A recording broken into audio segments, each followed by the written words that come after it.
themselves off to the southeast here at approximately 40 miles per hour. So obviously one of the things that we want to do is track some of these showers and storms and see exactly where they're going to be as the next few hours do come and go. So as far as these tracks are concerned, I do want to make sure that these are on 40 miles per hour, give or take, right here at first. Let me just kind of track this line from here for right now. Let's see. Okay, so this is moving, let's see, over the span of an hour. Yeah, these are moving okay. So these are moving a little bit slower than what these times are going to say here, but at least gives you an idea. Harrisburg by 350, Truman, Arkansas by 354, Wynne, Arkansas by 402, Park in Arkansas at about 416. You can anticipate some 60-mile-per-hour winds, some 1-inch diameter size hail, and some pretty heavy rain and a lot of lightning as well. Osceola 423, Turrell at 428, Drummond's at 441, and then West Memphis by about 446. I don't necessarily think it is a given that everybody's going to see severe weather necessarily out of this. But with that said, some of these storms are going to pack quite a punch here as they do start to scoot to the southeast here, yet again at about 40 miles per hour. I do want to get clarification from the National Weather Service that they do have these warnings up for 40 miles per hour as far as the forward speed. That's for 40, and let me get clarification on this one. This is also at 40 miles per hour. All right, good. So the timings here, yet again, they're pretty close to what we are going to ultimately see come out of these.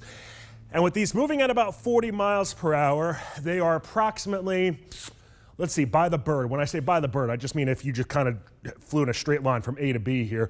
They're approximately 50 to 60 miles outside of Shelby County right now. In some cases a little bit more than that, some cases a little bit less than that. So the timing of these does look to move into Shelby County as we start to get closer to the 5 p.m. hour. So if you are in Shelby County right now, good idea to kind of be on standby with some of these showers and storms. And yet again, some 60-mile-per-hour winds, 1-inch diameter size hail, some heavy rain, and quite a bit of lightning is going to be associated with these showers and storms.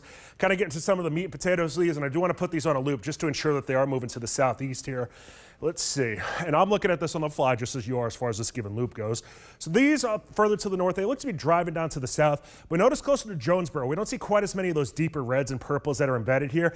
But that can also mean some of the winds that were higher up in the sky, they're starting to crash down to the earth here. So probably not a great situation right now. If you know anybody that's traveling north on 555 right now, especially once they get north of Mark Tree, I'm sure they're seeing some pretty nasty looking clouds out there in the distance. But it's not probably pretty nice right now in Jonesboro.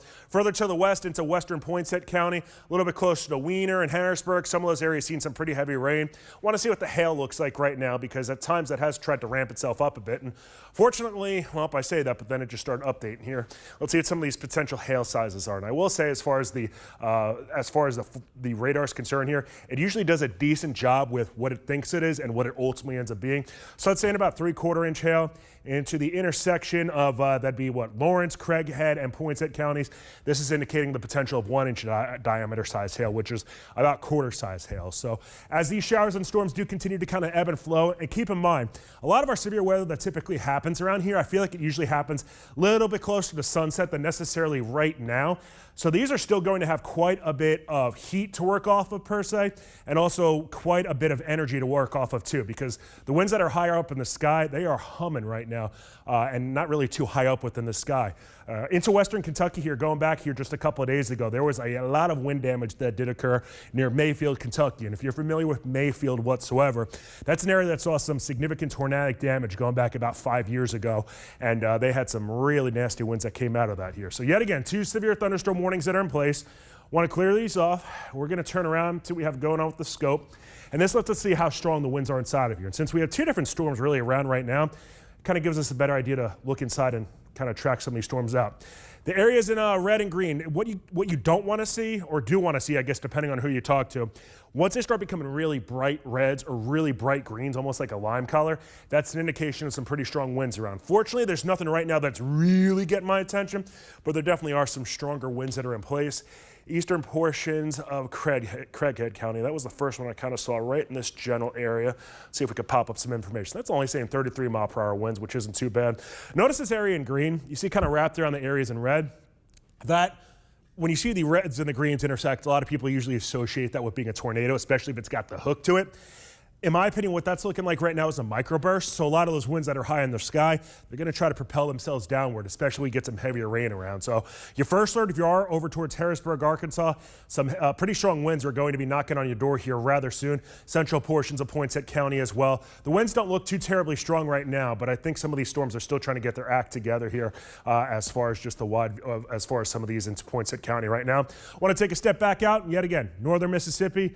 It's western portions of Tennessee. It's quiet right now, but we do have the severe thunderstorm watch that is in place here throughout the entire Mid-South until 10 o'clock this evening. So if you're northern Mississippi, I still think you probably have a good 2 hours or so at the least before things start to pick up as far as the activity is concerned. Kind of leaning after 5:30, 6 o'clock when northern Mississippi will start to get in on the action. If you're in Shelby County and really all along the Mississippi River, it's very dependent as to where you're at here when those showers and storms will move on through it. You want to, for the sake of it right now, let me put this back on a loop, because I have something I want to do. I just want to get re-clarification, or I guess kind of hammer home the point. These are moving down to the southeast here. These are definitely more kind of almost really paralleling 555, and if they were to continue all the way down to Highway 78 and I-22. And the reason why I'm doing this right now, I'm going to pause the radar. I want to turn around and put a track on this. And this is going to be a big track. There's going to be a lot of towns and cities on this. But I want to give everybody across the Mid-South a bit of a first alert. If these continue at the same general pace and speed that they're going at right now, who can expect what when? And yet again, these are moving to the southeast at about 40 miles per hour. Doesn't mean that they're going to consistently move at 40 miles per hour throughout the duration of this, but this at least gives you a first alert, some relative times when we could see this impact your general portion of the Mid-South. So Blytheville, this is saying 4 o'clock. The storms might be just to the south of you as far as necessarily directly impacting you, but still the general time frame about 4 to 4:15. In Memphis, about 4:41. With a lot of these times, I'd probably guess a little bit later than necessarily what these do depict, but I still think it gives us a good idea. Hernando by about 5:15. Same idea in Somerville, Tennessee. Over to Sardis, 6:04 is your time when you can expect potentially some heavy rain, some lightning, some stronger winds, and some small hail will be a possibility. Oxford, Mississippi, 6:21. Yet again, the strong winds probably the biggest potential issue out of this. Corinth, Mississippi at 6:34, and Tupelo by about 7 o'clock here. So these showers and storms, it's not going to be an all-night issue. It's really a next 6 hours issue over anything else here. And yet again, with these showers and storms, I might have these times. They might be a little bit later than this, but I still want to just give you a general first alert across the entire Mid-South who could be seeing the worst of this weather right now here on Saturday evening. So let's go back into see what we have going on here with some of these showers and storms. Want to dive back into them and zoom on in. We could put some more tracks on these, more specifically here into some of these towns and cities that are getting hit by them right now. Fortunately, across the Mid-South and western Tennessee and into northern Mississippi, it's quiet right now. There's not really a whole heck of a lot going on. We go a little bit closer to Jonesboro.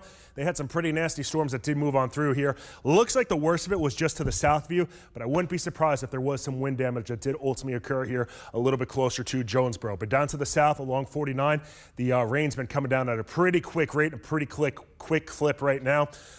Let's turn around and pan this a little bit further to the south here so we can see what we have going on with some of these heavier rain showers. And yet again, near Wiener, Fisher, Cherry Valley, and Harrisburg along Highway 1 right now. Some very heavy rain. Potentially some hail could be around too. Flip on over the hail, and yeah, this is some pretty big hail that's about to be hitting over into the Wiener area. Some of these deeper greens.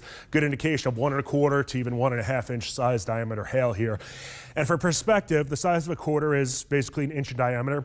Once you start getting into 1.3, 1.5, that's more in the range of $half to even golf ball size hail. So really between quarter to golf ball size hail looks to be falling into the far northwestern portion of Poinsett County right now. I want to turn around and look at the rain rates too, because the rain is coming down at a very heavy clip right now over into Wiener. And there could be some contamination within this as far as us dealing with some hail right now. But still, rain rates at about 3.8, probably in a range of about 4, roughly 4 inches per hour. Not that these are going to sit on top of us, I do not believe, for the span of an hour.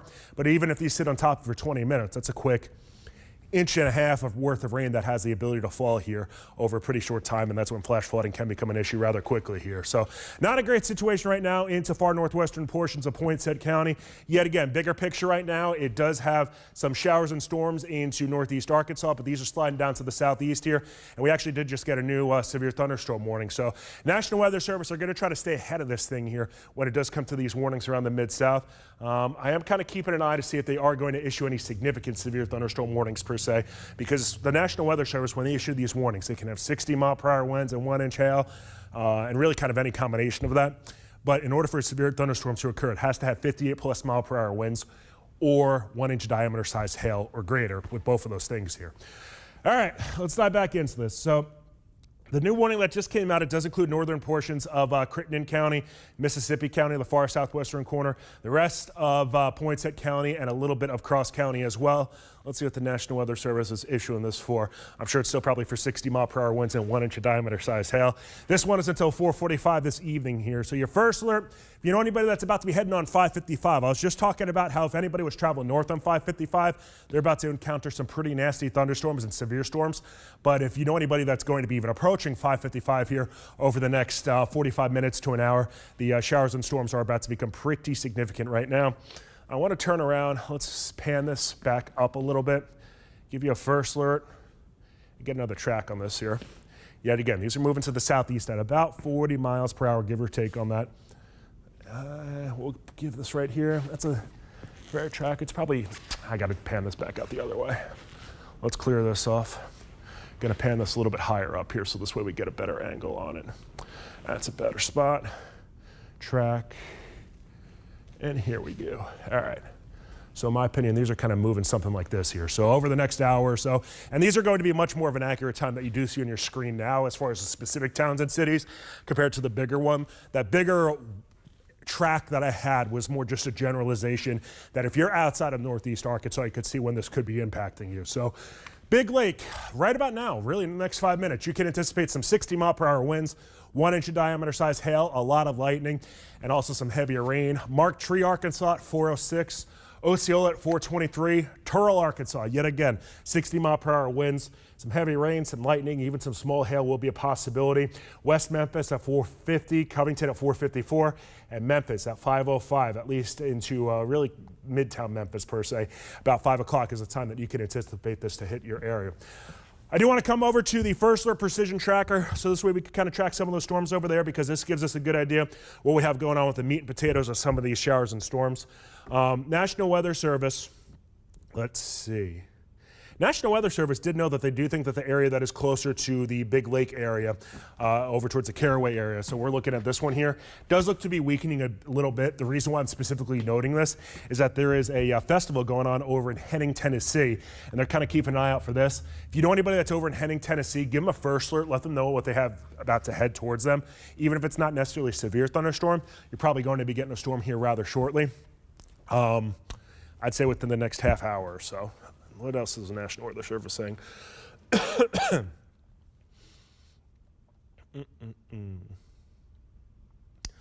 Greene County in Arkansas.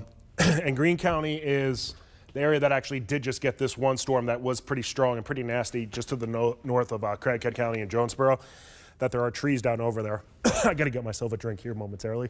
But we do have 3 severe thunderstorm warnings in place currently for the Mid-South that are in place for the majority of Mississippi County, Poinsett County, Cross County, and Craighead County, and also the northern portion of Crittenden County as well. The First Alert Precision Tracker, not really worried about the tornadic activity with any of these, but there will be some stronger winds inside of them. Tops of these storms are above 40,000 feet, so there's a lot of vertical height to some of these storms right now. And usually that's a good indication that there's some hail embedded too. So if you know anybody that's traveling on 555 right now in Northeast Arkansas, and I know I'm saying a lot of the same areas over and over again, the reason why I'm saying those is because those are the areas being impacted right now. Those are the most troublesome areas. Let's put another storm track on these. And what do we have this moving at right now?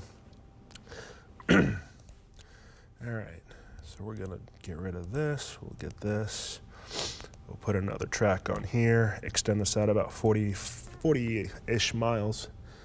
A little too strong of a track, a little too big of a track. And we're starting to get some of these showers and storms even into far northern portions of Mississippi developing here, close to Blytheville. And those are going to be packing a little bit of a punch too, especially since they are developing. Sorry about this, folks. Get a little bit of dust inside of you and all of a sudden things start going kapooey. Anyway, some of the timings on this. So Lepanto, these will be on top of you within the next couple of minutes by 4:03. Right now it is 4 o'clock in the afternoon.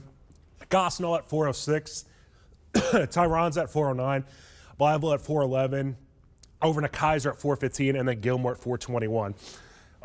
Memphis, I'm still thinking about 5 o'clock here. That's when you're going to see these hit the general northern portion of Shelby County at first. Slide down to the southeast through Millington and over towards Raleigh and Fraser, and then eventually into Memphis.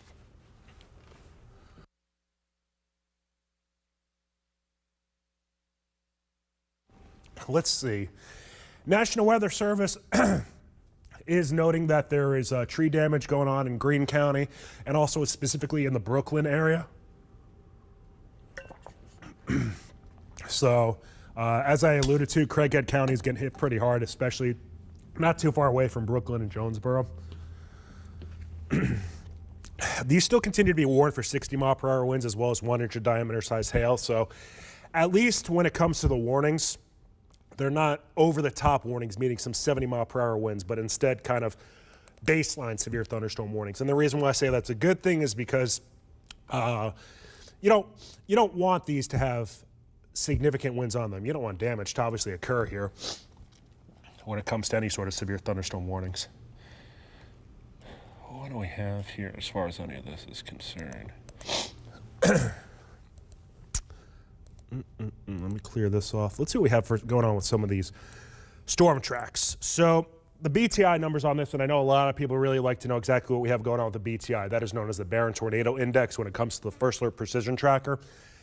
This is registering numbers at about a 2.6, and they've been generally waffling between about a 2.5 and a 3.0. So it's not the most impressive numbers we've ever seen here across the Mid-South, of course, but they're still relatively, they're not insignificant numbers. That's the best way to say it, but there's not really enough spin in the sky per se to allow these showers and storms to happen. This is more kind of a straight line wind threat than necessarily an actual tornadic threat.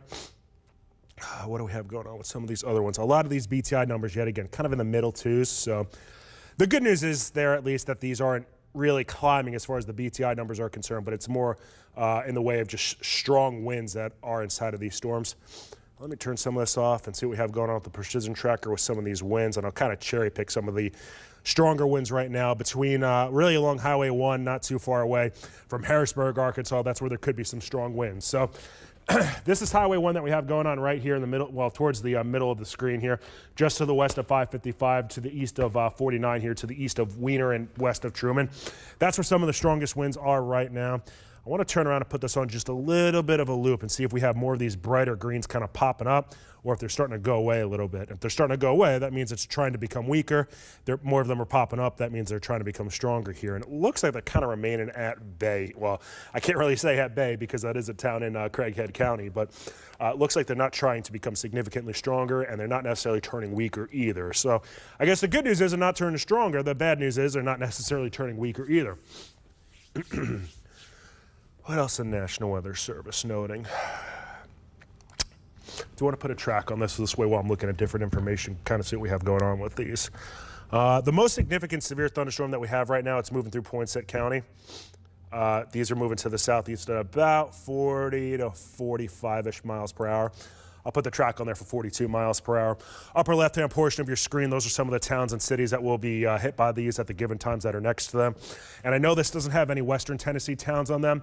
That's because the immediate threat is more so into northeast Arkansas. But over towards Millington, Munford, and Covington, your time frame is about 5 o'clock when this is going to be hitting your general area here along Highway 51. So your first alert, if you're along Highway 51, if you're into Shelby County, if you're in Tipton County, about 5 o'clock is when you can anticipate that. And I guess that's easy to remember, hey, because Highway 51 at about 5, so 5 and 5 there. That's what I'll take and run with right now.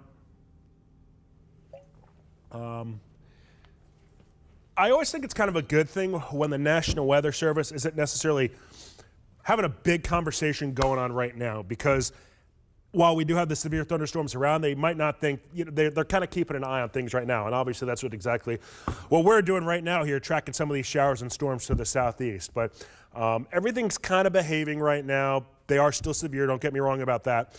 But the winds certainly look to be a bigger threat out of this in Poinsett County than anywhere else.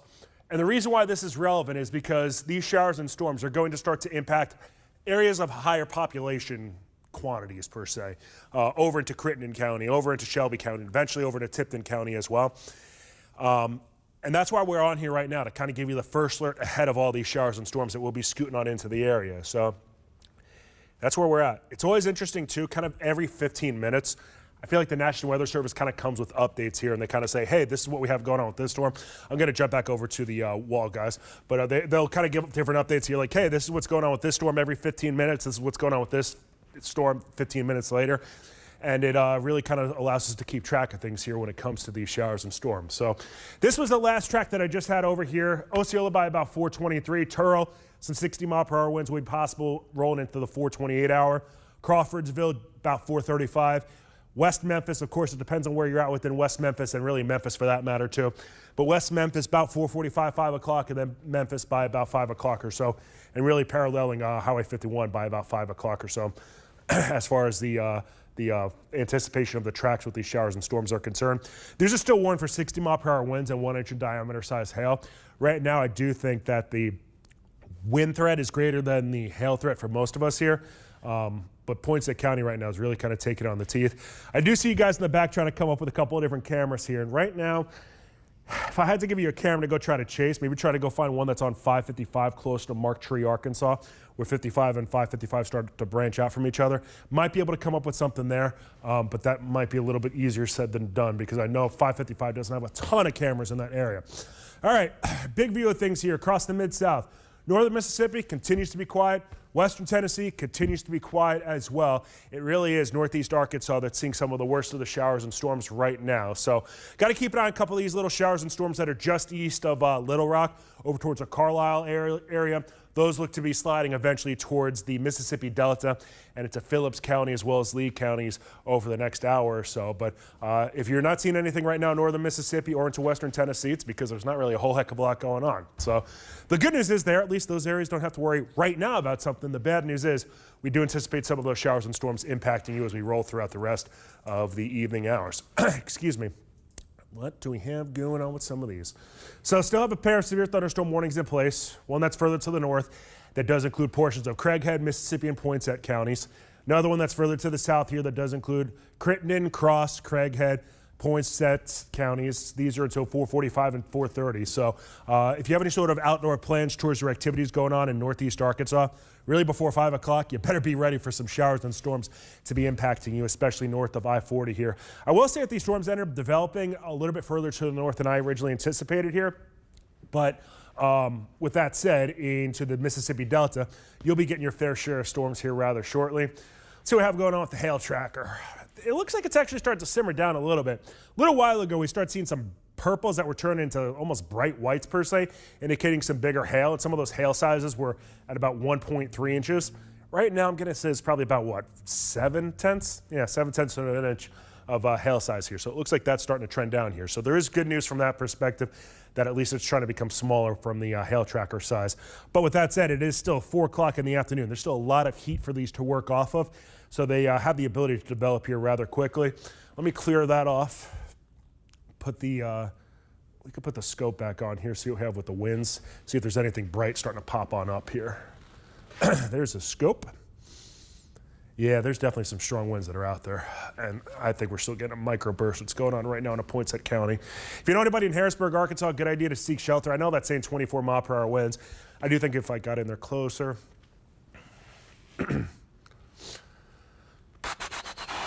Yeah, right on top of Harrisburg, pretty much. The county seat of Poinsett County. Let's see.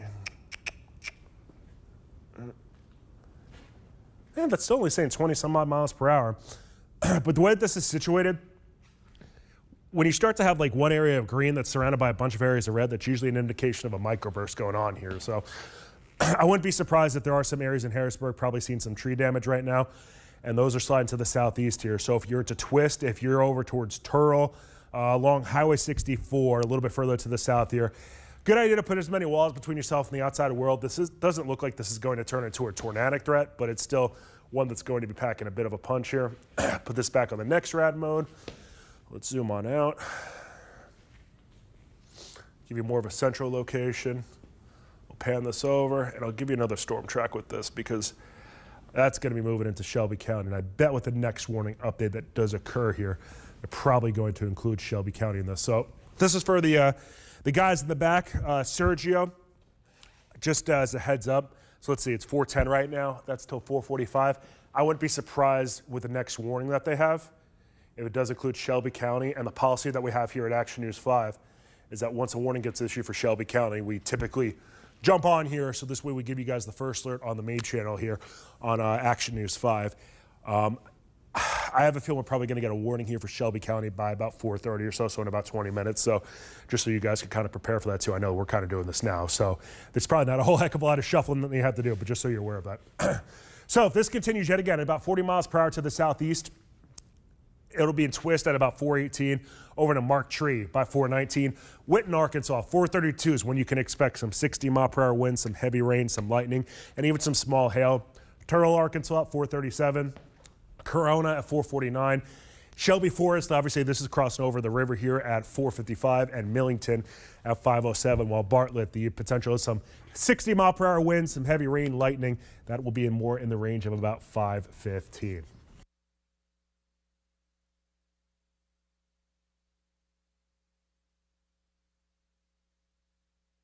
I do want to show you one of the cameras that we do have around right now. This is going to be over into Arkansas. Obviously, you can see on the upper right-hand portion of your screen the Arkansas Department of Transportation logo that is up there. This is near Painway, Arkansas. And, well, obviously, you can see there's a couple of drops of rain that are on your screen here. And quite frankly, this doesn't look to be too terribly bad right now. So I guess the good news is that the traffic is moving A-OK right now over towards Painway, Arkansas. But we'll have to kind of continue to monitor this and see what it looks like here in the matter of just a few minutes. But at least over into this portion of northeast Arkansas, it looks like the weather's, I wouldn't say cooperating, but it's not exactly crazy bad out there right now.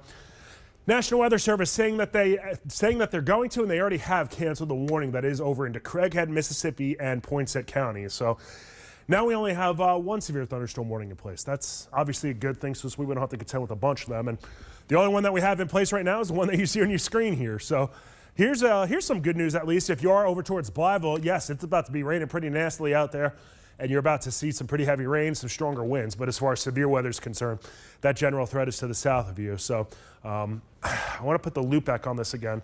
Let's clear off that one icon first. Put the loop back on this. And yeah, this is definitely weakening to the north.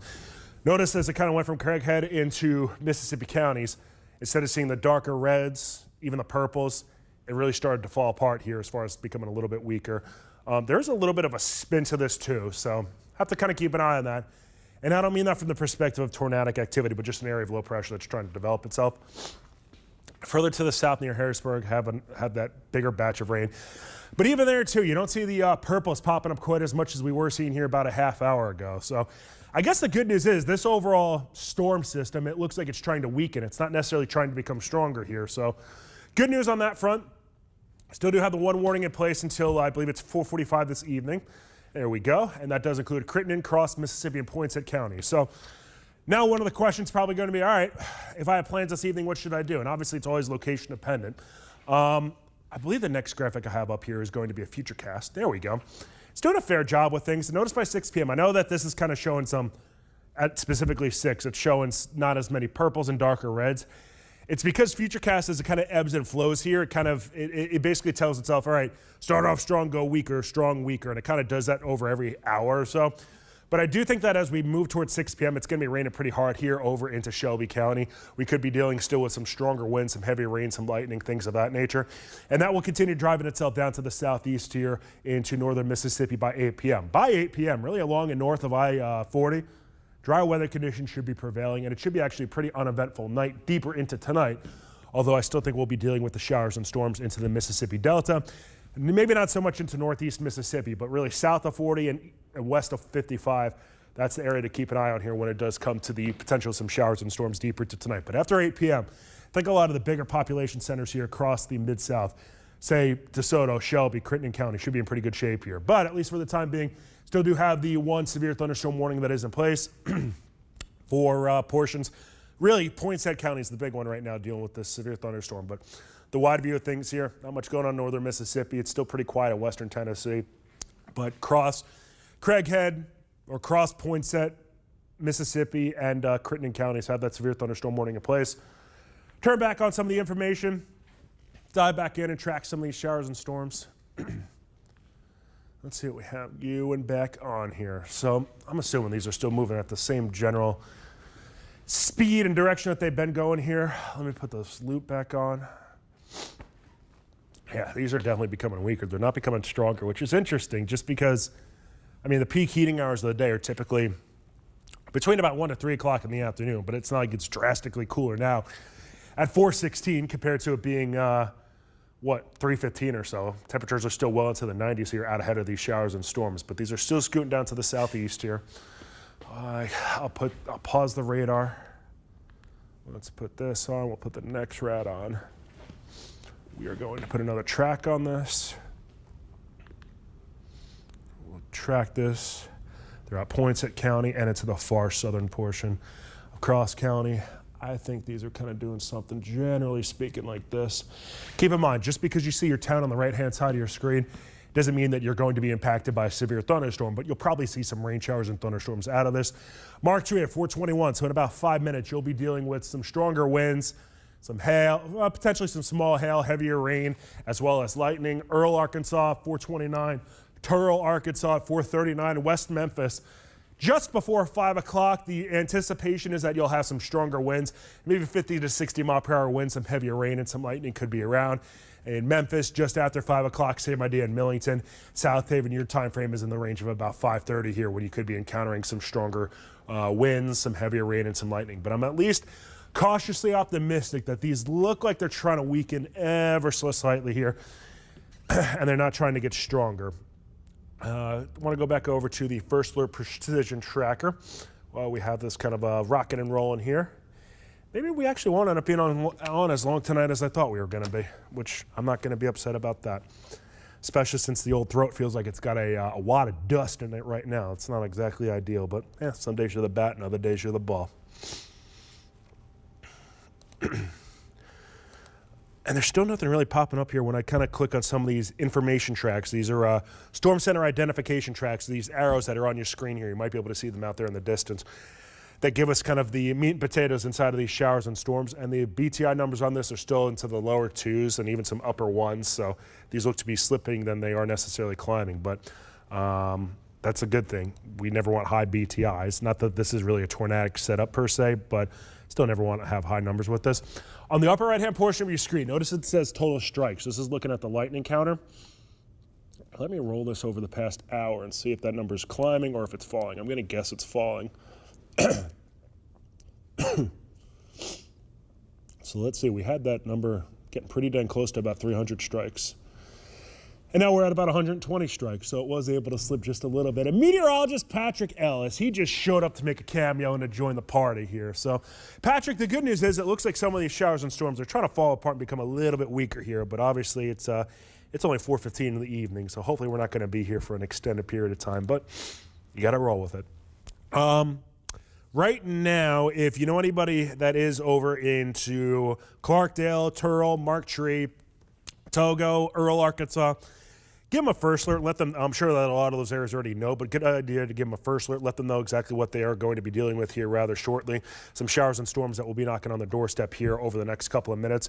Earl, Arkansas at 4:23 in the matter of, 4 minutes or so. Tyron's at 4:25. Gilmore within 15 minutes. You can anticipate some 60 mile per hour winds, some heavy rain, some lightning.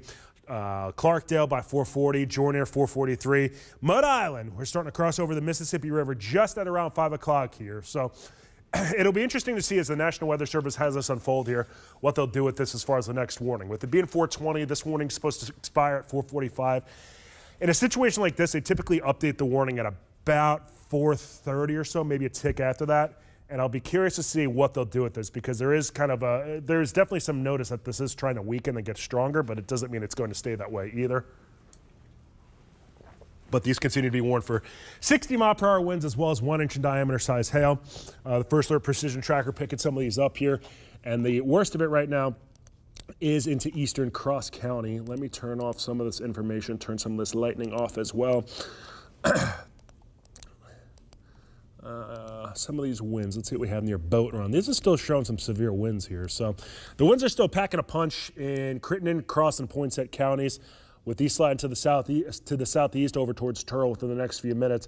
Your first alert, if you know anybody in Turl, the winds are about to be pretty strong there. You're about to see pretty nasty weather. I don't think it's necessarily going to be anything you haven't seen before, but it doesn't mean it's not going to be exactly the most pleasant weather conditions you've ever had. There's a little bit of spin out there, but when it comes to the rotation detector, this is indicating some moderate rotation, and even then it's kind of on the lower end of the moderate scale. Debris detector doesn't have anything. It's not even picking anything up. So, yeah, I think these are honestly kind of baseline severe thunderstorms. It's probably a good call from the National Weather Service to have warnings on these, but these aren't, too significant of thunderstorms right now. So there is at least that working in our favor. Put another track on for this. These are moving at about 40 to 45 miles per hour. Slip it on over. Mark Tree at 422. Tyron's at 428. Gilmore at 437. Turl, Arkansas, 441. You can anticipate some 60-mile-per-hour winds, some 1-inch diameter size hail, some lightning, as well as some heavier rain. Joyner, 443 is your time. Clarksdale, 446. Millington by about 509, and then Bartlett at 518.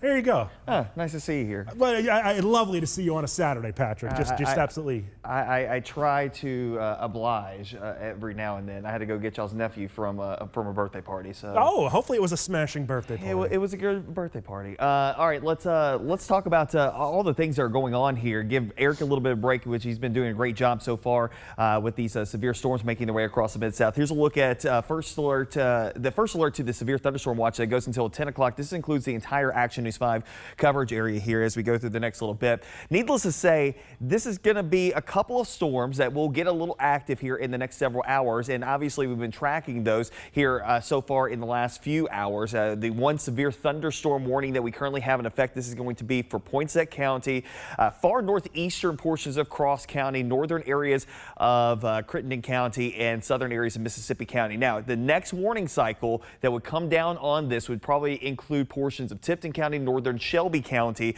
as this continues to work its way down towards the east and southeast. These have been packing a punch, and as Eric was mentioning, earlier, some of these storms up here in Craighead County, Greene County, Randolph County, you start heading up into northeastern Arkansas. I mean, these things had quite the wallop with them, 50+ mile-per-hour winds in the very least. But these storms are starting to congeal a little bit, so that will help out. But, in kind of putting everything into one cell of storms doesn't necessarily mean that you're not going to see severe weather. Actually, with the cell merger, you would have a tendency to see a perk up in stronger storms.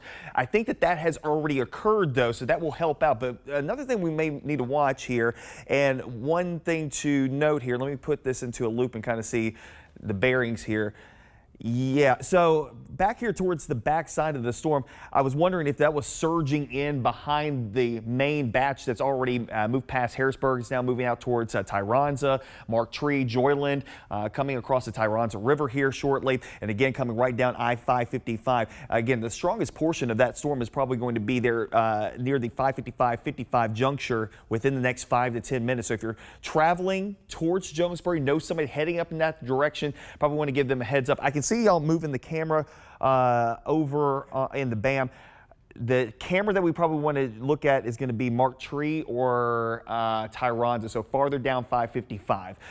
That's going to be where we're probably going to see the worst of it. Or Painway. Painway would be another spot, probably getting a pretty good lick right now. Just a little while ago. Wasn't too crazy, but I'm sure now, yeah, it's gonna start to pick up. Yeah, and so these storms are going to continue to work their way. Let's see there. There you go. Painway definitely picked up. Yeah, Painway definitely picked up. Now go back to the other one.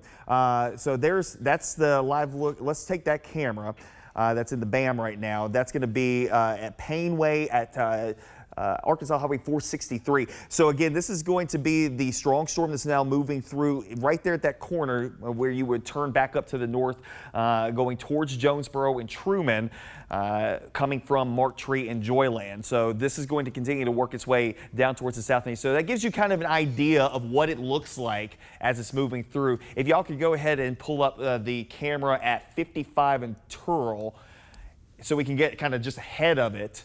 and see what it looks like just ahead of the storms and what people can expect. But again, that's going to continue to work its way towards Turl, heads up to Millington, heads up to Drummonds, Wilkinsville, as well as Munford and Atoka, Rosemark and Bolton, Lucy, Cuba, Shelby Forest, because this is going to come across the river and probably be right in that same general direction there in northern Shelby County here in the next little bit. It may clip, obviously, the southern portion of that area down towards the south. Did you just put that in my Yeah, okay. Well, we were on the camera. I was going to flip it over to your name. Okay. Sorry about that. No worries. Let's go over to the camera. So that's going to be at 55 and 555 in Turl.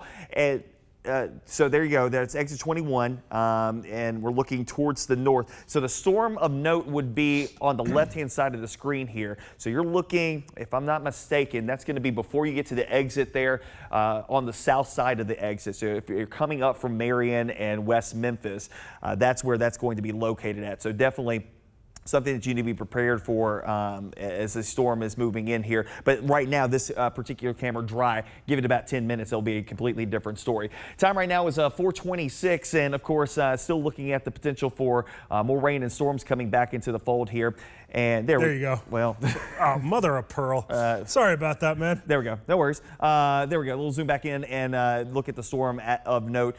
Move this into velocity mode here and kind of give you an idea of which way the winds are blowing. Remember, this is the how hard it's blowing, how hard the rain is coming down mode. So the darker reds, that would be indicative of the heavier rains. You put this into the which way the winds are blowing mode, which green would indicate that the winds are heading towards the radar site in Millington. And right in through here, that's where we're seeing some of these storms kind of popping up here. There's a couple pockets right there in northern portions of Crittenden County that may be over 60 miles per hour. And it may just be these little bursts of wind that's kind of hop skipping towards that camera. So let's keep an eye on that Turl camera because I have a sneaking suspicion that we're about to see the winds picking up here very shortly because of that very reason here. But again, the overall track here, and Eric, tell me how fast these are moving. 40. 40? Yeah. Okay, so we'll put... And for what it's worth, too, National Weather Service saying they're going to have a new warning out soon for the southern flank of the current warning. And it will be flared out in size. And it's probably going to include Shelby County. I bet you're right. All right, so we are in preseason football right now. The Saints are losing. Sorry about that. Well, so, okay, we have a minute until halftime. Okay. Just for what that's worth, just as far as thinking about this out loud here. Obviously, it'd be very convenient if they could run out the ball to the halftime and we could kind of go from there. Okay. What are you thinking? Warning was just issued. It does include Shelby. Yeah, okay. So and it includes the heart of Shelby, too. Yeah, it does include all of Shelby County. So let's come back over here and let's keep an eye on the game. We are still live on Messin, if I'm not mistaken. It should be. Okay, so we're live on the Mid-South Sports and Entertainment Network. I'm going to go check here in a second, make sure that the crawl's still going to update it, and we'll push out a new notification, letting folks know that we got a new severe thunderstorm warning. Let me know when you want to take this over a little bit. I could do that. But let's go ahead and look at the storm track real quick and kind of give everybody a heads up, a first alert of when this would be moving in your direction. Osceola basically on top of you guys right now. Turl, 4:34. I'm still looking at that camera, waiting for the winds to start picking up. Marion by about 4:51. Covington in Tipton County by about 5 o'clock. That would mean that somewhere around 5:10, we're talking Atoka and Munford, and probably Millington as well. Raleigh by 5:10, 5:15 in the heart of Memphis. We talk that would be Midtown Memphis. Lakeland by about 5:21, and of course several other areas like Bartlett would be included there, as well as portions of Bolton and Rosemark will also be included in that severe thunderstorm warning that just came out. So this is going to go until what, 5:15? Okay, so new severe thunderstorm warning until 5:15, and like I said, we'll wait for a second. And then we'll pop it over to the television side, just give everybody a heads up of where we are and go from there with the new severe thunderstorm warning. Because I know that more than likely people, I'm a Saints fan, but also they're getting their tails whacked right now. So because they're saving up for regular season. Yeah. Everybody's not doing so well in the season right now. How many? 80 in where? Okay, well, we haven't even got to the MLGW yet, but thanks, Jerry. Appreciate that. Because very soon, we'll get the storms to actually move into the metro area. So again, Jerry Askin just walked in and said there's 80 homes and businesses without power right now, and we haven't even gotten to this storm moving through here. And there's a couple of these pockets right here, Eric. You can see those little blue pockets right there. You know, you might be able to see it on Precision Tracker a little better, where we have these little pockets in northern portions of Crittenden County. I wouldn't be surprised if we get a couple of 50 and 60 mile per hour little bursts of wind along with it. I think that's a matter of when, not necessarily if it's going to happen here. And this is the Precision Tracker's even got some 60+ mile per hour winds on it, and I feel like the Precision Tracker usually does a decent job when it comes to the storm winds that are on this here. So yet again, if you know anybody that's traveling on 555, 55, where they kind of intersect each other near Turl, give them a first alert, let them know what they have going on here, because the winds are they're going to be pretty nasty here rather shortly if they're not already. And the good news is, I guess, at least out of this, that we're not seeing a bunch of rotation out of this. So we're not worried about a tornadic threat. But the first thing you're going to feel will be the winds, and then you'll get the rain, and then there could be some hail embedded within this too.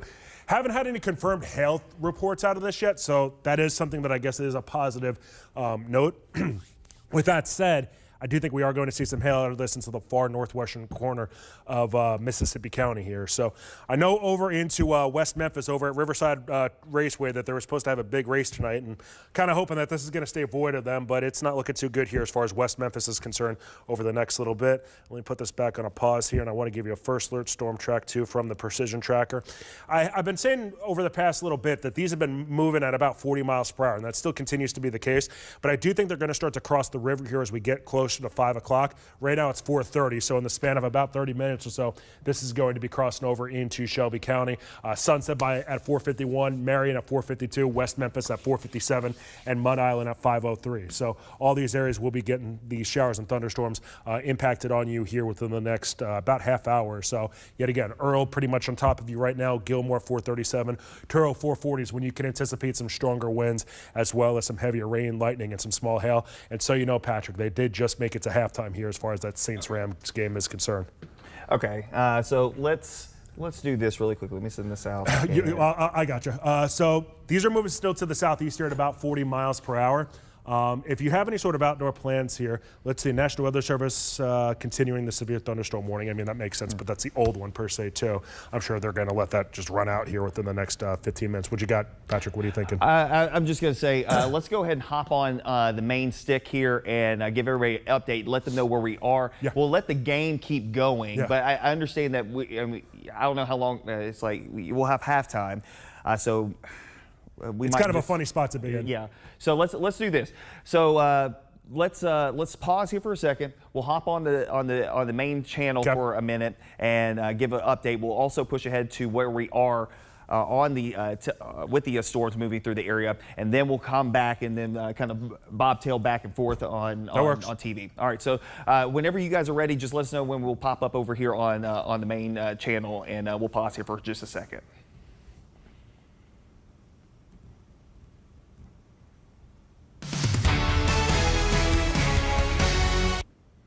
First Alert Meteorologist Patrick Ellis here with First Alert Meteorologist Eric Brill. We are tracking strong and severe thunderstorms making their way into the Mid-South, including a new severe thunderstorm warning that just came out within the last couple of minutes until 5:15 for Shelby County. This does include portions of Crittenden County and Tipton County as well. And actually, as I'm looking at this, let's go ahead and take that camera that's at 555 and 55 in Turl, because they are getting rocked with some winds.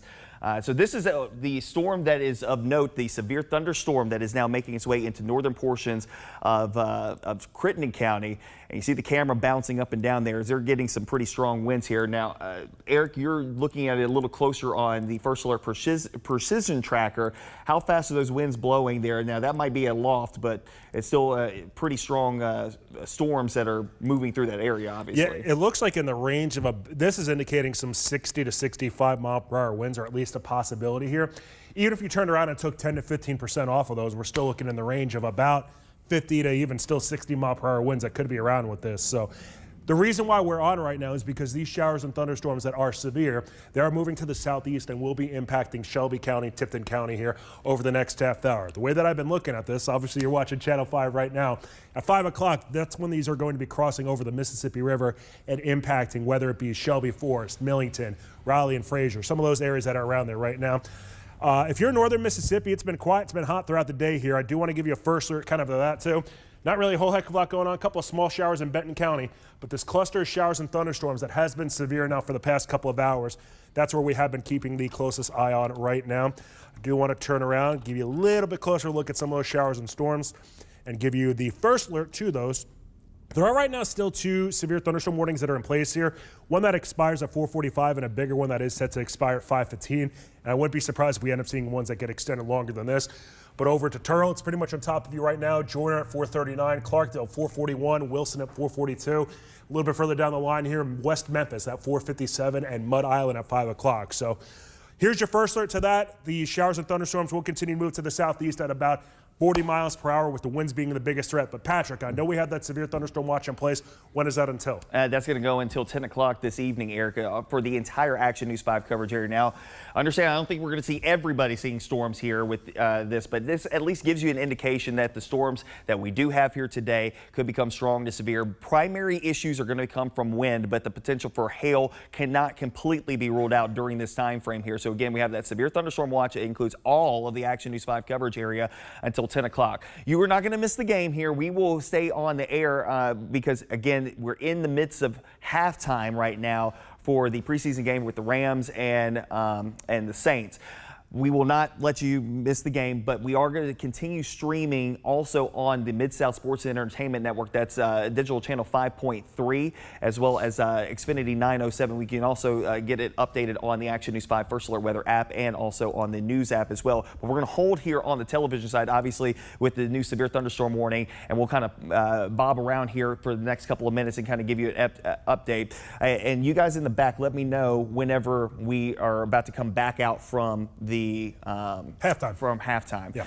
And we'll just kind of hang out here for a little bit, obviously with the new severe thunderstorm warning that does include Shelby County. And there's 2 severe thunderstorm warnings, as Eric was mentioning. The main one you see here that covers from Tipton County through Shelby County into the southern portions of Crittenden County, southern Mississippi County, and even portions of Cross and Poinsett County. That goes until 5:15, the larger severe thunderstorm watch box here. Now, I do see something that's interesting here, Eric. See that little line of showers right ahead of it? That is indicative of an outflow boundary, and more than likely, that means that the storm may be trying to collapse. That's good news from the perspective that the storm is trying to kind of fall apart on itself. And that means that more than likely out ahead of it is probably pushing out some gusty winds, as we saw there from that camera that was at I-55 and 555. I see you guys trying to pull it back up. If you could, let's go back over to it and kind of give everybody a perspective of this is what it looks like when a storm that is severe moving in your area. And you see folks with the flashers on. That is illegal technically, but I'm not your dad. You do whatever you want to do. But you need to make sure that you stay cognizant of what's happening here. What you see, the truck that's moving underneath the sign there, they are heading northbound. They're heading up towards Blytheville. The folks who are heading in the other direction, they're heading towards Marion and West Memphis. You see the camera getting shrouded with rain, moving into that area, and you see the rain also shooting across the camera lens there. That means that wind is blowing out. And I think that what we saw initially, that was the outflow boundary. Yeah, this is the actual severe storm that's moving in. Yeah, so the first thing you're going to get out of this is the gust of wind. Then you're going to get the rain, maybe some small hail that could be following up in a couple of minutes. And then it's kind of the rest of the thunderstorm here. So really the worst of this as far as the impacts are concerned, you're going to feel the wind before you necessarily hear or see the rain itself here. And as far as just the strongest winds are concerned, this is going to be crossing over into Shelby County, I think really in about the next 15 minutes or so. The areas that we'll be kind of seeing this first will be over towards Shelby Forest, Benjystown, Mud Island, New Chicago, some of those areas that are right along the river there. So your first alert as far as seeing some of those strong winds, some 50+ mile per hour winds. If you have any loose lawn furniture that's outside, trash cans that you've been kind of procrastinating bringing on inside, it's a good idea to bring them on in right now because the winds are going to be kicking up here rather soon.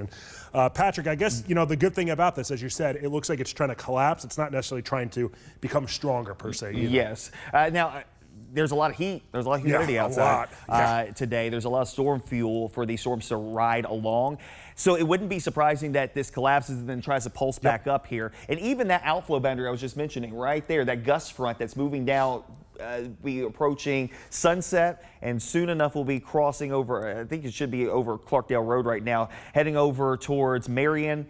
That would be US Highway 64 and Arkansas Highway 77 out here, and then you also have down towards West Memphis. So that's going to be moving in that direction here soon. let's go ahead and let's go down a little farther south. Let's take the camera, the RDOT camera that's at Marion.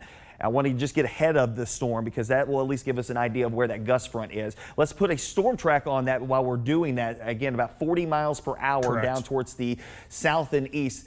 This would be the leading edge of the actual winds moving in.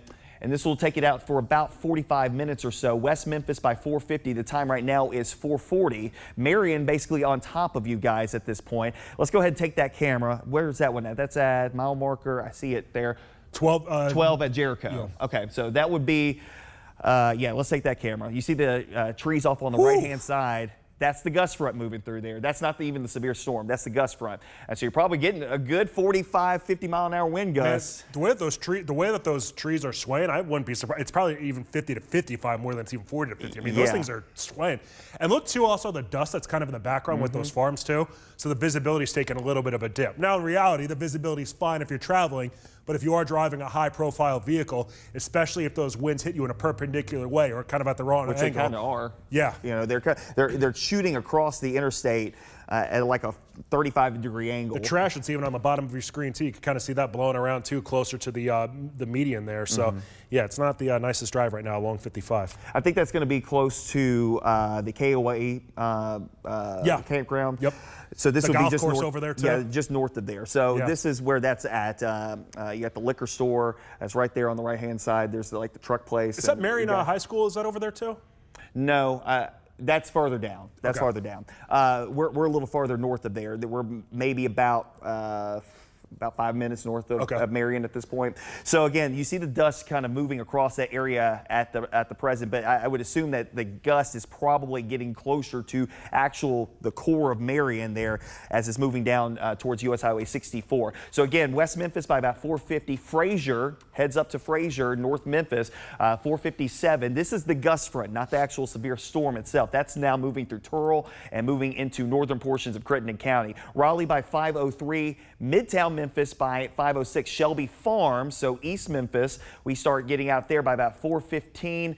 And Germantown by 5:20, Fisherville by 5:26. That's the gust front. Now we can put another storm track on this and say 40 miles per hour for the actual storm itself, which is about 5 miles displaced from that gust front. Well, actually, I'm doing this the wrong way, but we'll put it this way. And you know, places like Shelby Forest, Millington, Bartlett, Bolton, Lakeland also would be included in this larger severe thunderstorm warning that is currently in effect here. So again, we have multiple severe thunderstorm warnings currently in effect, but for really just the one storm. This one that's embedded in the larger severe thunderstorm warning, that is going to drop off at 4:45. This one goes until 5:15 this afternoon. Just let me know if there's any updates on the game. Okay, so what we're going to do here, I got a minute left before we go back to the game. We're giving you a first alert here on the television side. We're going to continue streaming on Action News 5, and actually we'll probably break back in when the storm gets into Shelby County and give you another heads up of where this is once it comes across the river. But we are going to stay with our friends in northern portions of Crittenden County over on the Mid-South Sports and Entertainment Network. That's digital channel 5.3 and Xfinity 907. You can also stream it live on actionnews5.com. We also have it up on the weather app and the news app. So you can go on to either one of those. You can find yourself and hit the MSEN tab there, and that will be the live stream that you need to watch. But we will continue that also over on Facebook as well. I do believe we're streaming on Facebook as well. So we are streaming in all different locations here. YouTube, keep going down the line. Yeah. We should be on everything. So what we're going to do here, 30 seconds left, we're going to send you back over on the main 5.1 over to the football game. The scroll skills are going to run. We are still live in other places, like I've just mentioned, Messon, as well as the weather app, the news app, and as well as what's going on over on Facebook and YouTube. And we'll break back in once the storm actually comes back across the Mississippi River. We'll send you back over to regular programming here on WMC Action News 5, and we'll continue with the programming over with the weather issues over on the Mid-South Sports and Entertainment Network. All right, we are still live on the Mid-South Sports and Entertainment Network. We appreciate that, my guy. And y'all just take. Thanks, man. There we go. All right, we are still live on the Mid-South Sports and Entertainment Network, as well as on all online portions of this, and we're still going to track the storm. The scroll's at the bottom of 5.1 letting you know where we are, and we will continue to provide the information here, but we'll break back in over on 5.1 coming up here once the storm comes across the river and kind of give a heads up and a first alert to everybody coming in. All right, Eric, I'm going to go update something really quickly on the crawl and let you handle this for just a second. Sure, I got you. As this is moving across. No worries, man. Patrick's really good about the crawl. He's kind of going to own the meat and the potatoes of that here. So kind of when he says, Eric, I got to go take care of this, I say, I got you, Patrick. And I appreciate Patrick coming on in today. Both of us here on a Saturday with Jerry Eskin. What else would you rather have here as far as a Saturday evening and a Saturday afternoon is concerned? So as far as the impacts of this, the wind's going to be the biggest thing, and that's going to be the first thing that you'll notice out of this. So while the track that I have here, it is for the actual showers and storms themselves, you're going to experience the winds before that. And you're saying, why do you want to see that? Well, a lot of people, usually when you see the showers and storms first, I know that's kind of the time you want on this. Sunset, it's pretty much on top of you right now over the next couple of minutes. Marion, same idea, by 4:52. West Memphis. 5:03 is when you can anticipate some heavier rain, some winds, some lightning. Mud Island at 5:05. Memphis, 5:07 is your time into Beale Street and really downtown Memphis, as well as Tom Lee Park at 5:08. The Memphis Zoo, Midtown Memphis by 5:11, and then Bartlett at 5:17. That's when the actual rain's going to start, but I do think that we are going to see the stronger winds really before that here. And you've heard meteorologist Patrick Ellis alluding to it, that we have a little bit of a gust front popping up here. And I know it's tough to see on your screen. I will draw it here so this way you get a little better idea exactly where it is. It's kind of this area that's circled within here. This is moving in this general direction, and that's where the strongest winds are right now. And some of these winds, when we've been looking at it here with some of the Arkansas Department of Transportation cameras, it's tough to really eyeball and see exactly how much a tree is swaying and how fast the winds are, but it seems like it's been in the range of about 50 to 55 miles per hour as far as some of these strong winds are concerned here. So your first alert, if you know anybody that's near the 55 and 40 connector in West Memphis, the winds probably have been picking up here the past couple of minutes. Some heavier rain isn't too far behind. The lightning is with that as well. As far as the hail's concern is with this, it's been kind of tracking down here. So at least the good news is it looks like we're trying to eliminate one of these threats here, but the strong winds will be the first thing you notice, and you can see the big blob of green on your screen here into the northeast portion of Crittenden County. This is going to be knocking on the door of Shelby Forest, Raleigh, Fraser, all along Highway 51 and points west within the next really about 10 to 15 minutes as far as the heavier rain and the stronger winds that are embedded. The National Weather Service, that one warning, it was set to expire here at 4:45. There was no reason to really add anything onto that because it's already engulfed in this bigger warning here. And some of the showers and storms that are a little bit further to the north into Mississippi County, they're trying to get their act together just a little bit too. But I think the bigger activity right now is into Crittenden County over anywhere else. Let me turn some of the lightning off too. And I wouldn't be surprised just looking at that. Now we're getting a little closer to the radar site, so maybe it gets a little bit more muddied as it gets a little closer, but you can still see these little perks in wind issues. One coming across western portions of Tipton County, another one about to come across northern areas of Shelby County here shortly. That one and that one right there. So there's two bursts of wind. Had some folks asking questions about Dyersburg as well. So we'll kind of zoom back out because I know we're focused in specifically on what's going on here in Memphis and Shelby County, but I do want to give everybody kind of a heads up and a first alert to where we are presently. Thank you, Eric. And zoom back out and kind of give a broad overview. We have several thunderstorms making their way across eastern Arkansas. The vast majority of the Action News 5 coverage area is still dry, no problems. But we are mainly focused in on the issues of the moment, and that's going to be this storm that's coming through. Take that camera. My goodness. Take that camera over at the RDOT camera because you can still see those cameras, the trees off on the right-hand side, just blowing. And as you were mentioning, Eric, the dust, we just haven't seen so much. We haven't seen very much rainfall in a lot of spots.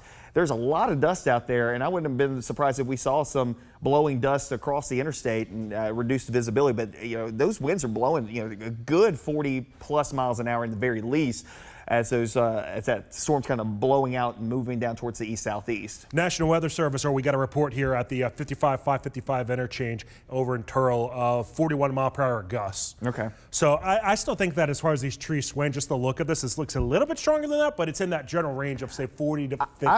I'm saying 40, 45. Yeah. We have a tendency, and just at your own personal bias, not you, Eric, but you know, personally, you think the wind's stronger than it actually is. it's just perceived that way. You know, that's why I like it whenever we have cameras and they have flags. So this way, because honestly, the big flags, you could turn around and figure out exactly how the wind speed is when the flag's being blown straight out, or if it's got a little little wobble to it or whatever. Yes. That's just me though. That's just you. But of course, looks like a new severe thunderstorm warning came out for us back over closer to Little Rock too. So we have a couple of severe thunderstorm warnings, but the main one that we're watching is the one obviously that is a much larger breadth of area. I do want to go up north and kind of give folks who are in Mississippi County, out towards Osceola, Kaiser, Wilson, Joyner. I want you to know the severe weather is farther down to the south, is with the storm that is currently in northern Mississippi County, and that was what we were watching there coming across I-55 and I-555. And as Eric just mentioned, about 41-mile-per-hour wind gusts. That came from, I guess, the camera that's right there. They right. have weather sensors on those cameras. So they just truncated the warning just a little bit and just focusing in on now Shelby County and Tipton County generally on top of what's going on there in northern portions of Crittenden County. So again, for our friends in Sunset, Clarkdale, Marion, West Memphis, go ahead and be prepared for at least a 40 to 45 mile per hour wind gust, but the potential of upwards of 60 mile per hour winds definitely in play here as the storm is now about to move across the Mississippi River here. Let's take the downtown High 5 camera and a lovely barge moving on by. Yeah, and maybe, I don't know who's got access to turn the camera and maybe just bump the camera over left a little bit. And if we could do that, maybe you can log in over there.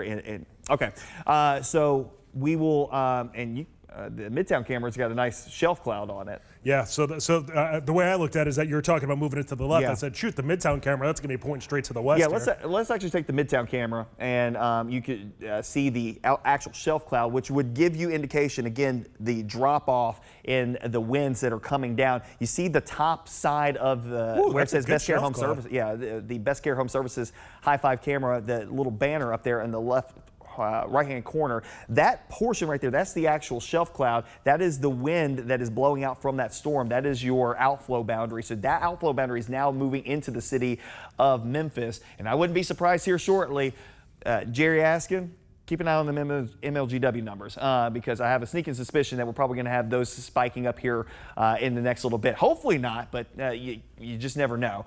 So just be prepared that we might have some power outages here shortly just because of those gusty winds moving in here. The other thing that I note there, Eric, how high the cloud base is. Yeah.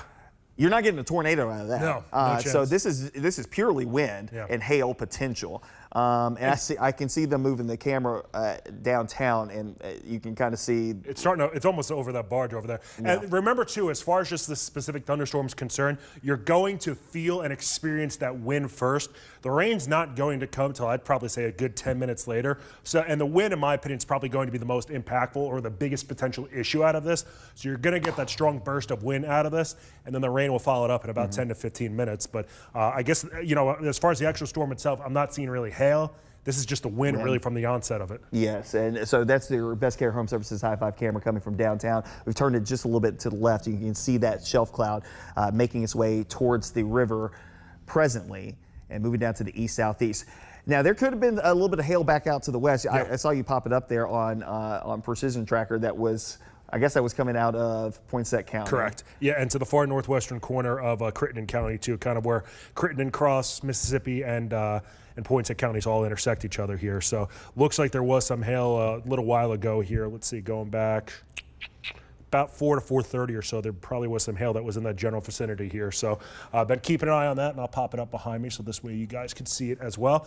There you go with the all hail tracker there. And I know this doesn't necessarily have any towns right on top of it here, but just to the west of Turl, Arkansas, and to the east of Highway 1, that's where the areas in purple or pink are. That's where there could have been some hail going back here over the past hour or so. But right now, the heavy rain and the potential hail that is embedded would be pretty much right on top of 55 right now throughout Crittenden County, scooting into Shelby County here rather shortly. But this looks to be really right now, I think, just a lot of heavy rain than necessarily hail. There could be some small pea-sized hail within some of these showers and storms just to the west of 55 right now. But overall, this looks to be just a lot of, it's a wind threat and a rain threat and a lightning threat over anything else. If you're in northern Mississippi, it's been quiet throughout the day. There have been a couple of small showers in Benton County, but those have kind of fizzled out. But these showers and storms are, if 55 and 555, if you were kind of to have these be one road right here where they intersect each other and connect to I-22/Highway 78, they're almost kind of paralleling this right now. So if you're in Byhalia, Holly Springs, by the time we move towards, say, about 6:30, 7 o'clock, that's when those are going to be impacting you here. I do want to put a storm track on that just so you can see the general ebbs and flow of that, at least over the next little bit. These are still moving at about 40 miles per hour. So as far as just the rain in general is concerned here, it's going to be moving through the heart of Shelby County. Take that downtown hour. camera. Yeah, take that downtown camera just had a bunch of shaking to it here. Yeah, I'm also watching. I'm watching the game. I'm trying to make sure that it's like I don't cut in before Saints get into a touchdown because I don't need anybody yelling at me. So I'm watching that, and if they get this touchdown, we'll break back in as quickly as possible, or they just lose the downs. Hey, for the sake of it right now, as far as in the back, how do you want them to come out with this? Do you want them to go onto you, do your thing, go to a camera? As far as just setting it up, producing the back. Yeah, let's just come back. Let's come straight out to us with that. And like I said, I'm watching it. If they lose a set of downs, then we'll hop out onto the television. But that definitely looks like it's at least a 40, 50 mile an hour wind gust is coming across the river right now. And I think we're going to hear it here. We're going to hear it at the station here very shortly. Yeah. So again, just a reminder, again, we have a severe thunderstorm warning until 5:15. This is going to include Shelby County and the strong winds that are coming across the Mississippi River, hitting the bluff right now, moving into downtown Memphis, as we mentioned, coming across the river at the present. They just got an interception, and the Rams are running it back. Okay, so, all right. Saints will Saint. All right, yeah. So let the Rams go, and then let's go hop on television. All right, so let's go ahead and hop on the main stick as they just got a touchdown after that set of downs. So let's go ahead and do that right now on 5.1.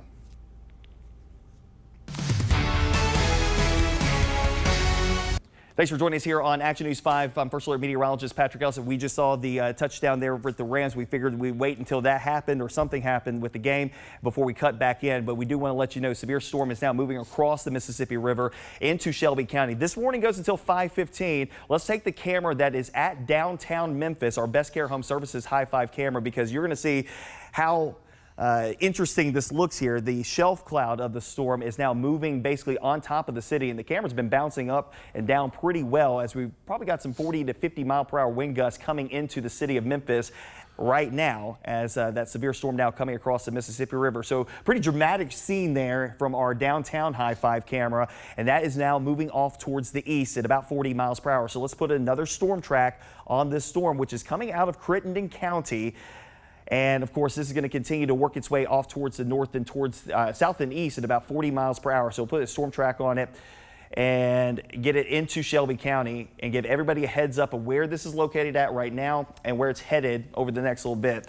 And this storm has had some history over the last little bit of producing 40 and 50 mile per hour winds across portions of Crittenden County as well as Craighead County. Just within the last couple of minutes, we were talking with our friends over at RDOT, and they had a 41 mile per hour wind gust over at the 555-55 juncture there in northern Crittenden County. Harbortown, it's on top of you right now as we're approaching the 5 o'clock hour. Midtown Memphis at 5:07, maybe a little bit sooner than that with that 40 to 50 mile per hour wind gust coming down the pipeline. Heads up to Bartlett, Midtown Memphis as well, East Memphis as we get closer to 5:10, 5:12 here this evening. Germantown by about 5:25. Bailey Station, Bray Station, 5:32. Collierville, 5:35. Piperton into Fayette County by about 5:41. This storm is packing quite the punch here as it's been working its way farther off to the east. Let's check in with First Alert Meteorologist Eric Brill. Anything that you're seeing that's popping up over on the First Alert Precision Tracker as the storm's making its way into the area? So you've been talking about this as far as the track of the storms. They continue to be at about 40 miles per hour, and you're going to experience the strong winds before really anything else.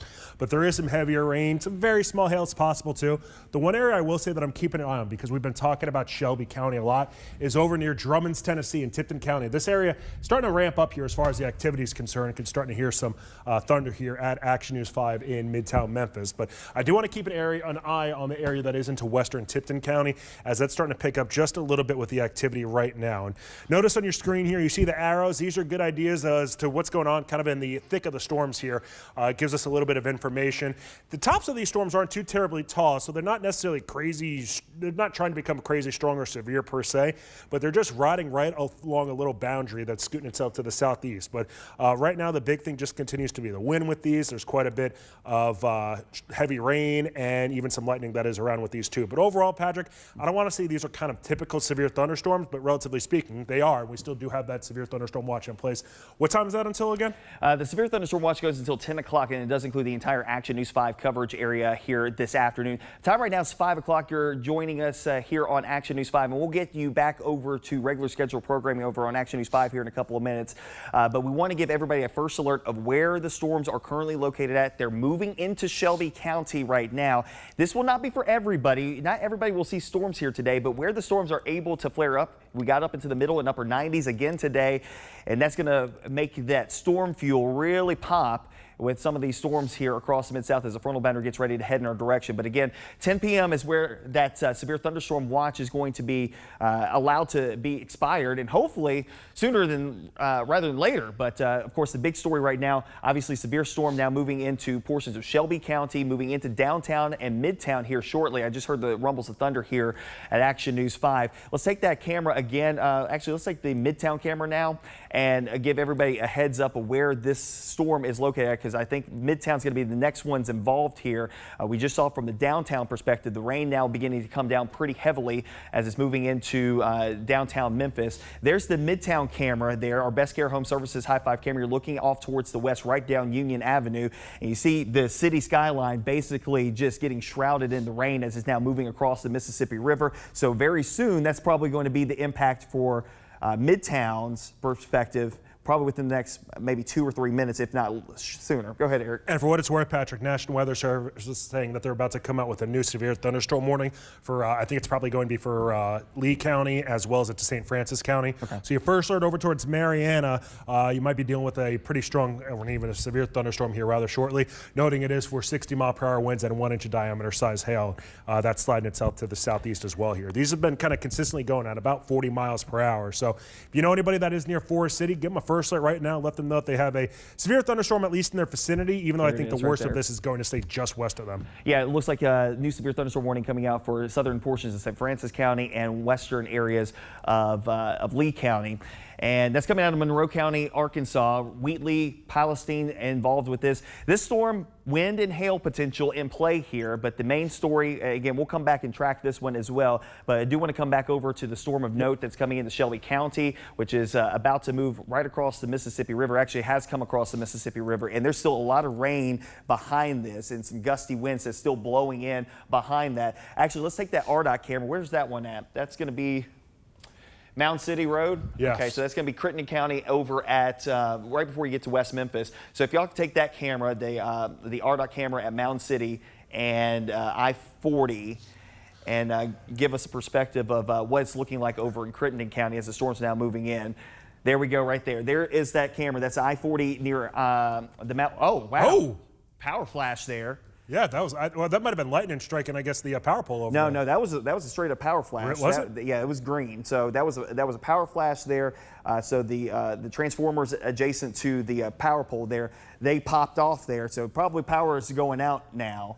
In Crittenden County. In Crittenden County. You know, this is a fairly rural portion of Crittenden County. Right. Now you're heading out towards the river at this point. But that gives you the ferocity of these winds that are now moving in. That's probably going to be the case here in Shelby County here very shortly. But I'm surprised that the camera still has power then. I know that's on the other side of the road, but that'd be kind of... like I said, there is, you know, you're heading out towards the river at this point, so it might be on the south side of the interstate. Touche. That's a good point. That'd be the case. But yeah, that was definitely a power flash there as the storm was coming through there. That was the wind blowing into that power line there. So again, we want you to be prepared for the storm now moving into Shelby County. You just saw there. We were surprised to see that as well as it popped up there over at the Mound City interchange at I-40. That is right here. So that's where that is located at. Midtown Memphis is right here. We're just now hearing the rain coming down here at 1960 Union, and very soon the heavy rainfall is about to come down. Let's take that downtown camera now, our Best Care Home Services High 5 camera, because the wind that you just saw there at Mound City is now coming across the Mississippi River, and that's heading right to the bluff. And that is where you can really start to see the power outages ramp up here, because there's a good chance that transformer just went out because of the winds really just, quite frankly, hitting it at a very quick velocity here. So your first alert, if you are into downtown Memphis and really throughout Shelby County as a whole, try to power up any sort of your mobile devices right now, just in case the power does go out. So this way you can kind of just stay ahead of things here. It's also a good idea to have the Action News 5 First Alert weather app on hand, because at the least here, even if you don't get the power out, just a good one to have on hand so you can track the showers and storms with us. And if the power does go out, you can follow Patrick and myself covering these severe storms across the Mid-South as the rest of the evening does unfold. Worthwhile to note, if you're in northern Mississippi County, if you're into Lauderdale, Crockett, even Haywood, as well as Dyer counties, right now your severe weather threat is to the south of you. It's not really an issue.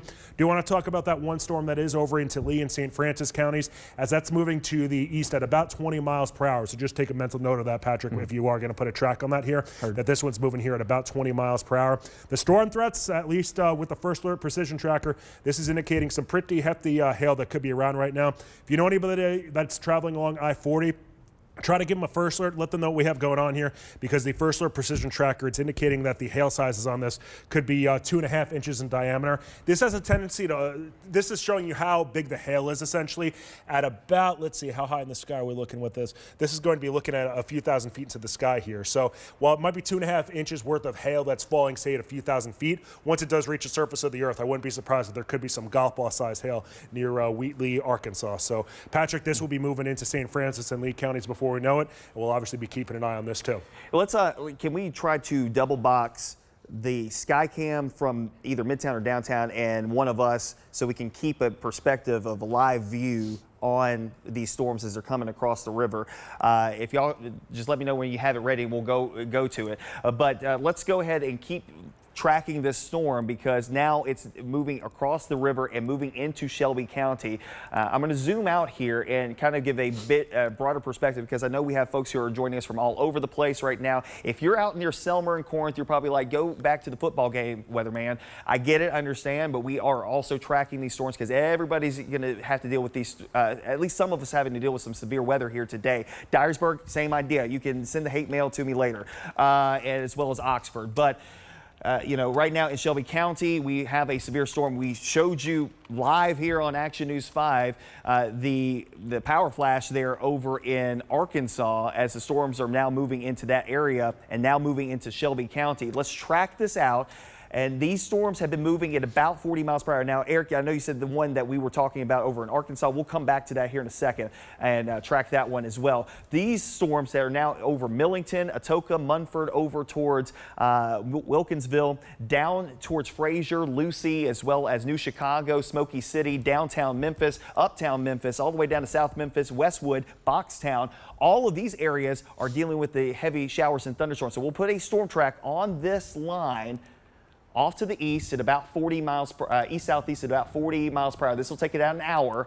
So again, on top of Memphis, basically right now, Lakeland, Tennessee by 5:22, Germantown by 5:23, Collierville 5:34, Oakland by 5:40 or so, Somerville about 5:50, Moscow about almost 5:55, 6 o'clock, and Atway into northern portions of Marshall County by about 6:03. All points in between. Bartlett, I'm not forgetting about you. It's going to be on top of you guys here shortly. Same thing out towards East Memphis and as well as around Berclair, the Heights, High Point Terrace, Sea Isle Park, Orange Mound, all getting involved in these storms here very shortly. It's about to come across I-55 near Graceland here as well, into Whitehaven, and moving over towards the Memphis International Airport, the Frederick W. Smith International Airport, excuse me, there in the southern portions of Shelby County. So again, that's on top of you guys right now. Let's take that camera downtown, and if you've got the double box. Let's take the double box, actually. There you go. There's the downtown camera. You see the radar here. That's what this is producing right now. That is looking from the top of the bluff, looking towards the north from the down Riverside Drive at Tom Lee Park. That is the reason why we're on the air with you right now, because that is not fun and probably is going to have at least 40 miles per hour winds, but the severe thunderstorm warning itself upwards of 60 miles per hour winds. So please take this seriously. We just got an update within the last couple of minutes. 371 homes and businesses without power just in Shelby County, and the storm hasn't even gotten to the core of Shelby County. That's just on the edge of how many? About 4,000. 4,000? Yeah. Okay. All right. So that jumped up very quickly. Yeah. So that was just within like 2 minutes. I just looked at my watch. Well, it makes sense too, because the strongest winds are starting to move through the county itself. And keep in mind that this storm is moving itself from the west to the east here. So that's going to mean business. I do want to talk about, Patrick, if we could just real quick. Yeah, go ahead. That one storm that is over into St. Francis and over into Lee counties. This is looking near Brinkley, Arkansas. And I know that this isn't the main storm in Shelby County right now, but I do just want to show you what it does look like right now if you are over into Marianna and Forest City with that severe thunderstorm warning that you have on top of you right now. What I'll do, I'm going to put the radar back on this so you can see what we have going on with the First Alert Precision Tracker. And while the majority of the storm isn't necessarily right on top of our counties of St. Francis or into Lee County, it is moving itself slowly but surely in that direction. So your first alert, if you are over into Marianna, Arkansas, let me give you a track on this with the First Alert Precision Tracker so we can see where this is headed towards right now. In the general area of Marianna, this will be on top of you as we roll towards the top of the hour at about 6 o'clock this evening. But obviously we have a couple of severe thunderstorm warnings going on right now. Clearing this off, going back to the big view here, where you have those 2 severe thunderstorm warnings in place, and one of those that is over into Shelby County right now. It is packing a punch here with quite a bit of wind and some heavier rain. That 44 mile an hour wind gusts here at the station. Wow. 44. That's since I've been here at Action News 5, albeit it hasn't been a crazy long time, I think that is actually the strongest winds of a storm since I've been here at 44 miles per hour. Meteorologist Patrick Ellis reporting. This storm, it is still moving itself off to the east here at about 40 miles per hour. So let me give you the first alert with that as far as some of these stronger winds that are going to be around with this. In Germantown and Collierville, get ready for this. This is going to be knocking on your door in the next 20 minutes or so, specifically in Germantown at 5:30, Collierville by 5:42. Further to the east, Piperton at 5:46, Rossville at 5:52. Over at the Memphis International Airport, I have a feeling that they're probably going to put an airport warning out, which pretty much, correct me if I'm wrong with this, Patrick, I think that kind of closes down the airport for at least a little bit. Yeah, at least for operations on the airfield, yes. Right, that makes sense. And usually they issue an airport warning, but usually that would happen if we did not have a severe thunderstorm warning. I think the severe thunderstorm warning Good point on that. Oversees that. Yeah, 44 mile an hour wind gusts here at the station. Go ahead, Eric. One thing real quick, the National Weather Service is starting to trim some of the warnings up, the watches up north. They're starting to cancel them out. So Dyer County, you're out of this, Pemiscot County, really into northeast Arkansas as well. But the majority of us, we are still under that watch until 10 p.m. Okay. So again, 40 plus mile an hour winds here in Midtown, and I think those MLGW numbers are about to go creeping up here as the storm continues to work its way farther off to the east. Soon enough, this will start dropping off some of these counties up to the north, as Eric was just mentioning, but the severe thunderstorm watch does go until 10 o'clock tonight. Correct. So let's go back over to the storm here, and Eric, I'm going to come back over to you with the other storm that's over in Arkansas. Copy.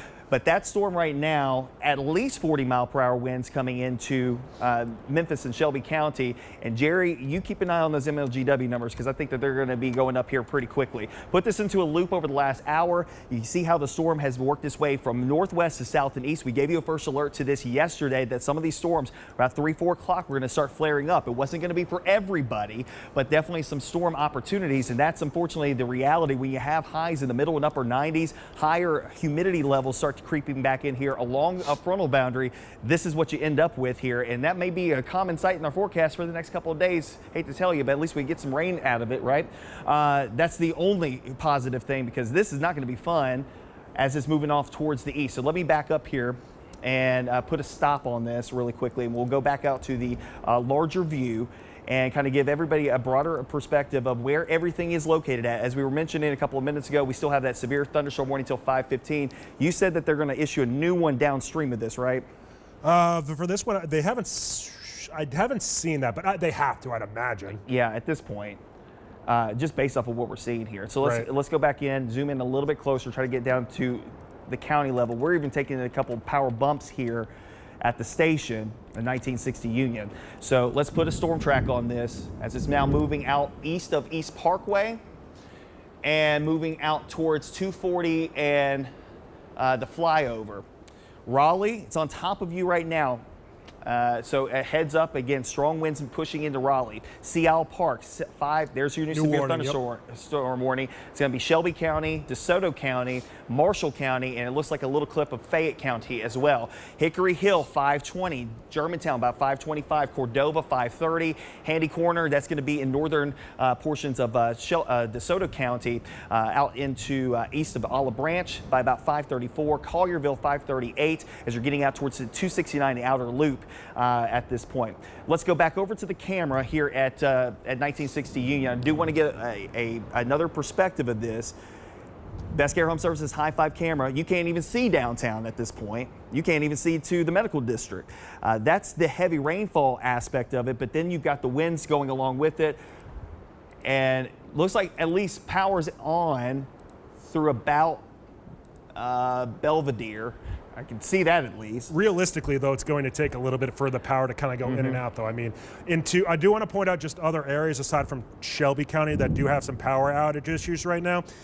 Into Tipton County, last check, there was about 1,000 customers without power. Now we're up to 2,000 customers without power. Into Poinsett County, which first saw these showers and storms, we have 1,000 customers without power. So these numbers will likely be climbing more than they're going to be falling. Crittenden County with another 600, Marshall County with 100, and into Shelby County, I know this says 300, but Jerry Askin was reporting that there was about 4,000 customers a little while ago that did not have power. We do not have cameras. Oh, okay. Copy on that. So just so you guys know as a heads up, we do not have cameras right now because I think we took some sort of, I don't know if I'd say a power bump or it knocked it out, but. Yeah, definitely a power bump. Okay. Keegan, can you get the Clark Tower camera up? Because that'll be the next one that's going to be dealing with this. Get the Clark Tower camera up. Yeah, I got there it. you There go. we go. There's Clark Tower. That's East Memphis. That's Poplar and Tip of the cap, Mendenhall. Keegan. And there you go. The wind's blowing in there. This is now moving out towards 240 and Poplar. This is going to be moving out towards Sea Isle Park, Marquette Park. I'm thinking the Parker Avenue campus of the U of M itself. We got students back on campus now. So again, this is now moving out in that general vicinity. East Memphis, you're next in line with the strong winds now moving in your direction. We're going to try to track this out as much as we can. I'm going to keep naming out random places, from trying to get the camera perspective. Next T-Dot camera that I want to get is going to be at the flyover. So get that one ready. But I want to stay here for just a second.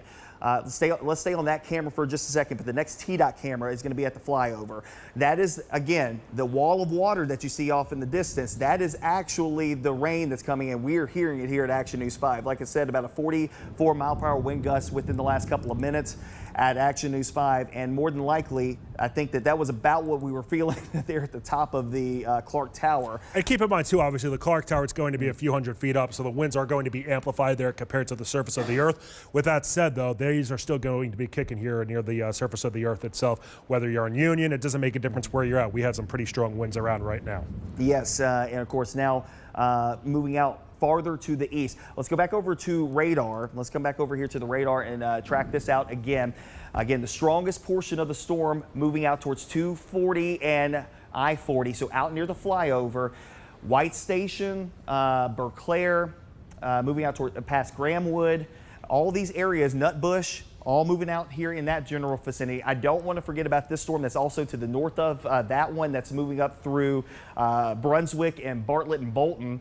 That one is not severe, but it is heavy. It's knocking on the door. It's knocking on the doorstep of severe. That's coming across, let's see here, that'll be like Kirby Whitten. Well, actually, Kirby Whitten be right here.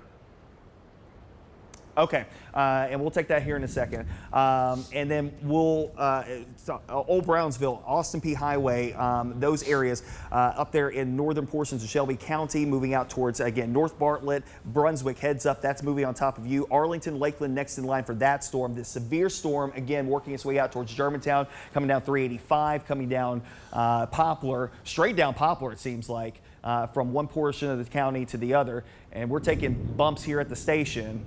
Yeah, this is one of the worst bumps. I'm not going to lie. I've seen since I've been here. Hey, Patrick, I want to go back and talk about that just one storm that is a little bit further to the west as well, over into Lee and St. Francis counties here. You do see that there are some reds and purples that are embedded here. That's usually a good indication of some large hail that is around right now. And the biggest reason why I want to point this out is because this is close to I-40 right now. So if you know anybody that was over in Little Rock throughout the day, they're headed back to the Mid-South here for the evening. Good idea to give them a first alert. Let them know they're about to be driving into a pretty nasty storm. This storm has been moving itself down to the southeast at about 20 miles per hour. Let me give you a track on this so you can see where it's headed towards. Mariana, this is going to be on top of you as we move to about 6 o'clock this evening here. Amoro by 5:32 and Rondo at 6:11. Back out here across the Mid-South. If you're in Dyersburg, if you're into Ripley, Tennessee, Crockett County, you're pretty quiet right now, but we really want to keep a close eye on things as we roll towards Shelby County. These showers and storms, they are moving down to the southeast here at about 40 miles per hour. So it might be quiet right now in Collierville, might be pretty quiet right now in Germantown, might be quiet right now in Rossville, some of these areas, but you are going to be seeing some very strong winds and some pretty heavy rain and lightning that will be on top of you over the next hour or so. Germantown at 5:26, Olive Branch at 5:36, Collierville at 5:38, Piperton, you can anticipate some 60-mile-per-hour winds, lightning and heavy rain at 5:41, and Rossville by 5:46. Don't want to forget about you in northern Mississippi. Once we get past about 5:40 this evening, that's when this is going to be starting to really move into northeastern DeSoto County and into northern portions of Marshall County. Let's take the MLGW numbers because they spiked up in a big way here within the last couple of seconds. Jerry, I know you're looking at them as well. Do you have an update? FYI, 60-mile-per-hour wind gusts at KMEM. At the airport, okay. Yeah. 60-mile-an-hour wind gusts at the airport. All right. Check the outage map, 17,000. 17,000. Go ahead. For what it's worth, we just got a report that there are trees down at North Parkway just south of Poplar Avenue as well. Okay, so North Parkway and Poplar Avenue. Okay, so that's going to be, let's see here. That's going to be, wait a second. North Parkway and Poplar? That was where the report was from, yes. Or is that East Parkway and Poplar? The eastbound lane of travel on North Parkway just south of Poplar. The report came on 711. That's got to be East Parkway. Yeah, it does have to be, okay. yeah. All right, so it's the northbound lanes of East Parkway. I'm picking up what you're putting down. It says eastbound on, no, you're probably right out of that. So again, that's right around the corner from the station, actually. That's, what, 2 minutes away from the station? Yeah, literally. And there are multiple large oak trees in that area. If you go down East Parkway, any of the parkways really, you know that how many of large oak trees are involved there. So that's probably a pretty large oak tree that fell within the last couple of minutes within there near the station. So again, there's the strongest winds now pushing across towards Germantown, coming across Germantown Parkway, Cordova this afternoon. Y'all know I do the morning show, so I'm used to saying mornings. Anyways, Cordova to Bartlett to Germantown, back up north towards Lakeland, out towards Arlington, heads up to Arlington. You're next in line for the strong winds. It's just now pushed through Lakeland within the last couple of minutes out near Garner Lake, up along Houston Levee Road and Canada Road within the last couple of minutes. And then now, like I said, out near Germantown, coming out past Germantown Parkway, out near Saddle Creek. Next in line, Collierville, Bray Station, heads up to you guys. They'll come down Wolf River Boulevard, Poplar Pike, and eventually, paralleling 385 as well.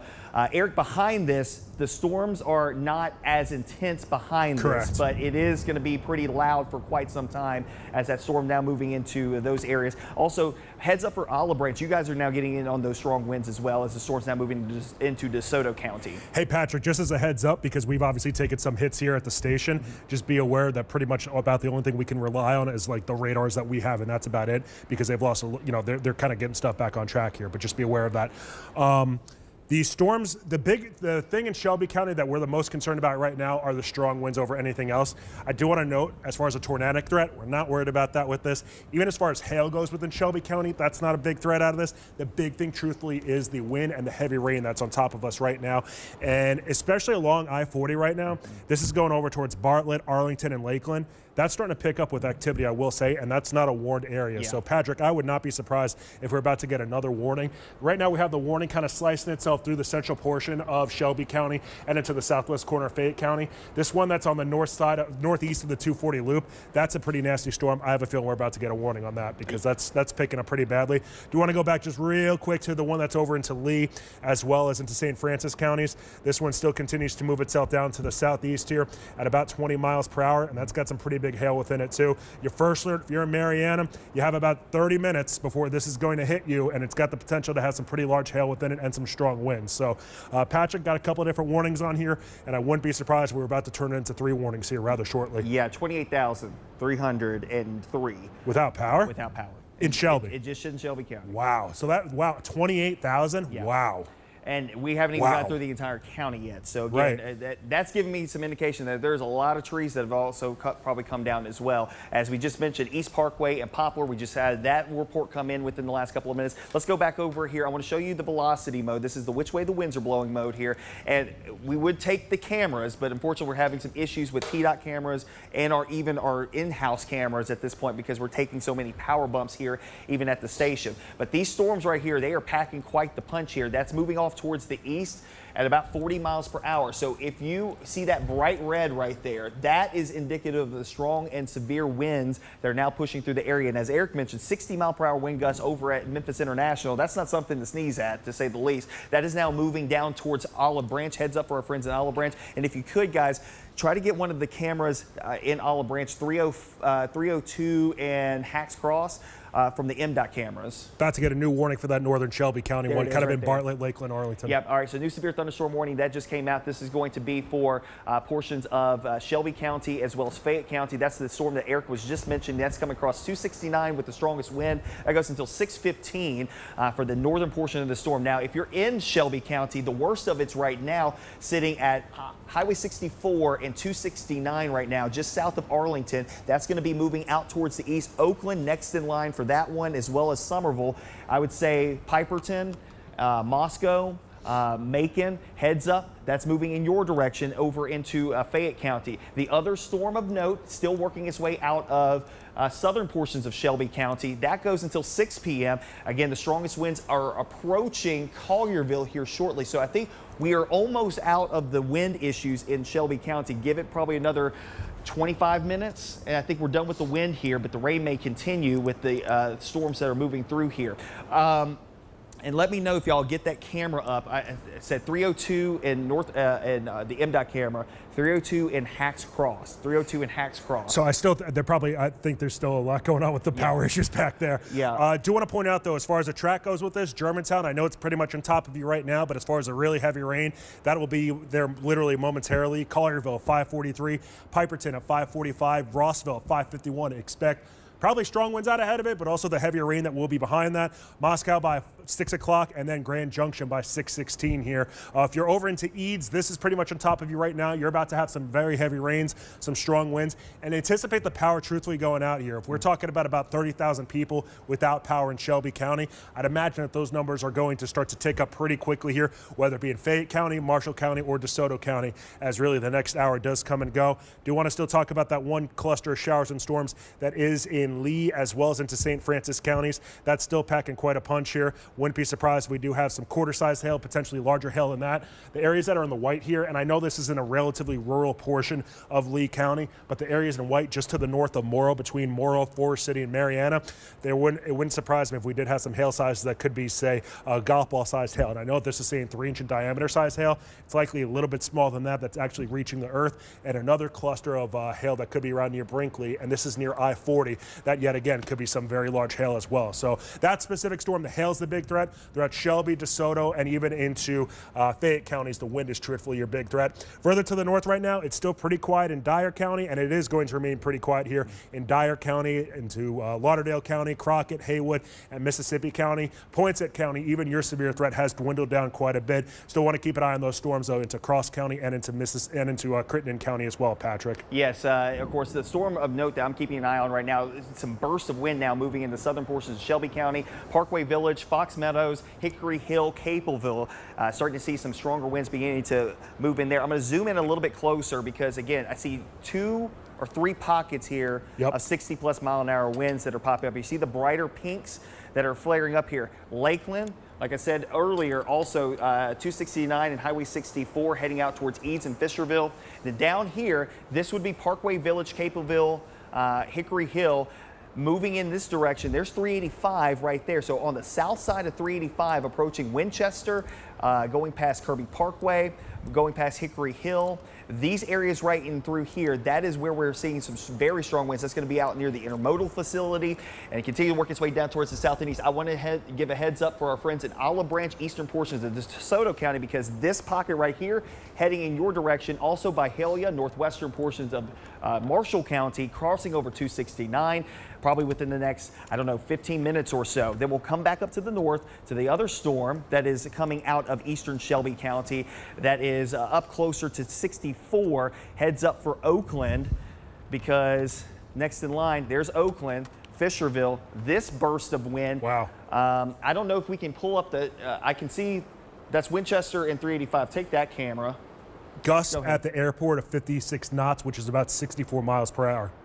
On top of the 60. Within the past 2 minutes. Okay, all right. So that goes along with what we're seeing there. Yes. 60+ mile an hour winds in Shelby County. That's the area that you just said that it's headed towards. Capeville, Parkway Village, Olive Branch, those areas. If you're right along the DeSoto and Shelby County lines, whether you're either side of the state, be aware the winds it's ramped up there quite a bit. Your first alert, if you're along Highway 72 into northern Marshall County, southern Fayette County, along Highway 57, the winds are about to get pretty nasty there, folks. Yes, and that was that 385 Winchester. Take that camera again. Yes. Take that camera again. And there you go. You're looking from that perspective. You're looking at the curve going towards Collierville.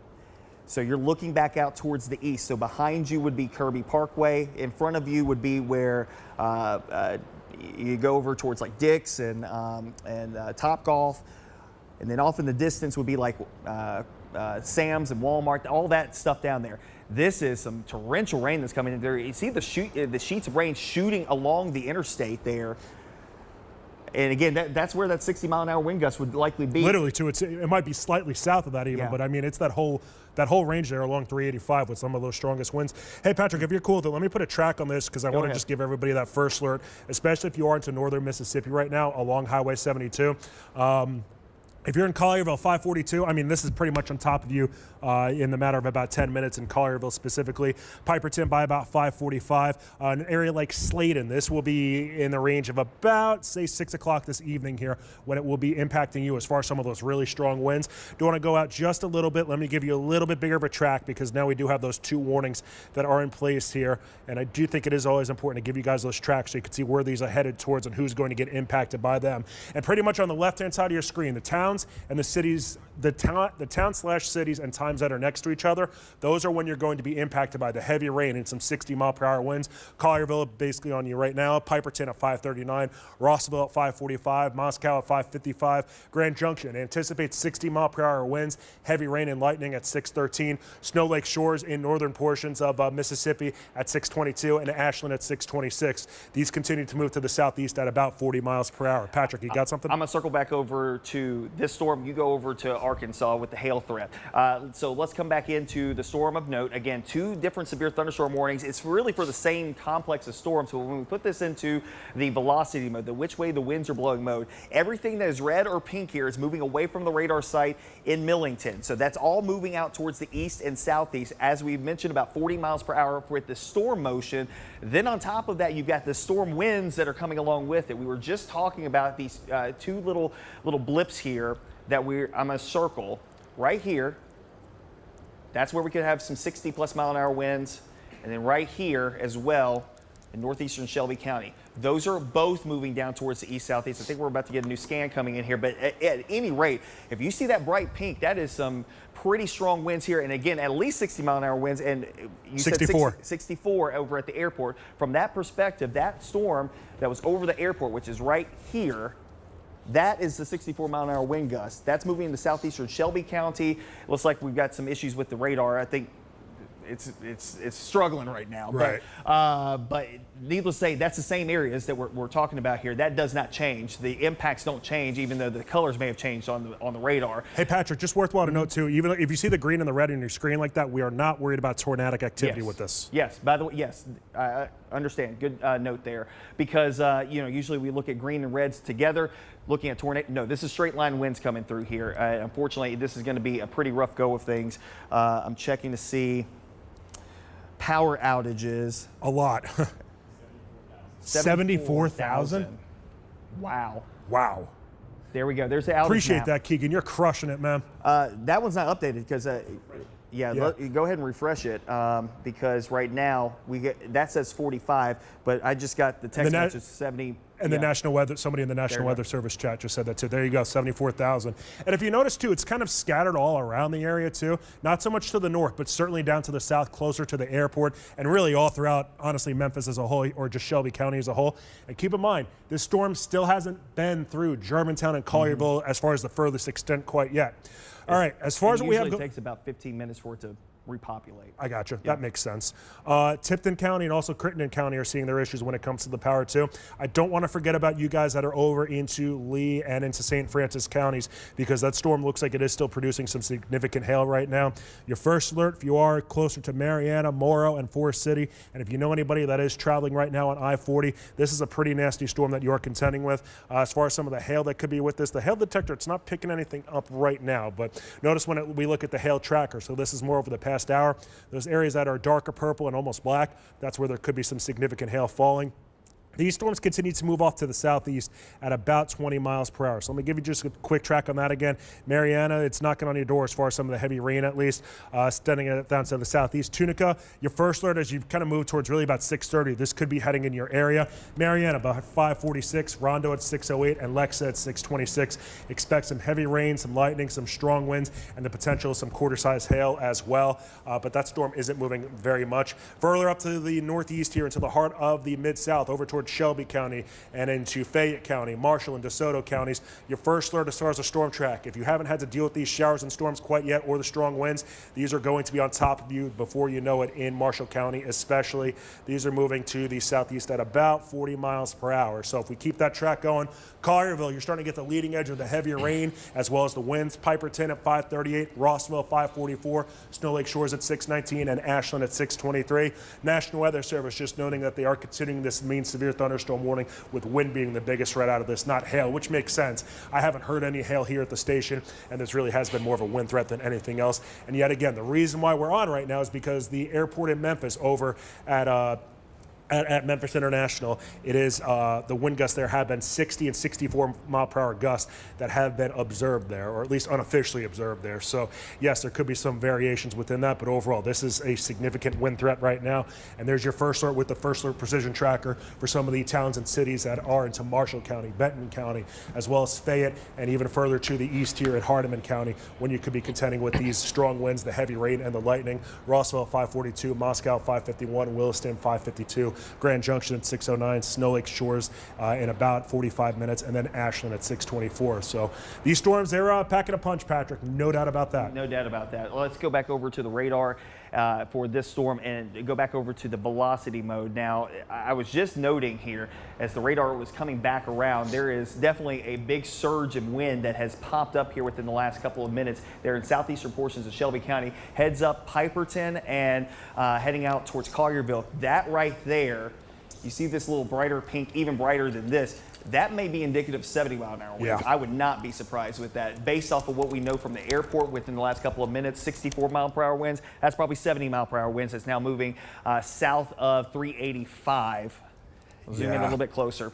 There you go. So again, let's see. That would be Winchester, Forest Hill, Irene, Hacks Cross. That area here, if you're south of 385, Hickory Hill, southeastern Shelby County, heading out past TPC Southwind, now moving out towards southern portions of Collierville, heading out towards Collierville High School. We're getting out here by Southwind High School as well. All of this area south of 385, even I would say if you're north of 385, near Forest Hill, Irene, by Hillier Road, that area probably getting just absolutely smacked right now with strong winds. I wish we had cameras to go down there, but I think all of them may have gone down within the last couple of minutes. There you go, Shelby Drive, Winchester, there's 385 right there, and moving out towards 269, Handy Corner, Olive Branch, and Casey would be next in line here. You see Casey as well as Byhalia, Tasca, Mount Pleasant. Heads up for you guys in the northern portions of Marshall County. It's moving in your direction here. Again, that warning goes until 6 o'clock this evening. The main one that we're watching that has the strongest winds now moving out here past Byhalia Road. and moving out towards 302 and I-269. If you got, I see y'all moving around the cameras on TDOT. Those are MDOT cameras. Go over to 269 and 302, and So you think kind of Olive Branch, Byhalia, that sort of area? Yeah, it would be where your cursor is. Go up. If Where it says Casey, left of Keegan, if you want, I'll give you a couple left of of tracks while Casey. Patrick's doing that right Yeah, now. If you want to do a couple more tracks of these storms, because if you're in northern Marshall County, if you are into Benton County, if you're in southern Fayette County, these are knocking on your door. These are going to be an issue for you soon with some very strong winds. This is going to knock out power. I mean, we have we have over 74,000 customers within Shelby County without power, and that's before this whole entire cluster of showers and storms move through the area.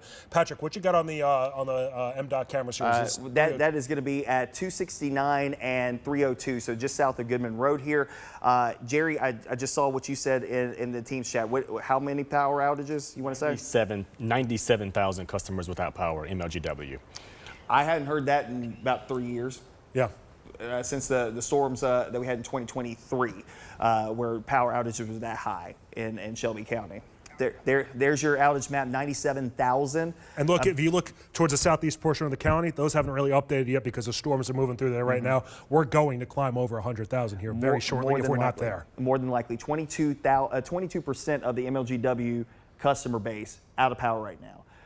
In Shelby County. This is why we broke on to programming. We saw this issue flaring up. We gave you a first alert that the storms were coming out of Arkansas into Tennessee, and unfortunately that's the case here. Let's go back over to that camera at 302 and I think it's Dogwood and 269 actually. There you go. That's frozen. That's frozen. Okay. So that could have been knocked out from the wind. Yeah, more than likely. All right, hey Patrick, let me throw another track on this if you're cool with it. Cool. All right, so let me. I want to talk about who's coming down the pipeline with this as far as these strong winds, because we're talking about Shelby County, probably at least approaching and likely exceeding 100,000 customers without power right now. If you're in southern Fayette County, if you're in northern Marshall County, if you're in northern Benton County, if you're near Slade and Rossville, some of these areas that quite frankly got tattooed by tornadoes going back here about a year and a half ago, make sure your devices are powered up. Get ready for some strong winds. This is going to be pretty nasty. It's about to move through your area, and especially too, some of these winds, they're coming off. The weather right now, if you haven't been hit by these storms, it's been hot, it's been humid. It hasn't been crazy windy out there. With these storms running into some you're going to see the winds ramp up very quickly, and that's where you see your damage occur here. So Rossville, I've talked about you guys a few times. Your time is starting to run up here as far as dealing with the quiet weather. The winds are going to be picking up the heavy rain, the lightning in the next 5 minutes. Byhalia 5:53, Moscow 5:56, Grand Junction at 6:14, Snow Lake Shores at 6:24, and Ashland at 6:26. A little bit further up to the north right now. Don't want to forget about all y'all in the central portion of Fayette County. Same idea with the winds here. They're going to be ramping up very soon. And including really the majority of Fayette County here and starting to scoot it on into Hardeman County. Oakland at 5:45, Williston 5:59, Moscow at 6 o'clock, and Grand Junction at about 6:19. The last one I do want to talk about here when it comes to storm tracks is still back over into Lee and St. Francis counties. A new severe thunderstorm warning was just issued here. National Weather Service saying that this is warned for the potential of, let's see, quarter-size hail and 60-mile-per-hour winds still, and this is now until 6:30. So the activity with this one here is still picking up. Let me put a track on this. This is still moving to the east at about 50 miles per hour. Your first alert, if you know anybody trying to get lucky over in Tunica, this is going to be on top of them at about 6:30 this evening here. Mariana at 5:50, and that will continue to race itself off to the east here, although it's not moving itself to the east quite as quickly as some of those areas to the east into Shelby County. But Helena, West Helena, you're about to see some pretty hefty storms moving on in as well. The leading edge of this, that is going to be trying to approach, I think, I-55 towards Senatobia at about 7 o'clock this evening here. So, Patrick, these storms, they're packing quite a punch. Once I saw earlier today that we had a temperature of about 98 degrees here in Memphis, I said, man, we're about to see some stuff flare up today, and this is some nasty weather. You know, we talked about that stalled frontal boundary being on top of us for a couple of days. We're on the edge of the ridge of high pressure, and that is unfortunately a horrible place to be, especially this time of the year, because you end up with these little small-scale disturbances. I talked about that Friday, where we have these small-scale disturbances coming down the pipeline, and occasionally it's going to run into this heat and humidity, and this is what happens when you have that happen. Let's take that camera, 240 in Mount Moriah. You got some folks underneath the overpass there, off on the right-hand side, if you could take that one. I think that's where that's at. Okay, that's okay. So take that one. So this is going to be at 269 at Deer Creek Road. Got some folks underneath the overpass there. You can see off in the distance where it says MDOT just past there. That is the heavy rainfall and probably the wind that's coming along with it. This is a little farther south of where we were looking a couple of minutes ago. But needless to say, this is what's heading into DeSoto County now, and Marshall County. You're hot on the heels of it too. Let's zoom back in here, and Eric, if you could. Yeah. Over there, get a 3D slice of that severe storm over in Lee County, and we'll go from there. Collierville, it's on top of you, and of course the strong winds now pushing out into Fayette County, northern portions of Marshall County as well. So we're keeping you guys abreast of the changes. I will say, if you're in Millington, if you're in downtown Memphis, Boxtown, Whitehaven, those areas, South Memphis, Riverside, moving through Midtown even, the severe weather potential for this particular storm has come to an end, okay? So we can give you an all clear on that one. I would say also, if you're in, give it like 2 more minutes for Bartlett. If you're in Raleigh and Fraser, Millington, like I said, up towards Rosemark, give you the all clear as well. Lakeland and Arlington, I'll give you guys an all clear probably in the next couple of minutes. But Collierville, absolutely not. You need to stay inside on that one. Piperton, moving right down 72, and that's going to go right out towards Sladen, heading out towards Mount Pleasant. Mount Pleasant's where 302 and 72 meet. There's a gas station right past there. I think it's Shell gas station going past there. And then moving out towards the roundabout at Highway 7, probably within the next, say, 15, 20 minutes or so. So again, Sladen, Early Grove, those areas, me and Eric talk about those areas a lot, because, we think back to everything that we talk about is talking back to the April tornadoes of 2025, and that area just got absolutely raked. You're about to get a pretty strong storm with some strong winds moving in your direction as well. Southern portions of Fayette County, we're talking out towards LaGrange, and eventually, if it holds together, Hardeman County heads up to you guys as well, because that would be moving in your direction too. And there are a couple storms near Hickory Valley coming up out of Grand Junction, heading up towards Whiteville and Bolivar, but those are not the severe storms. Those severe storms are right along 269 right now, about to exit Shelby County. DeSoto County, South Haven, Walls, over towards Horn Lake, down to Hernando. We can give you the all clear on these storms, okay? They're going to pass you, but Olive Branch got hit by the storm, moving out towards 269 and out towards Goodman Road, Mississippi Highway 302 there.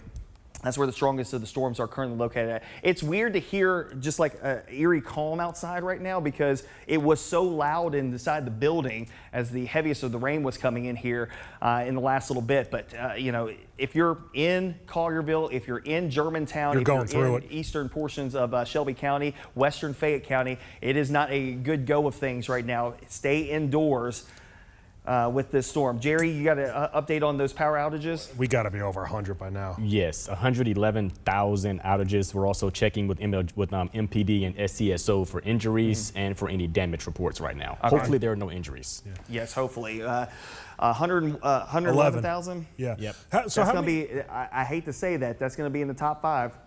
So let me, do you know as far as customers, how many that there are within the entirety of Shelby County? 420-something thousand, I think. You said 420? So we're looking in the range of over a quarter of people that get MLGW power, that they're without power, or just about that, I guess. Or just over that, yeah. Because that's still at 97,000 right now, and that's saying 22%. So if we're at 111 now, yeah, we have to be over a quarter of people within Shelby that don't have power. That's big. Yeah, if I'm not mistaken, I think that would be a top 5 outage. Yeah. And so Patrick, you know your history with this sort of stuff, so I believe you that you're right about that. It'd be close, and MLGW can say, tell us, if we're right on that or not. But yeah, and obviously we'll figure that out obviously down the line. Yes, but I think 111,000. I think that's pretty high. So at least I know it's in the top 10, but it may be top 5, close to it at least. That's significant. Yes. As far as what we have still going on with the timing with this, I did just get. I was talking to the producer in the back, Darion. Do want to give a tip of the cap to him as well as Keegan and Sergio in the back. They've been doing a great job with this. But as far as we're going to try to get a live shot here from Garner Montgomery. He was supposed to be in Oakland for a different story, but obviously the weather's become a significant thing right now. By Haley at 5:49, and really about now, these showers and storms, the strong winds, they're going to be on top of you very shortly. Moscow at 5:58, Williston at 6 o'clock, Grand Junction at 6:15, Snow Lake Shores at 6:21, Ashland at 6:25, Fauquier Faulkner at 6:42, and Middleton, Tennessee at 6:43. When these come through, it's going to take about an hour for these to swing. Well, even less than that. Say half hour to 45 minutes for the worst of this to move through. But during that time, there's a very good chance that you are going to lose power out of this and that you're going to be without it potentially for a little bit here. So your first alert, if you are northern Benton, northern Tippah, northeastern Marshall, southern Fayette, southern portions of Hardeman County, have your electronics charged here because there's at least a possibility that you are going to lose power. And you want to make sure you have the ability to watch us here at Action News 5 when it comes to the severe weather coverage between meteorologist Patrick Ellis, myself. We got Jerry Eskin out here, and Garner Montgomery. He's going to be, I think, over here in Oakland soon enough. They just got I'll call it an advisory here as far as the storm goes over into the area of McNairy County over towards Selmer. Haven't talked about you guys very much because, quite frankly, it's been pretty quiet over there to this point. This storm, it is trying to move itself to the southeast at about 15 to 20 miles per hour. It is a pretty tall storm, and it's likely going to flare up and become a bit stronger here over the next little bit. There is going to be heavy rain and some small hail embedded, and also some stronger winds. Selmer, you're seeing rain right now, but the worst of this is going to be on top of you here in about 25 minutes. And I still don't want to forget about the one cluster of storms that is into Lee and St. Francis counties here. That looks like it's starting to bow it. Well, it's starting to bow itself out per se, and it's trying to become a little bit weaker in the areas that have been tattooed by this over the past hour or so. Let me put a track on this quick so we could see where this is headed towards yet again. This is moving itself to the east, but it's trying to grow itself to the north here. So it's kind of an interesting shape to it. But West Helena at 5:53, Lula at 6:32, Tunica at 6:32 as well, and then Hughes, Arkansas at 6:38 here. So some pretty nasty weather conditions right now, even into Lee and St. Francis counties. Marshall County, tree on a residential home, and there's possible entrapment going on right now at 375 Minton Road. This is in Marshall County. So I don't know exactly off the top of my head 100% where that is. I'm going to very strongly assume it's on the northern side of the county, though. I'm just looking at that storm that's coming out of into Marshall County now. You know, we were talking about this right before the storm came across the river. It seemed like it was trying to weaken. Yeah. And then as soon as it came across the river, I don't know what it was, but the storm just absolutely blew up as soon as it came across the river. So much for the bluff. Yeah, the bluff didn't save us today. I say that much. 118,000 now at least. Power outages. And Patrick, look at what you have with the radar there. Yeah, this is coming across. That's bright. Yeah, this is 269 right here, 72. All right, let's take the outage map. There you go. That's 118,000. 27% of the MLGW customers without power right now. And that number is still climbing. Yes, it's got to be. I just got a text from a friend in Germantown. He said that he's got no power. Just tried to text y'all's nephew and figure out if we got power at the house too, but I would assume probably not. It seems like there's a lot of folks that are going to be without power here this evening across the Mid-South. This is going to take a while to get back on. Let's be honest with ourselves here. Let's just be transparent. It's going to take a while for this power to come back on, so be patient, please, with this unfortunate situation here on a Saturday afternoon. Again, you've got very strong winds that are blowing out right now. Again, coming out of portions of DeSoto County and into Marshall County. Right there at 70-plus mile-an-hour winds, more than likely, coming across portions of Byhalia, Casey, moving down 269. Moving past 269 out along US Highway 72. 302 runs back over and cuts in right there, the interchange over there east of Casey. And then moving out towards the east, moving out closer to Early Grove and Sladen here very soon. I'm thinking like Beyer Elementary.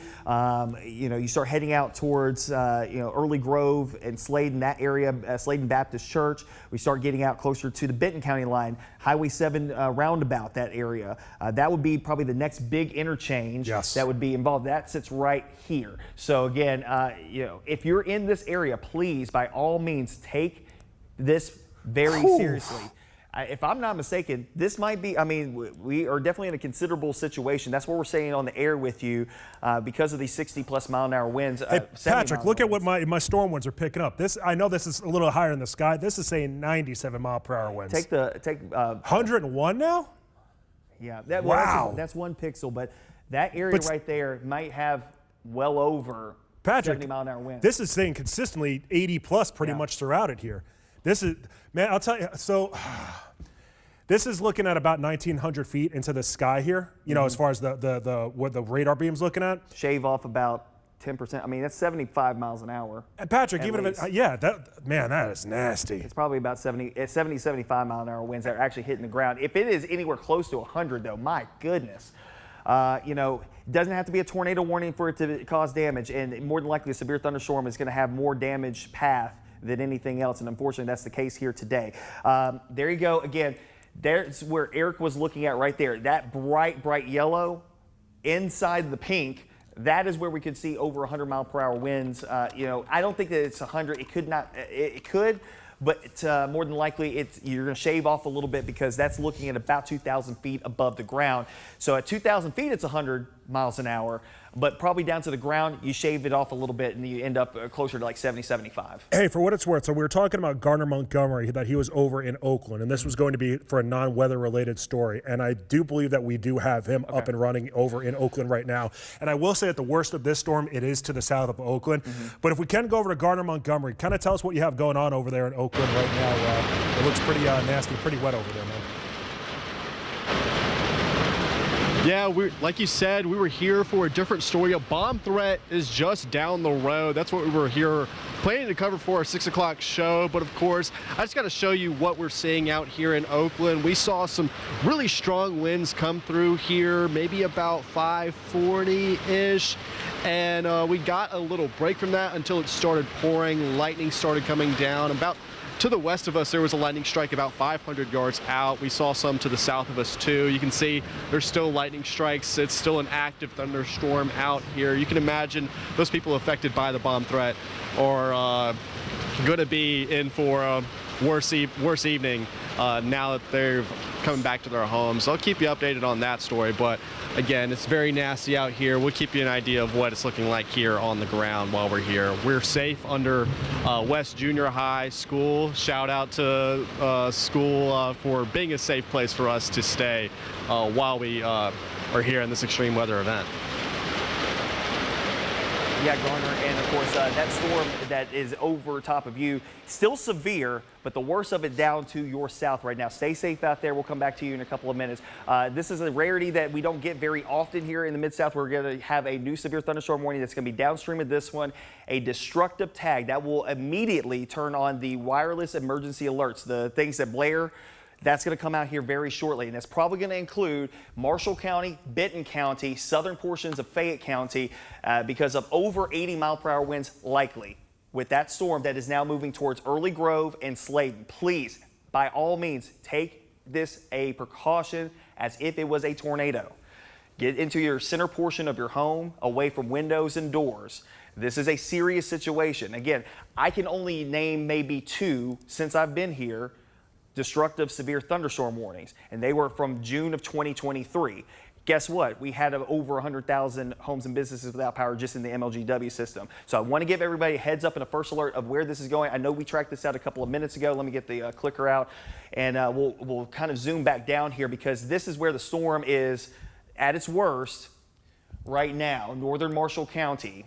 And we're going to stay with you through the entirety of that warning, by the way. Without a question. We're not going to hop off the air on this one because that is an extremely dangerous situation that is ongoing right now. So let's put a storm track on this. Is it still moving at about 40 miles an hour? I will double check on that, but I'd imagine it has to be. Okay. Yeah.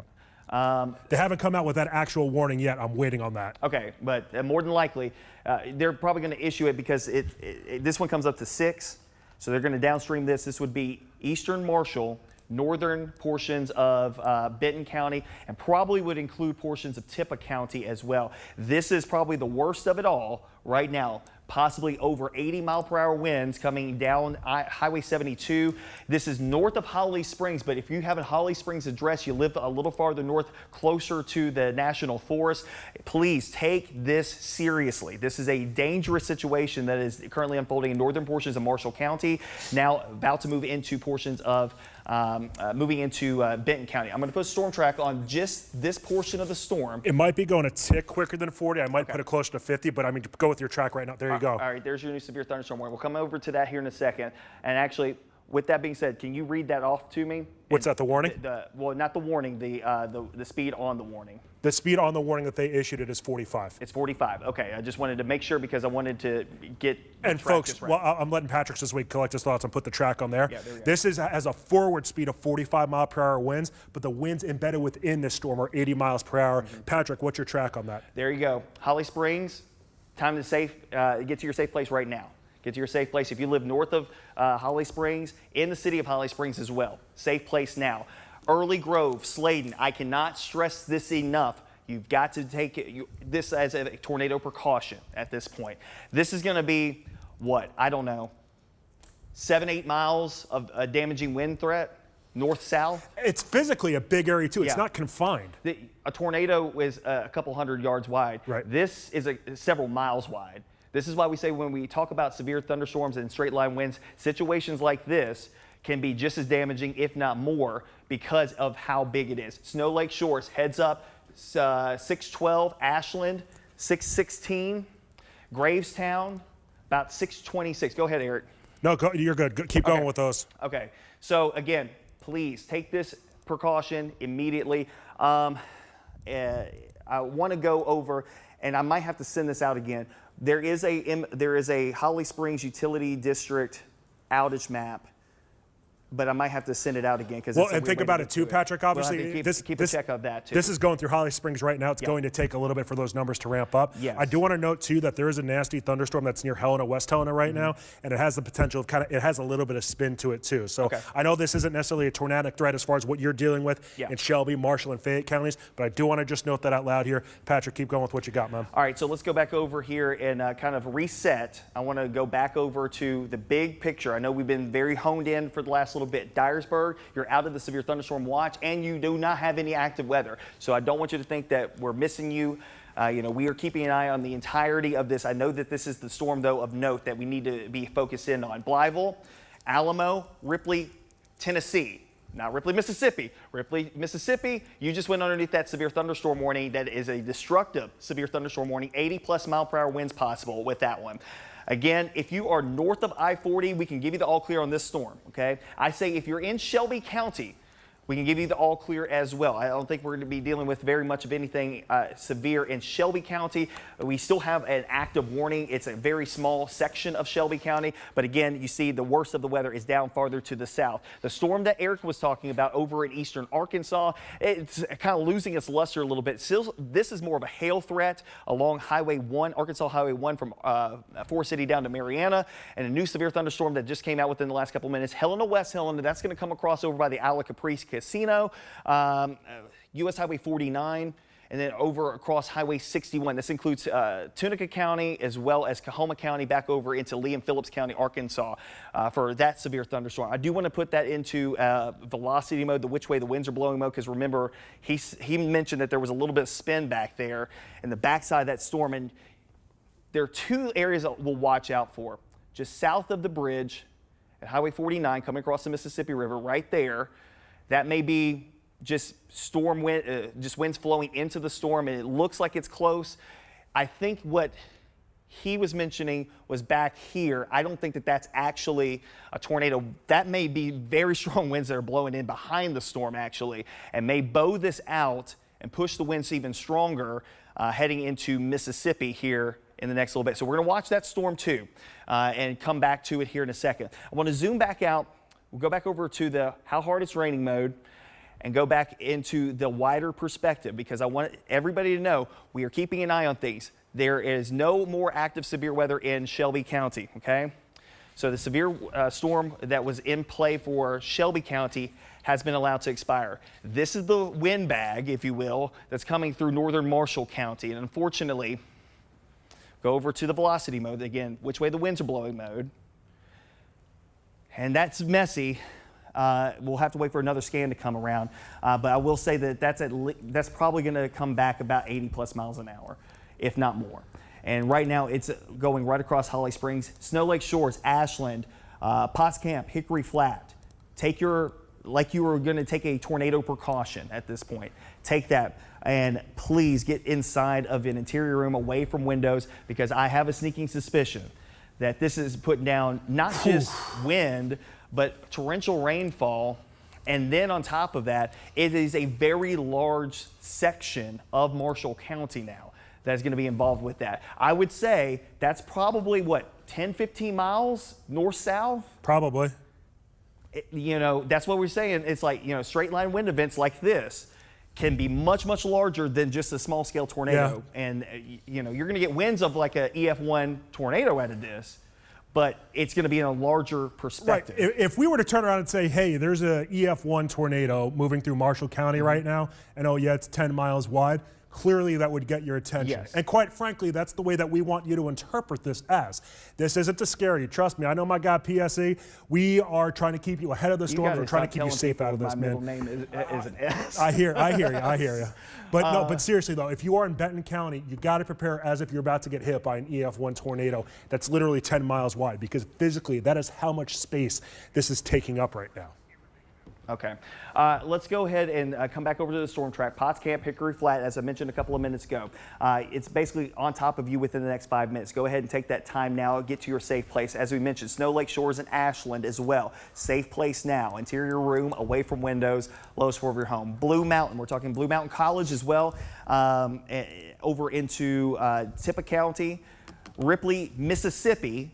Again, Ripley, Mississippi, under the gun of this severe thunderstorm warning. Ripley, Tennessee, you're fine. If you're in Lauderdale County, you're fine. But if you're in Tippah County, Mississippi, yes, you need to be taking the precautions. You're down the road a little bit, but 6:30 will come up on you very quickly. Time right now, 6:04. You're watching continuous severe weather coverage with myself, First Alert Meteorologist Patrick Ellis, First Alert Meteorologist Eric Brill, Jerry Askins in the building as well. We've got Garner Montgomery. He's in Fayette County right now, doing a completely different story, but unfortunately getting caught up in the storm activity here. Jerry, I want to come over to you really quickly and just get a quick check of the overview of what's going on from the perspective of if there's any damage reports coming in from Shelby County within the last little bit, and also the MLGW numbers. Yep, last check, we were checking the MLGW outage map. 126,000 customers now without power, so 29.46 customers without power. Again, 126,000 customers without power. We are hearing reports of downed trees, possibly in Fraser. We're also hearing reports of a pole down, MLGW pole down at Highway 70. So of course, yep, so there is the outage map you see right there. Again, we're talking 126,000 customers without power for MLGW. Hey, Patrick, if you have the graphic on hand, the severe thunderstorm watch, I think they took off a couple more counties. Yeah, they took off a couple of counties here. So let's see, just out of the severe thunderstorm watch now, Chester, Crockett, Haywood, Lauderdale, Madison, Mississippi, Poinsett, Tipton counties. So generally north of I-40 right now. Dyer County are out of this, so at least we're starting to trim some counties out of this. With that said, though, we still have some pretty nasty storms here across the Mid-South. Let me give you kind of the wide view of things here, and we're going to put some tracks on these, okay?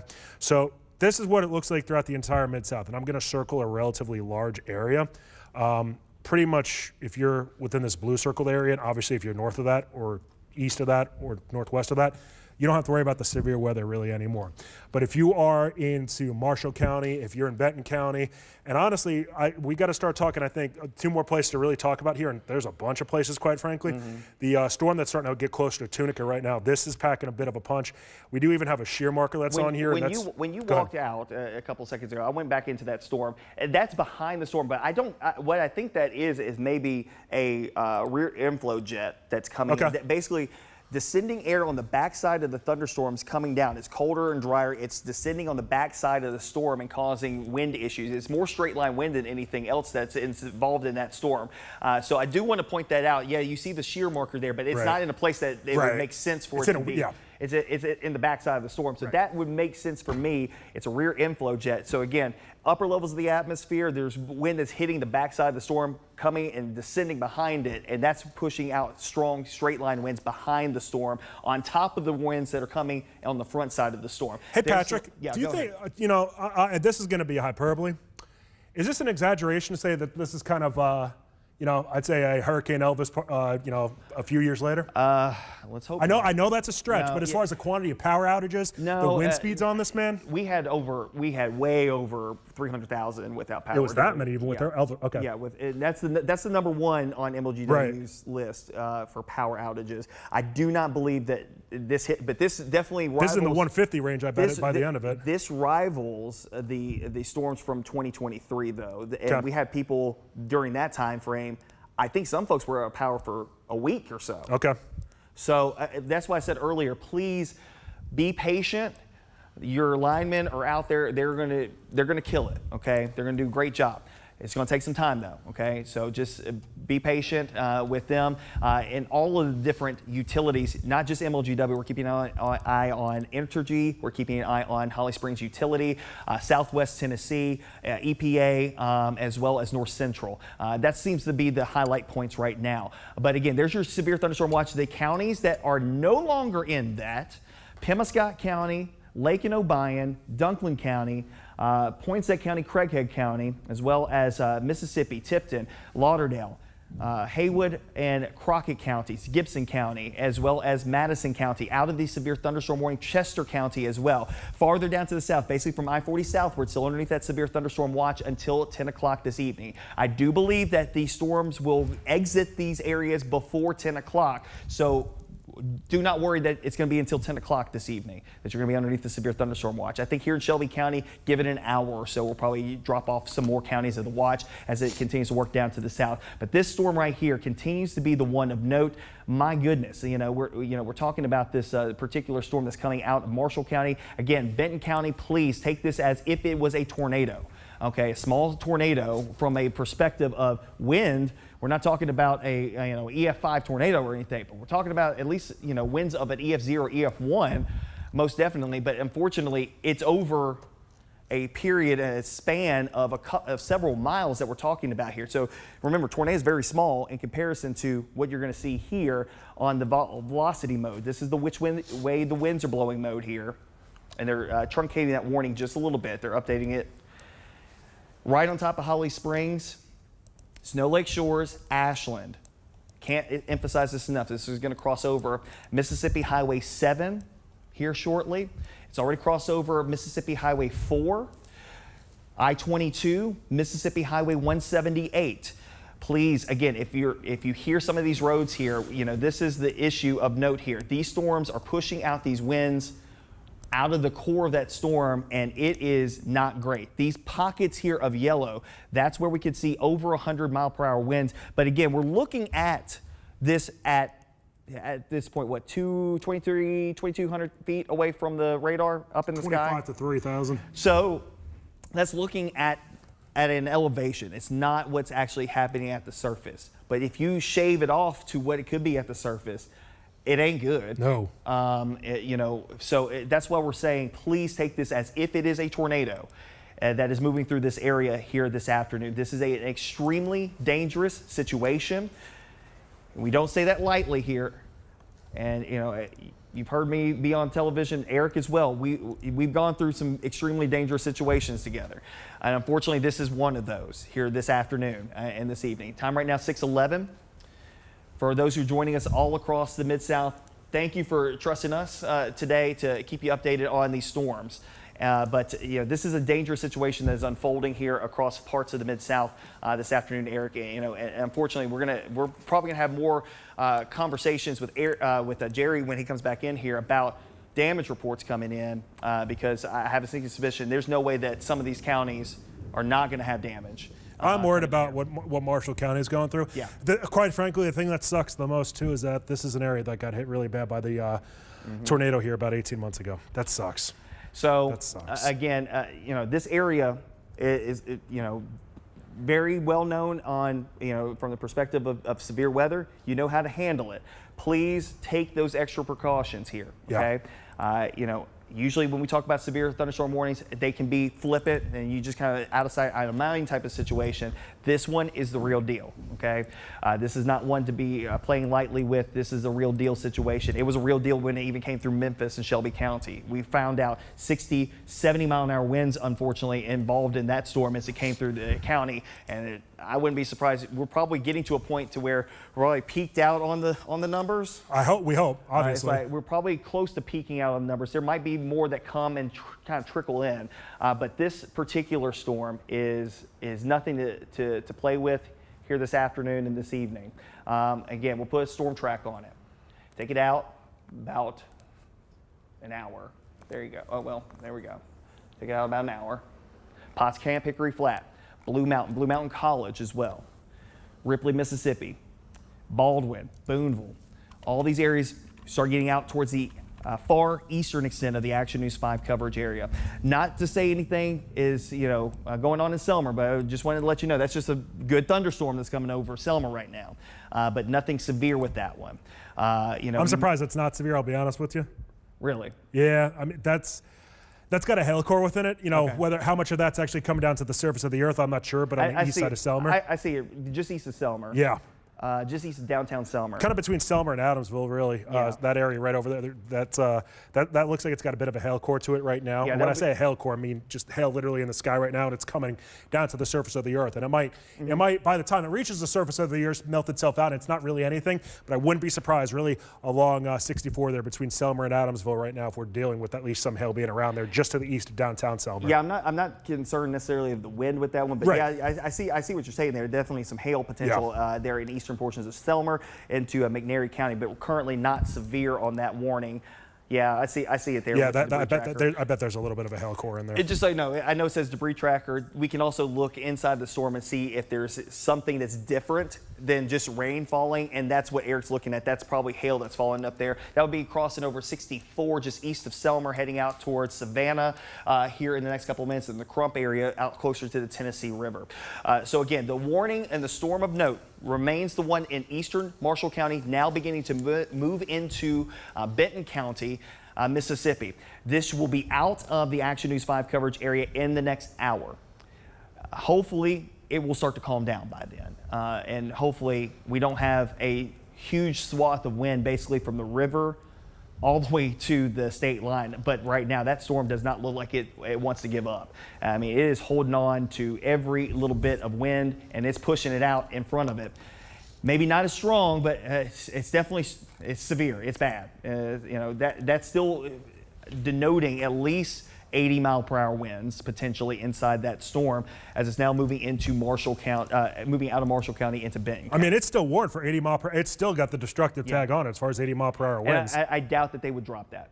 Right. There's no point at this rate. And I mean, I will. So if you really want to kind of cherry pick some of the fine pixels and some of the fine winds that you see with the wind and speed that Patrick has here, or that I could pull up with a First Alert precision tracker, you could have winds that are stronger than that are within here, but they're a little bit higher in the sky. So that's why when Patrick and I are talking about, if I pull this up if you want me to, I wouldn't say scary, that's not the right word, but if you really want me to show you some real bad things per se, I could cherry pick this and it shows you some winds that are 140 to 130 miles per hour, but this is looking higher up in the sky. And obviously, if I turn around and said to you, hey, there's 140 mile per hour winds right now, that would certainly gain your attention. And in reality, this is what the winds are, likely at about 25 to 3,000 feet in the sky. And that is it's a somewhat high distance, but the winds that are this strong at this height, you usually end up knocking off about 10 to even 20% of those. If you knock off 20% of a 130 mile per hour wind, that's still over 100 miles per hour as far as that wind's concerned here. So that's why that's why this is really just a very serious situation going on right now.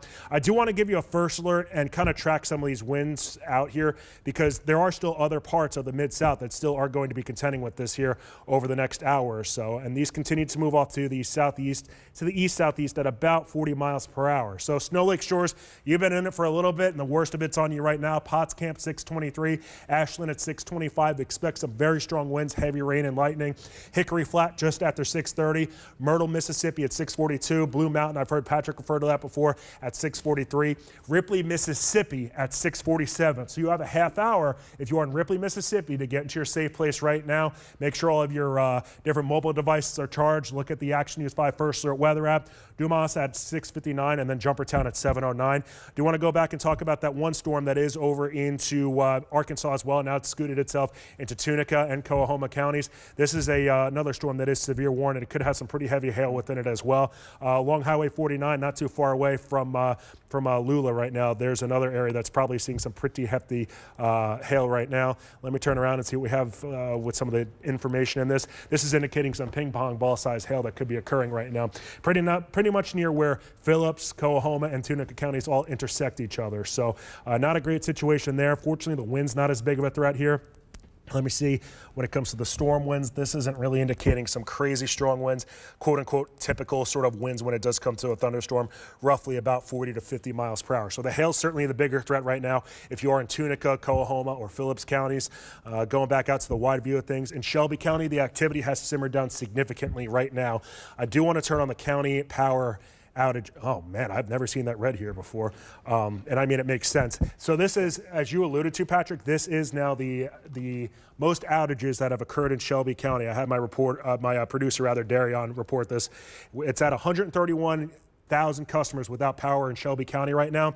That is the most since July of 2023 when there were 216. So obviously we're hoping not to get to that level here, but that is still a significant number as far as 131,000 customers, or 30% basically of the county that does not have power.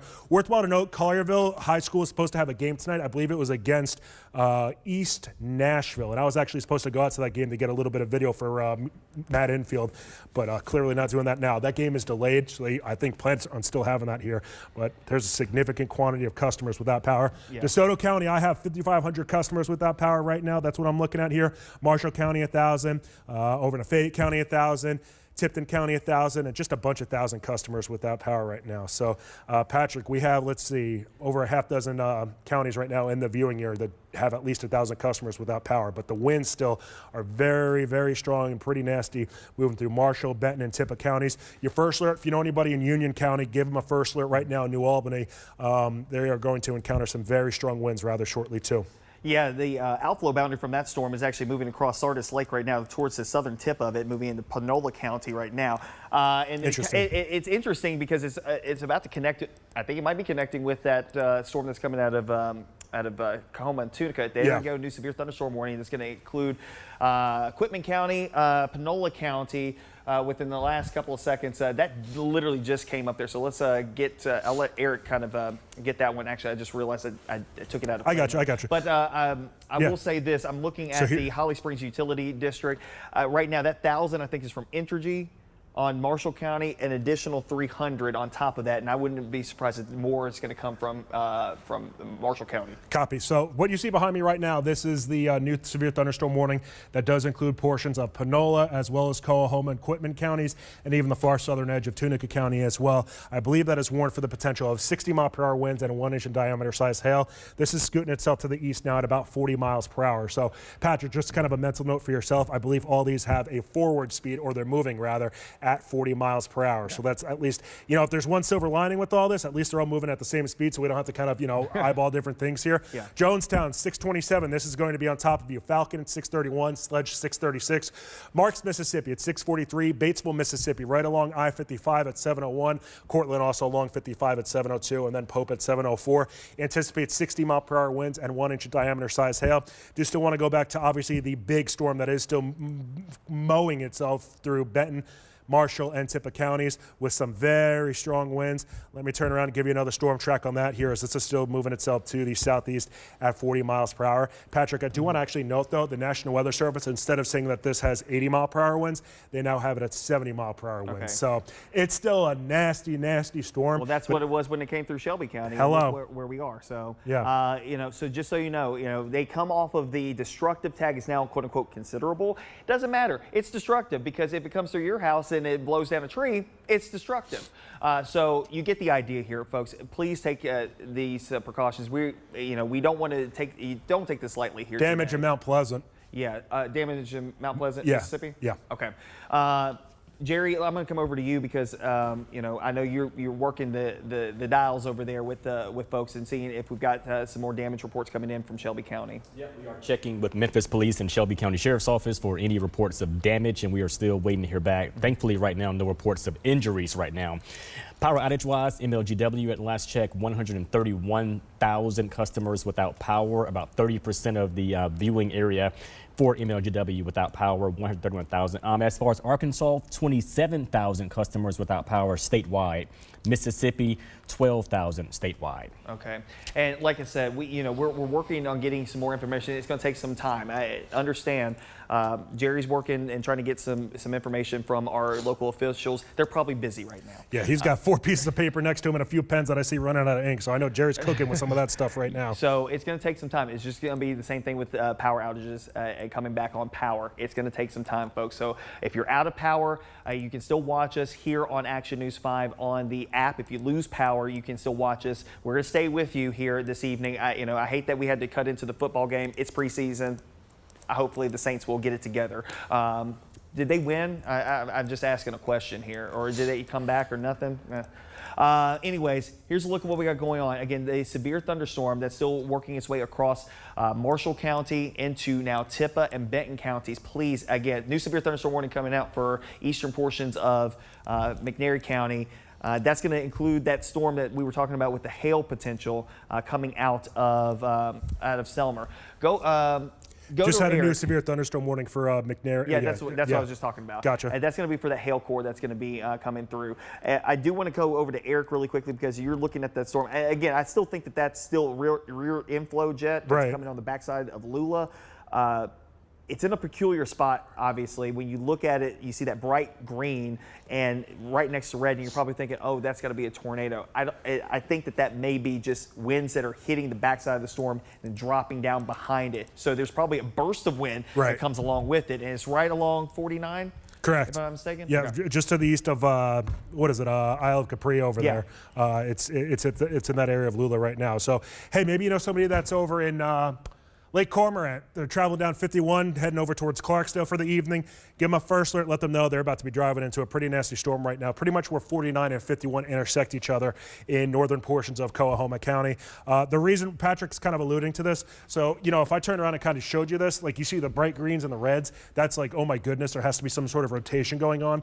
And obviously the actual radar itself, it's depicting that there is some sort of rotation, but just where this is with respect to the storm here, it's kind of on the backside of this storm right now, and the storm is moving in this direction, so it doesn't really make sense for a tornado to happen pretty much where it says delta on your map here. So hypothetically, if we did, this is kind of where it's indicating where the rotation is, kind of in these general areas. This just isn't the right spot for a tornado to occur here. So I every time that I kind of see and just pop it up here real quickly after going through some of the different storms, it just really gains my attention. And I always do appreciate Patrick kind of just talking about different things out loud here as to what he's monitoring and just obviously the past experience he has here. But the severe thunderstorm warnings, now we have 3 of them, I believe, that are in place, or technically 4, but really is 3 of them here across the Mid-South. Don't act like that you're a spring chicken around here, Eric. I mean, we've been here together for a long time. It feels like, and of course, going through a lot of different storms together. Just so you know, the Saints lost. 34-0. We don't talk about that. Yeah, we won't talk about that. Anyways, if you're a Rams fan, fantastic for you. Again, the reason why we're on the air is because of what's happening here today. Unfortunately, we just had a big, massive loss in power here across the Mid-South.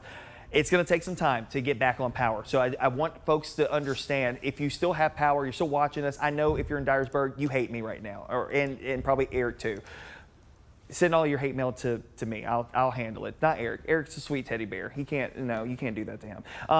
We'll go into the area in the larger perspective, because if you're north of I-40, I know things are quiet now or never even stormed. Unfortunately, what we're dealing with is storms that are destructive, and we've seen that here in Shelby County. We're going to stick around with you here today because of this fact. The storm of note still remains this one here in Marshall, coming out of Marshall County, moving into Benton and Tippah counties. We'll zoom back over and get a look at the radar, the velocity mode here, and which way the winds are blowing, and get an update on those. And there you go. It's not as bright as it was. I'll give it that. Isn't it crazy? The fact that we're excited right now that it's a 70-mile-per-hour warning and not an 80. That's crazy. As Deja Brown said the other day, small winds are still winds, okay? So we'll take the winds where we can get them. But multiple trees down in Holly Springs, no surprise. No surprise there. I do want to point this out. I wouldn't be surprised if we get a severe thunderstorm warning for southern portions of Hardeman County here shortly, near Bolivar. A little surge of wind coming through here. That would be another warning that would probably include Alcorn County as well as McNairy County. Going to keep an eye on that here. We'll put a storm tracker on that one here in a second. I do want to come back over to this one. And again, you can see this is where the winds are located at. They are pushing eastward all the way out towards Ripley, Mississippi. I think you're right on the precipice of getting some very strong winds there in Ripley, Mississippi. They'll cross over Mississippi Highway 15, coming across Mississippi Highway 30 as well. And eventually holding together, if it holds together across over US Highway 45 here between Corinth and Tupelo, probably closer to Jumpertown and Prentiss County, Mississippi. That's just outside the Action News 5 coverage area, but we know we have some folks here who can still pick us up. And of course, we're on digital right now. Digital has no bounds. So again, we're watching that. I do want to put a storm track on this storm that's coming through portions of Hardeman County, because that one also not severe warned, but definitely showing some signs of strong winds blowing through that area. So if we put a storm track on that, that would be Middleton 632, Eastview 655, Guys by 656, Corinth 704, and the Crossroads community and eastern heading out towards eastern areas of Alcorn County, western areas of Tishomingo County. Hardeman County warning coming now. Yeah. That's what I expected. It's like, you know, there was no way that they weren't going to warn that one. So we'll wait for the polygon to pop in there. But this gives you an indication, give you that first alert here, you know, that we are tracking all of these storms here. So they will pop up here shortly once they issue the warning. I want to come back down to the storm. You know, this one's still damaging, and we'll come back to it as well. But Eric, where are you at? You are on which storm? What you wonder what I was trying to do, and I remember you doing this, Patrick. I've seen you do obviously severe weather a few times here. I was pulling up actually on Max 2 the traffic map to see if there was anything popping up here as far as like weird closures or things like that. Just worthwhile to note this out loud. Nothing that was really getting my attention right now, but I was just keeping an eye on that. But yeah, if you want me to go on one storm and you wanted to work on something else. You hop down south. We'll stay on this one. You hop down south, get your stuff set up, and then we'll come back to that one that's coming through Quitman County here shortly. It should be approaching Marks and Sarah and Sledge here shortly. So again, we're waiting on that new warning coming out for this one that's coming out of Hardeman County. I did want to give you a first alert to that storm that is now blowing, and again, it may be increasing in strength here within the last little bit, moving into Bolivar. So it's probably on top of Bolivar, heading out towards Raymer. There you go. Raymer and Eastview, well, actually Hornsby rather. Eastview also involved in this. Raymer, Guys, Lakeview as you're heading over towards 45 over there by the Love's truck stop there between Selmer and Corinth. Again, that area right in through here. That's also State Park out there. In southwestern portions of McNairy County. So this is going to move through some rural areas, but Middleton, you know, if you're in that area, please take your severe weather precautions as well and treat this almost as if you're dealing with this as the same severe thunderstorm warning that we've got down here to the south, 70-mile-an-hour winds potentially not out of the realm of possibility with that storm. Eric, go ahead and go to that storm down south coming across the Mississippi River into Coahoma and Tunica counties. Copy. Patrick, just so you know for yourself, when you're kind of tracking that out later, the National Weather Service has that new warning at 25 miles per hour as far as the forward speed, and it's warned for winds, not for hail, which makes sense, obviously. All right, as far as the storm that Patrick's having me keep an eye on here, it is into Tunica, as well as Coahoma and Quitman counties into the Mississippi Delta right now over in Mississippi. If you know anybody that was headed towards Clarksdale, maybe you live in Batesville, you were planning on going to Tunica this evening, not the best idea to do that here. If you're going to do that, at the least take 55 to the north, maybe cut back on 269 well to the north. And I know that's not ideal, but you don't want to mess with this storm here. Let me turn the warnings off here. So actually, before I do that, let me just talk about that. The warning that is in place, it does include portions of Panola County, as well as Quitman, Tunica, Coahoma, and even further to the south into Tallahatchie County until 7 o'clock this evening. Right now it is 6:31, knocking on the door 6:32. This storm is warned for the potential 60-mile-per-hour winds as well as 1-inch diameter size hail. National Weather Service noting that this is moving to the southeast here at about 40 miles per hour. So Falcon, Right about now is when the storm, you can expect this to really pick up as far as activity is concerned. Marks in about 3 minutes at 6:36. Sledge, Mississippi, 6:38 is when you can expect heavy rain, lightning, some strong winds, and inch diameter size hail. Lambert, 6:42. Pope, just after 7 o'clock. Cortland and Batesville, Mississippi at 7:03. And then Oakland, Mississippi. This is moving into Tallahatchie County at 7:18. If you know anybody traversing from Jackson, Mississippi to the north right now, if they're headed back to Memphis, if they're headed to Hernando, give them a first alert. Let them know what they have going on with this right now. Did just get a report from the National Weather Service or somebody within the National Weather Service chat. I'm going to assume that this is in Ashland, Mississippi. Part of a roof was blown off of a building here on the square in Ashland. So that is pretty significant. Speaking of that, I'm going to go back over to that storm right now because, well, right now it is moving itself through Benton and Tippah counties, and this is still packing quite a punch here. That's kind of interesting that the warning here, it expired into Marshall County. That was, I think maybe they're about to reissue it here because I don't really think that would be canceled quite yet. No, it's past Marshall at this point. But I'm saying even into Union County in the southern portion of Tippah and Benton. Yeah, they're going to reissue. They got to reissue that part. Yeah. So just this whole entire big time wind shield of, quite frankly, just wind. This is going to be a big track here, but this is still moving to the southeast at about 45 miles per hour. So here's your first alert. Faulkner, as well as Myrtle and Blue Mountain, 6:37 in a matter of 5 minutes, or within 5 minutes, this is going to be mowing you down with some very strong winds, as well as some heavy rain and lightning. Over into Ripley, Mississippi at 6:40. So you have 7 minutes, really 5 to 7 minutes, before you're about to experience some very heavy winds, as well as very heavy rain and lightning. New Albany, Union County at 6:50. Dumas and Raymer at 6:52. Corinth at 7:06. Corinth, you are dealing with a shower and really a thunderstorm right now. But as far as the strongest winds, you're probably going to be encountering those within about a half hour or so. So good idea to get into your safe place. We haven't had any tornado warnings associated with any of these storms here across the Mid-South. I got going with this here as far as this live stream. I believe it was at about 3:45, give or take, within that range there. I think it was 3:43 specifically. And over the past 3 hours, we haven't had a single tornado warning. But quite frankly, I think the destruction that's come out of this, if we had tornado warnings, they would be relatively significant tornado warnings per se, just because the wind chill. We've seen basically a 10-mile area of winds that probably had 70+ mile per hour winds just mow down portions of Shelby County, Marshall County, Fayette County, over into Benton County as well. So there's a lot of destruction that did occur here in northern Mississippi and into southwestern portions of Tennessee, Patrick. Yeah, and as we're getting a little farther away from the radar site, I think that's part of the reason why we're starting to see the winds starting to come down a little bit.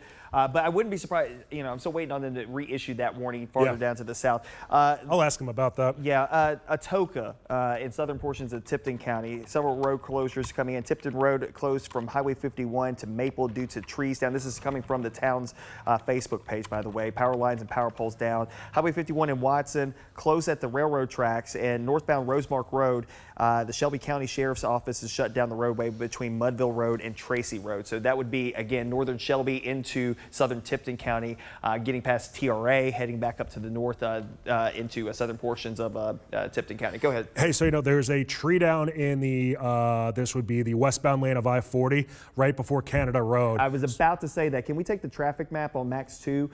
Because I noticed that there were some slowdowns. And to Eric's point, we've used this before, and sometimes you can see there's obviously something that's wrong because it's 6:30 on a Saturday. We shouldn't have major traffic issues, okay? And you can see at Lakeland and where it says Lakeland right there, that would make sense. Something has happened there, and obviously a tree has fallen there at I-40 and Canada Road. You also notice along Germantown Parkway, slowdowns north and southbound getting past Walnut Grove. 72 in Collierville. 72 in Collierville, okay. 72 in Collierville, getting past by Hillier Road and heading back past Houston Levee, heading over towards the east, almost out to 269. Again, you got some slowdowns through here, through Germantown, several different spots here, through East Memphis, heading past Massey Hill, International Drive, Kirby Parkway, East Memphis, Mendenhall, White Station, slowdowns in through there. I don't know if, okay, can you pull that up for me, Darian? That Fayette County is that information? There you go. Okay, so this is a look at the TDOT camera, I-40 at the Shelby-Fayette County line. That would be westbound traffic trying to head towards the city of Memphis. That's slow right now. Because of that tree being down. Yes, because of the tree being down. So you said one lane's closed? Yeah, it covers one lane. Okay, so. it covers one lane. Okay, so more than likely, obviously, with it being westbound traffic, it's probably the right lane. So if you know anybody who's trying to come inbound this morning, dump over in the left-hand lane once you get past the exit with the Buc-ee's, the Galloway exit. All right. Do you want anything while we have this up right now? Do you want to see anything else? And I'll let's just kind of like go back a little back to the west. And see you see some spots here through Whitehaven. You see some spots along Elvis Presley Boulevard heading up into Alcee Ball, heading past Hamilton High School. You see Democrat right here and Plow Boulevard moving past the airport slowdowns there. Lamar getting past American Way all the way down to Shelby Drive. We got some pockets here where there's some very slow traffic. And again, I know you're thinking to yourself, well, why would I need to show this? But this may give us at least some clues of where damage is being located at. Look at this. This would be, I think is that Highway 4? Yes. Yeah, no, Highway 4 is right there. Well, Highway 4, Yeah, Highway it's slowed 4, down. yeah, there, okay, yeah, you're right. Highway 4 going out towards Snow Lake Shores. Highway 4 right there. I hate to tell you this, but there's not that many people who live in Snow Lake Shores that would have the traffic slow like this at this point in time. So more than likely, we've got some damage here. Hey, producer Darion just said something about I-40 that we have it. Yeah, I just saw it. You can go ahead and pull that up. That is at the Chambers Chapel overpass. So that's looking towards that tree being down. You can see the flashing lights off in the distance, and you see if you look really closely, they've got the arrows pointing to the left. So they're trying to dump everybody off in that left lane. I-40 westbound getting past Chambers Chapel, heading out towards Canada Road. So it looks like it's, that tree down just before you get to Chambers to Canada Road. Let's go back over to the radar and circle back over here because again, while we were talking about traffic, quote unquote, the reason why I was doing that because I'm trying to figure out where the damage points are. And those places I just mentioned may have some damage points here that we'll have to watch out. Strong winds crossing over Mississippi Highway 15 right now, moving into just north of Ripley, heading back up towards Faulkner and Walnut here. So again, if you're in this area, please take those extra precautions. The storm that was in Hardeman County doesn't look as strong as it did maybe about 10-15 minutes ago, but it's still packing a punch coming right down 64. Hornsby, next town in line there, as well as Selmer, Raymer, Eastview. Go ahead and take the course of least regret on that as those storms are moving eastward at about 40 to 45 miles per hour. I'm going to clear this off here, and we're going to go back over to the traditional radar. This is the how hard it's raining mode. Actually, I'm not in play mode, so. Hey, Jerry asking, he's got some information I think he wants to share with us about. Is it Germantown, Jerry? So what you got going on with that, Mr. Askin? Yep, Germantown. The city of Germantown PD did put out an alert in the past half hour or so saying that there are several traffic lights that are known to be out.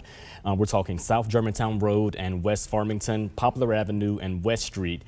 Germantown Road and Hospital Drive, Forest Hill, Irene Road and Poplar Avenue, Forest Hill, Irene Road and Winchester Road, Poplar Avenue and Arthurwood Cove, South Germantown Road and Neshoba Road, Poplar Avenue and Poplar Estates Drive, Poplar Avenue and Oakley Lane. Again, several intersections that may be without a light right now in the Germantown area. So if you're don't go down Poplar, basically, is what I'm hearing right now, because you're going to have nothing but power outage. Go ahead. And remember, if a light is out, you have to treat it like a four-way stop sign. You have to stop at it. Yes. So please take those precautions here. You probably don't want to be on the roads anyways with this stuff. We're done, I think, with the severe weather here in Shelby County. That may be famous last words, but the majority of the storms that we've had so far moving out of the area. Now, if you're in Wynn, if you're in Forest City, yes, it's rocking, it's booming right now, but nothing severe at the present. The three severe storms that we currently have: one, northern Quitman County, moving over Mississippi Highway 3 right now. Marks, Sledge, as well as Lambert heading up to Crenshaw. You need to be in your safe place. That will be crossing over I-55 between Como and Batesville. Sardis would be included with that. Sardis Lake will be included with that, probably within the next 20 minutes or so. Then you have the other storm, the one that was previously warned for a destructive tag with 80+ mile-per-hour winds through Marshall County. Currently, that is moving through Tippah and Benton counties. Alcorn County and Prentiss County next in line on that one. The one farther to the north coming out of eastern McNairy County into Hardin County. That one is for hail. That storm has weakened, I would say, but still strong enough that it is keeping a warning on it. We have rain in Shelby County, but it has calmed down considerably. Go ahead and take that. I see the I-40 at the Galloway exit. Go ahead and take that because I want to show you what the atmosphere wants to do, after it tries to kill us here today. The sun's trying to come out. So unfortunately, we're dealing with very, I say that lightly, but what I'm saying is that, we're trying to clear out the skies behind the storm. So as soon as this batch moves through, for the vast majority of it, you're done. Okay, that's frozen. Okay, well, it does look like that's trying to clear up over there. So at least that helps, But unfortunately, we are in a situation here where we have multiple severe thunderstorm warnings. They are very active here today. We are almost done. I'd give it another 45 minutes to an hour before they're mostly out of the Action News 5 coverage area. We will still have some storms over in eastern Arkansas for a couple more hours. You see several other severe thunderstorms. They're coming out of central Arkansas. You see one up closer to Searcy, Arkansas, one right down the spine of the Arkansas River, coming down closer to Pine Bluff, one past Conway, Arkansas. So we're going to keep an eye on those, but they're all angling mainly to the south and east. These are more east-southeast. So this batch of rain and storms moving in this direction. These are moving more in this direction, more towards the south and east. These are moving more east than south right now as they're moving off through North Mississippi and portions of West Tennessee. Eric? All right, so we are still dealing with technically 5 severe thunderstorm warnings here across the Mid-South. The most destructive one per se, I mean, there's a couple of different ones that we're kind of keeping an eye on. One that could have some wind and hail. I mean, all these can have some wind and hail within them, and at the least have some heavy rain within them and lightning too. But do want to kind of point out here, if you are along or north of I-40, the weather has simmered down quite a bit here. Now, if you start going a little bit further to the west here, if you're into Wynne, Arkansas, further up to the north here, getting a little bit closer to Weiner, Arkansas, as well as even Harrisburg, Arkansas, we have certainly seen some heavy rain and we have some strong winds around right now. But as far as the severe weather threat goes, it really is confined to being south of I-40. So your first alert right now, I do want to put some tracks on these showers and storms here across the Mid-South because it's been a heck of a past few hours here across the area too.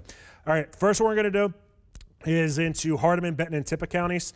This is going to be approaching Corinth as we roll to about 7:30 this evening here, 7:16. Faulkner, 6:51. You can anticipate some 60-mile-per-hour winds, heavy rain, as well as lightning and the potential of some 1-inch diameter size hail. That goes for Raymer at 7:04 and Ripley, Mississippi at 7:06. Eastview, 7:09 is your time when you can anticipate heavy rain, lightning, as well as some strong winds and some hail. Corinth, 7:16. Mickey at 7:19. Farmington at 7:22. 7:25 for Jumpertown, and Rienzi, 7:27 is your time when you can anticipate some strong winds as well as some lightning and some heavy rain. So your first alert, I know some of these areas have already seen showers and storms up to this point, but I still want to point that out. Further to the southwest into the Mississippi Delta here, keep an eye on these storms that are just north of Marks, Mississippi, really kind of centered between Marks, Mississippi's Tunica and Senatobia. The winds on this, it still has quite frankly, a nasty little look to it here, but just not in the right spot for a tornado to occur. So I know if you turn around and see these reds and greens like that, it might, say, whoa, what in the world's going on there? I don't think we have to worry about a tornadic standpoint from that. Do think that there is definitely some hail, and this is an area that actually got hit by hail. Technically, it would have been yesterday morning here into the northwestern corner of Panola County here, just outside of Sledge, Mississippi. So these are also about 1:25 in the morning. Yeah, or 2 o'clock in the morning, something like that. Yeah, so in that general range of Patrick saying 1:25 to 2 o'clock in the morning. These are sliding to the southeast here at about 40 miles per hour as well. Batesville 7:03, Cortland at 7:06, Pope at 7:07, Water Valley getting a little bit further to the south here into, I wouldn't call it central Mississippi, but close to central Mississippi than northern Mississippi at 7:34, and then Coffeyville at 7:44. So keep an eye on obviously all these warnings here across the Mid-South. National Weather Service noting that they're going to trim the back edge of the northeast Mississippi and southwest Tennessee severe thunderstorm warning.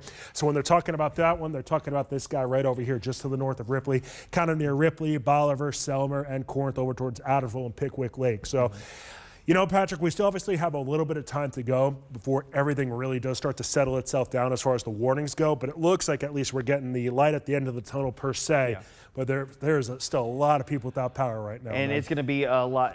Now, they told me that the number has gone down. I will check in with Jerry. So far, you know, we're still getting damage reports coming in. I will say this before we go over to Jerry Askin. You know, looking at this storm that was quote unquote destructive, and it was. Let's be honest with ourselves here. It has weakened considerably. Yes. In the last maybe 15, 20 minutes. It is not nearly as organized as it was coming through Shelby County, Fayette County, Marshall County. But there's going to be a corridor right in through here that is going to have pretty extensive damage, and we're going to work on getting more information coming in. And for everybody in the back, let's make sure we're checking in with Marshall County, Fayette County, not just Shelby County.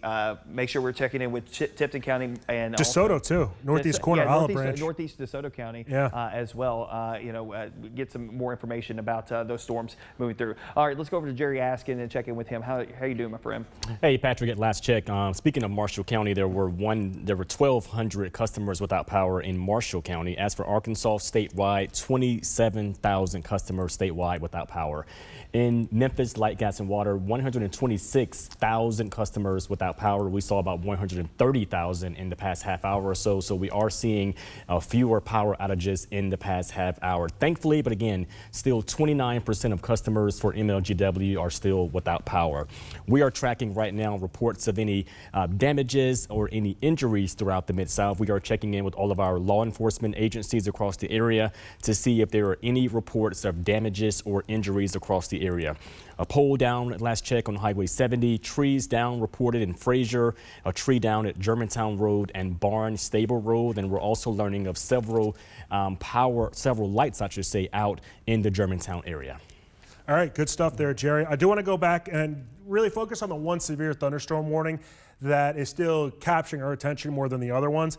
Fortunately, right now, it's not into northeast Mississippi, and quite frankly, that's where I think we've seen a lot of destruction over the past couple of hours, but more into the Mississippi Delta, just to the west of I-55 into Tunica, Coahoma, Quitman, and Panola counties right now. The storm threats that you do see on your screen, once we start seeing some of these purples pop up, that's usually an indication of either some very heavy rain and even some small hail that could be embedded. Notice the box that's kind of blinking right now, that's where the severe thunderstorm warning is. It does include Panola, as well as Quitman, Coahoma, Tunica, and into Tallahatchie County as well. This warning is until 7 o'clock this evening. Right now it is 6:49. So in theory, this is going to expire here in about 10 minutes. I wouldn't be surprised if this does get extended further to the south here. Let me put it back on to the how hard is it raining mode, as Patrick likes to allude to, and it's a good way to refer to it as. So this way you can kind of get a better track on this. And this is still scooting to the southeast here. Come on. At about 40 miles per hour. Drag that down to the southeast here. And here we go at about 40 miles per hour. Cortland and Batesville at 7:02. Pope at 7:04. Oakland at 7:21. Water Valley at 7:34. And then Coffeyville at 7:40. Patrick, before I turn it back to you, because I think you're going to tell us how strong the winds were here at the station at Action News 5. That's the impression I got from you. I do want to put this on a future scan here, just so we could kind of see the ebbs and flows of this as to what it anticipates doing over the next little bit here when it does come to, well, really the rest of the evening hours. And this has everything sliding itself down to the southeast. I know over towards Lake Cormorant, areas that are into western DeSoto County, you see some of those showers and storms that are over there that are approaching you by about 8 o'clock. We'll be keeping an eye on those over into West Memphis as well, but we still have a couple hours to go, and really a few hours to go before the rain showers and thunderstorms will be completely out of here. But I do think the overall severe weather threat, at least for most of us, it's starting to dwindle away, but we are still keeping a close eye over on Panola County. You were wrong. I wasn't going to say how strong the winds were. I just happened to walk back there. Oh, but sorry. They were going to clip that warning from Tunica County and Coahoma County. So that warning that you were just talking about down there in Mississippi, they're going to clip that warning off. So Coahoma and Tunica counties will come out of that warning. It's still going to be in effect for Panola as well as Tate and Quitman County. Copy. The severe thunderstorm watch, I wouldn't be surprised here. They may hold on to it a little bit longer than an hour. I said an hour, but probably hold on an extra hour. Safe than sorry. And the reason why is because they usually try to blank out rows of counties. So this row of counties that Shelby County is in, may not get completely cleared just because we still have storms out here towards the east. But still, that severe thunderstorm watch until 10 o'clock this evening for areas in North Mississippi. You see, obviously, the reason why we do not anticipate that it will last until 10 o'clock. Correct. A lot of this, as you just saw there on the First Alert Precision Tracker Futurecast, that next 2 hours will show most of the showers and storms working their way farther down to the south and east and eventually clearing the board. But we'll probably still have some rain around the area for a couple of more hours, but maybe the severe portion of it at least dwindling here across the region. Back out to the storm out to the east, again, not nearly as organized as it was about an hour ago. We'll put a loop on this, and you'll see how this has evolved over the last hour or so, how that storm just kind of blew itself out and then fell apart. As it was collapsing, that was what was causing those 80+ mile-per-hour winds as it was moving through northern Marshall County into Tippah County and Benton County. So again, not nearly as strong as it was, but we are seeing a little bit of back building here. The storms are refiring again in southern portions of McNairy County into Alcorn County. So from Corinth to Kossuth, back up towards the north, up towards Selmer and Guys and Raymer. We still have some very strong winds. Maybe the potential also for some small hail to mix in from time to time as that works its way again down towards the east and southeast. But this will probably be the last of these storms moving through this area. Once this warning clears, they might issue one more to clip a couple of more counties down here, but I don't anticipate that the entire county will be underneath. Go ahead, Eric. Hey, so, you know, I after Garner Montgomery, he's with his photographer, Than Clayton, they were over in Oakland, Tennessee earlier today. I told them to go over towards Slade, and obviously, Patrick, you know, this is a community that's been hit pretty hard here over the past couple of years, and he made it over to South Sladen Road, which is one of the roads that really got hit hard here going back about 18 months ago, and I believe we do have them up and running here. So, Garner, wow, that was probably a heck of a drive getting down there. What's it like down there right now, and you know, what was the drive like, and what have you seen? Yeah, until we got stopped here past the highway down here to South Sladen Road, there was plenty of debris on the roads. I did see some sheds that had been torn apart, about the damage that you would see from a light tornado. But want to give you a look at what we see right here. You can see that this van right here narrowly avoided being hit by this down tree. I talked with the owner of this car. She's across the street right now. Can't get with her, but she said she was pulling out of her mother's driveway and got this close to the tree as it was coming down. It's now blocking South Sladen Road. There is a tree service company that is working right now to try and get rid of this debris, but looks like there's plenty of cars on the other end and this end that are trying to find a new route, because this happened very suddenly here in Marshall County. If you're heading from this way down to Holly Springs, you're going to have to find an alternate route. There are some cars moving into people's driveways. There's people who live here who are trying to coordinate traffic. We're in a very unexpected scene here in this area, but people are making do with what they got. Here, well, let's see what they're trying to do right now with the chainsaw. Trying to bring down this tree and clear the path, but looks like it's going to take a little bit more time before this area is cleared and South Sladen Road is going to be safe to travel. We'll keep traveling, see what we find out here. Like I said, damage was not significant here, but pretty consistently strong winds blowing debris into the road. So be straight wherever you are in this area. Be safe with your driving, because there could be situations like this on the road where paths need to be cleared, alternate routes need to be coordinated, but probably the best advice I would have is to stay home today. All right, Garner. Look at that, look at that, look at that. Oh, yeah, you see the tree coming down there. Looks like they're about to pull the branch back with the car. We might get a good shot.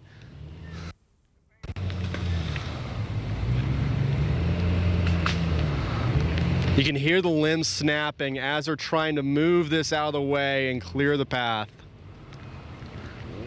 But again, it's a slow process. Looks like they're getting out of the truck now. They're trying to drag the branch back as much as possible to at least open up a single lane. But looks like they're coming back with the chainsaw make it an easier time for them. All right, Garner, we'll check back in with you. Of course, you guys be safe getting back here to Shelby County because, of course, it seems like this may be pretty common across many sections of the area. And, of course, thanks to those guys being out there and being safe and, of course, just being neighborly. You know, we talked about this over the last couple of weeks with the heat, being neighborly, checking in on folks and making sure they're all right. Being neighborly, that's what's happening right there. People just getting chainsaws out and the people in Slade don't get me. Those fantastic people. Folks. There. I love those people. Again, still have an active severe thunderstorm warning. And Eric, I'm going to come back to you with the other one. These will probably be the last 2 warnings. Hopefully, as we go through the next little bit. I will say I'm starting to see a little bit of back building here in the eastern portions of Hardeman County, a little bit of hail potential there near the McNairy and Hardeman County line. That's drifting down towards the south and east. That will come out here closer to the state park, moving out towards northern Alcorn County here soon. Theo, along U.S. Highway 72, will cross over Mississippi Highway 2 here shortly as well as it continues to work its way down towards Corinth. I know it's pretty nasty right now, but maybe the nastiest part of it just to your north and west, moving through southwestern portions of McNairy County, moving into eastern areas of Hardeman County. We'll zoom back out here and kind of give everybody a broad overview of where we are because keep in mind, I know that some folks are like, what's going on? We are on the air and things have calmed down. Good news, things have calmed down from where we were maybe about an hour ago. We're coming up to 7 o'clock here on Action News 5. I'm First Alert Meteorologist Patrick Ells with Eric Brill. First Alert Meteorologist Eric Brill. Jared Askin is here as well. We have Garner Montgomery. He's out in the field here today. And, we're trying to get all of our ducks in a row and try to give you as much information on what's happened here over the last little bit. We haven't checked in with Jerry for a little bit. Let's check in with him with some news aspect of this about what's going on here across the area, some damage reports and power outages. Yeah, also worth to mention, Eric and Patrick, thank you all for keeping us safe and all the work y'all are doing to make sure we're all safe here across the Mid-South. It's worth to mention that we just came into our newsroom. Tipton County Sheriff Beasley announcing that there are 2 residents that saw trees fall either at or near their homes on Quito Estates area. Again, that is in the Tipton County area. Thankfully, no one was hurt. As far as the power outages for MLGW, right now the current outage is at 127,000 customers without power. About 29% of customers for MLGW without power. That number is gone up a little bit in the past half hour, but still down from that 130,000 that we saw in the past hour or so. We're also checking in with other counties here across the Mid-South, and we have learned that Fayette County, DeSoto County, and Marshall County and Cross County Sheriff's Office have not posted any recent updates. So we're hoping that good news, what's the phrase here? No news is good news. Yeah, but sometimes no news can be they're really busy. Yeah, or really bad too. We want to hope for good news, but unfortunately, based off of what we saw, it's hard to say that, we just saw from Marshall County, obviously there were trees down. We know that to be the case, and more than likely there's going to be trees, power lines down all across, especially the northern portion of Marshall County. We have that one warning that just came out for the rest of Panola County and Lafayette County. It looks like it clips Tallahatchie and Yalobusha counties there in North Mississippi. These are the last 2 warnings here. That one goes until what, 7:45? Correct. Okay.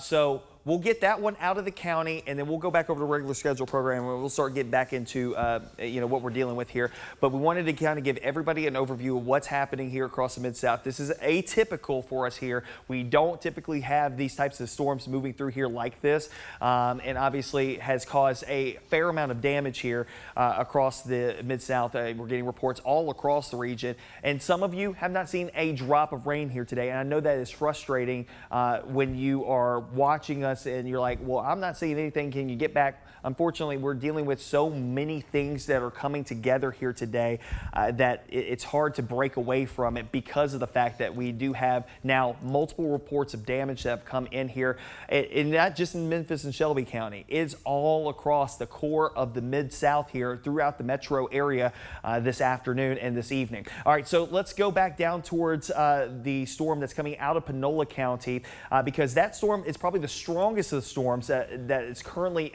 in effect.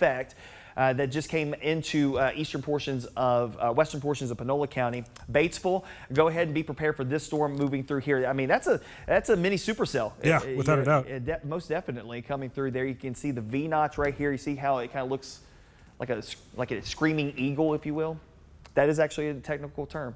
Looking at radar data. We're going to track this one. You said 20 on this one? That one was let's see, I'm pulled up right now. Okay. That is moving east at 40. 40, okay. Yeah. All right, so we'll put this east at 40. For 60 and 1, just FYI. Okay, so this is a baseline severe thunderstorm warning comparatively to the destructive warning that we had a couple of minutes ago across northern Mississippi. Pope and Enid, Water Valley, Paris there in southern portions of Lafayette County, and the Bruce community moving out towards Chickasaw County, Mississippi. That's where we're going to be dealing with these storms here over the next hour. So once this storm gets out of the Action News 5 coverage area, we'll probably send you back over to regular schedule programming, so another 30 minutes or so. But this has been a very active afternoon. You know, we talked about the potential for storms, but this may have even went above and beyond even what we were thinking today. 97 here at the station this afternoon, a very hot day. And you have these small-scale disturbances coming down the pipeline. Every time you have those small-scale disturbances coming down the pipeline like this is what could occur. Tomorrow, not an issue. Monday, we can have a conversation about that. Also Tuesday and Wednesday of next week, because unfortunately, we are going to be stuck in a pattern like this for a couple of days. Now, it won't be nearly as hot as we head towards early next week, but definitely still the opportunities for storms to roll through here. Let's go over to the hail inside of this storm. There you go, some hail potential there west of Batesville coming down.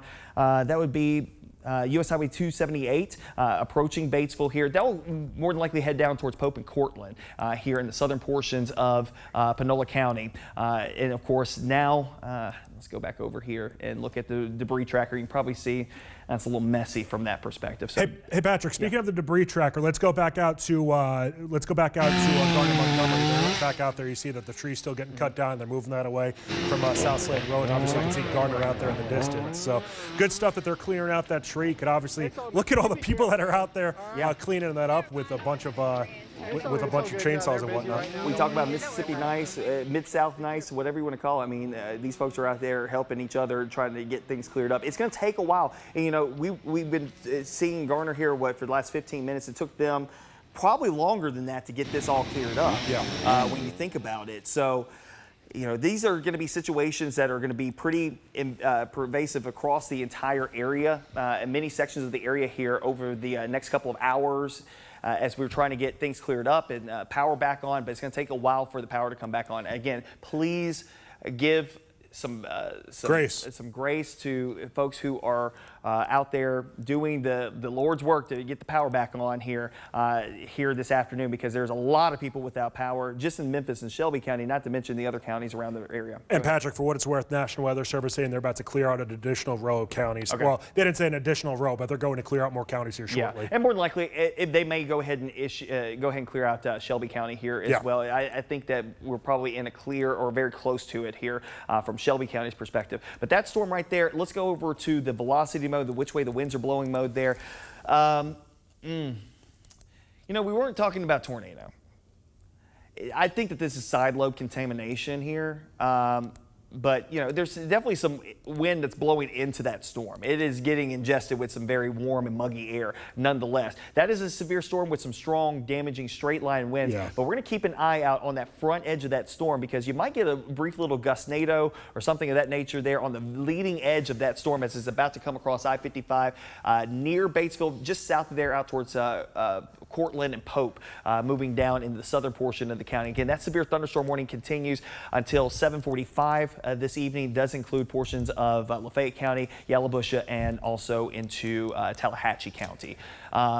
Let's go. You've got the other storm off to the east, right? All right, sure. So let's go back over there. That's moving across 45 right now. Yeah, so I'm still keeping an eye on that storm that is moving itself really to the east and northeast Mississippi. It almost really stretches from, not quite Jackson, but say from Selmer all the way down to Tupelo, right along 45 here. And I will say, after this looks like it weakened a bit in Union County, as it's starting to get closer to Tupelo and really moving itself towards Lee County and Itawamba County in northeast Mississippi. it looks like it's trying to regain its strength. So if you know anybody that was over in Birmingham for the day, they're starting to head on back. Make sure that they're aware as they're on I-22, Highway 78. It's about to be picking up some steam here as far as potential stronger winds are concerned. Yeah. Still do have that severe thunderstorm warning that is in place for portions of Alcorn and McNairy counties. This continues to move itself off to the east here at about 45 miles per hour, although I think the forward speed on this may has come down just a tick. But for the sake of it, I'll just track it at 40 miles per hour. Farmington at 7:08 is when you can expect some inch in diameter size hail, 60 mile per hour winds, heavy rain and lightning. Mickey by 7:10, Burnsville 7:20, Iuka at 7:31, Waterloo 7:43, and once we start getting further to the east, we're getting into northwestern portions of Alabama here. So I do just want to say that out loud, and like I said, if you know anybody that's traveling to the northwest here on I-22, they're about to have some pretty strong winds in the general Tupelo region, especially on the north side of town here. So not a great situation there. As far as some of the stronger winds are concerned, if I kind of cherry pick and look at some of these stronger winds here, I'm sure that they're going to be. You might be closer to look at it from Columbus. Yeah, that's probably a good call. We're looking at the range here about 40 miles per hour. So that's why they haven't issued. Right. Yeah. Right. We're a little closer to the Columbus radar site when you get down to Tupelo comparatively to Millington. That storm, though, still has some hail potential with it. And this storm is still pretty strong as it's moving across. Again, when you look at this in comparison to where we were talking about the destructive nature of the storm that was moving through Marshall and Benton counties within the last hour or so, they are nowhere near as bright as this. Even into Shelby County. Can we pull up the MLGW map? I just want to look at the map because there is a section that's like 60,000 homes and businesses without power down in the southern portion of Shelby County. And guess where it is? It's like Parkway Village. It's Hickory Hill. It's Fox Meadows. Along and south of 385 over there? Yeah. So if you zoom in there, yeah, you know, you see 30,000 homes and businesses, 33,000, 35 Seattle Park, Audubon Park. I mean, my goodness.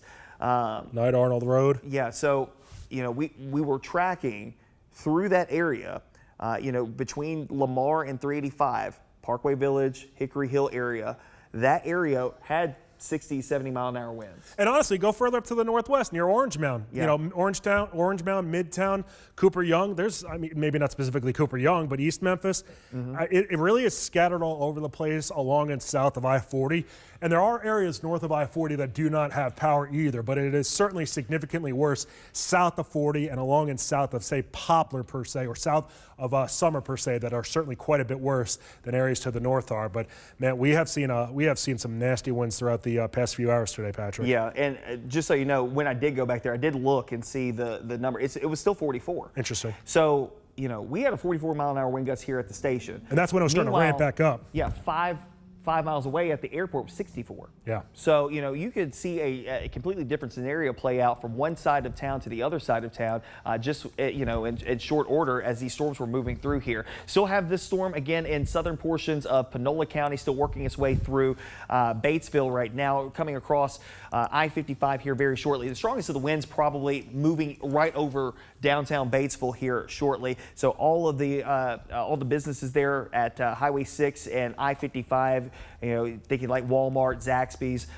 you know, a couple hotels over there, the Northwest Mississippi Community College satellite campus there.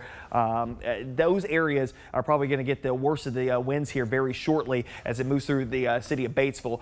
I think this stays outside of Oxford. Okay, so if you've got a child over at the U of M campus, the Ole Miss campus, I think that this storm itself mostly will stay south of Oxford. Agreed. But if you have some folks who live out towards Taylor, heads up to them, you know, southern side of Oxford might get a little bit of more of the storm impact than anything else. Maybe more so than maybe as you head up towards like College Hill, heading up towards the campus itself, downtown Oxford. But south Oxford might get at least the edge of that, the heavier batch of storms moving through there. You know, basically, you know, western portions of Panola County under the gun right now with that strong and severe storm that's moving through there. We'll zoom back out and give everybody a broad perspective of where everything is located at here. And again, you head up to the north, things are much quieter here across the Mid-South when it comes down to it. Wait, hold on. The watch. The watch, okay. When I was pointing at my wrist, I was saying watch as far as that goes. Because it came up on my watch. Right. But I was looking, but it was at the wrong. So the watch has been dropped now for Crittenden, Cross, Fayette, Hardeman, and Shelby counties. So there you go. You got Patrick's map over there that shows that. So the only county in western Tennessee that has a watch still in place is McNairy. And obviously still with a severe thunderstorm warning, so it makes sense. Right. That's why we were saying, like, they may try to blank out the entire row of counties. They just went ahead and blanked out a couple of the counties on that row, with the exception of McNairy County, because they still have an active severe thunderstorm warning in effect, which should be dropping off here shortly. I think that one goes until 7:15. In McNairy? Yeah. Yeah, that is still 7:15. Okay, so it's still 7:15. We'll see if they extend it. It still has a little bit of a punch with it there in McNairy County, and it's only like halfway through that warning polygon. So I wouldn't be surprised if they do issue another warning that would include eastern portions of McNairy County, eastern Alcorn County, Tishomingo, and Hardin County. So kind of that southeastern corner that would go all the way over to the state line. Hey, for what it's worth, Patrick, we still do have Garner Montgomery. He is out there in Sladen, over on South Sladen Road. And this is an area that, at least with the radar estimates here, that did move through the northern portion of Marshall County.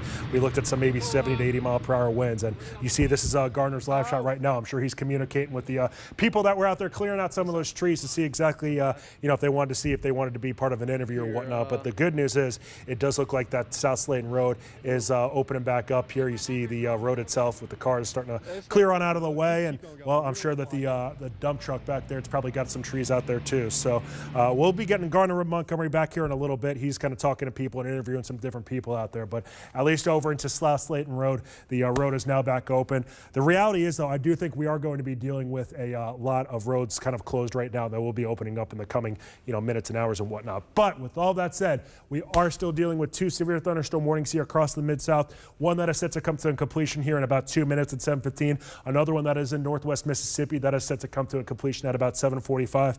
I'm meteorologist Eric Brill. You've been with myself and meteorologist Patrick Ellis here for a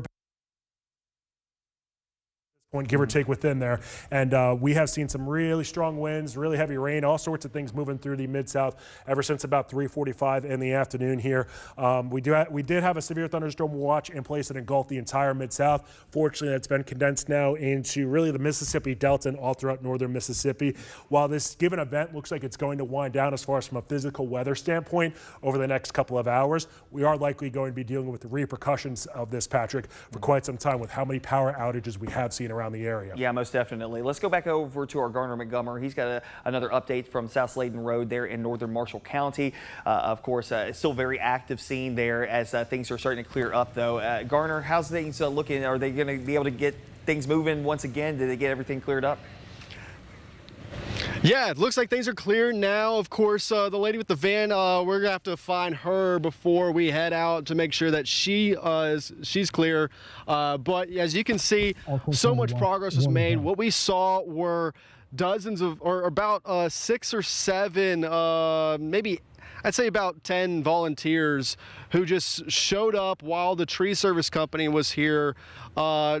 Some people just came up with their own chainsaws to help. Some people who just had the clothes in their back power through the rain just to help clear the branches to make sure that South Sladen Road is safe to travel. Looks like there is still some down trees past this way, but people are maneuvering around the debris instead of having to move through it. But just want to give you all a positive update from where we were the last time y'all saw us. All right, Garner, we appreciate that. I know you guys need to start heading back in this direction. Please be safe, okay, because it's going to be maybe a little bit more treacherous as you go farther down the road here, and we're getting closer to dark time here. It's almost, 7:45 is sunset, so y'all be safe getting back over here to Shelby County, guys. All right, let's go back over to the warning that was in effect for portions of McNairy County, Alcorn County. They allowed that one to expire. They're not going to reissue it, right, Eric? Correct. Okay.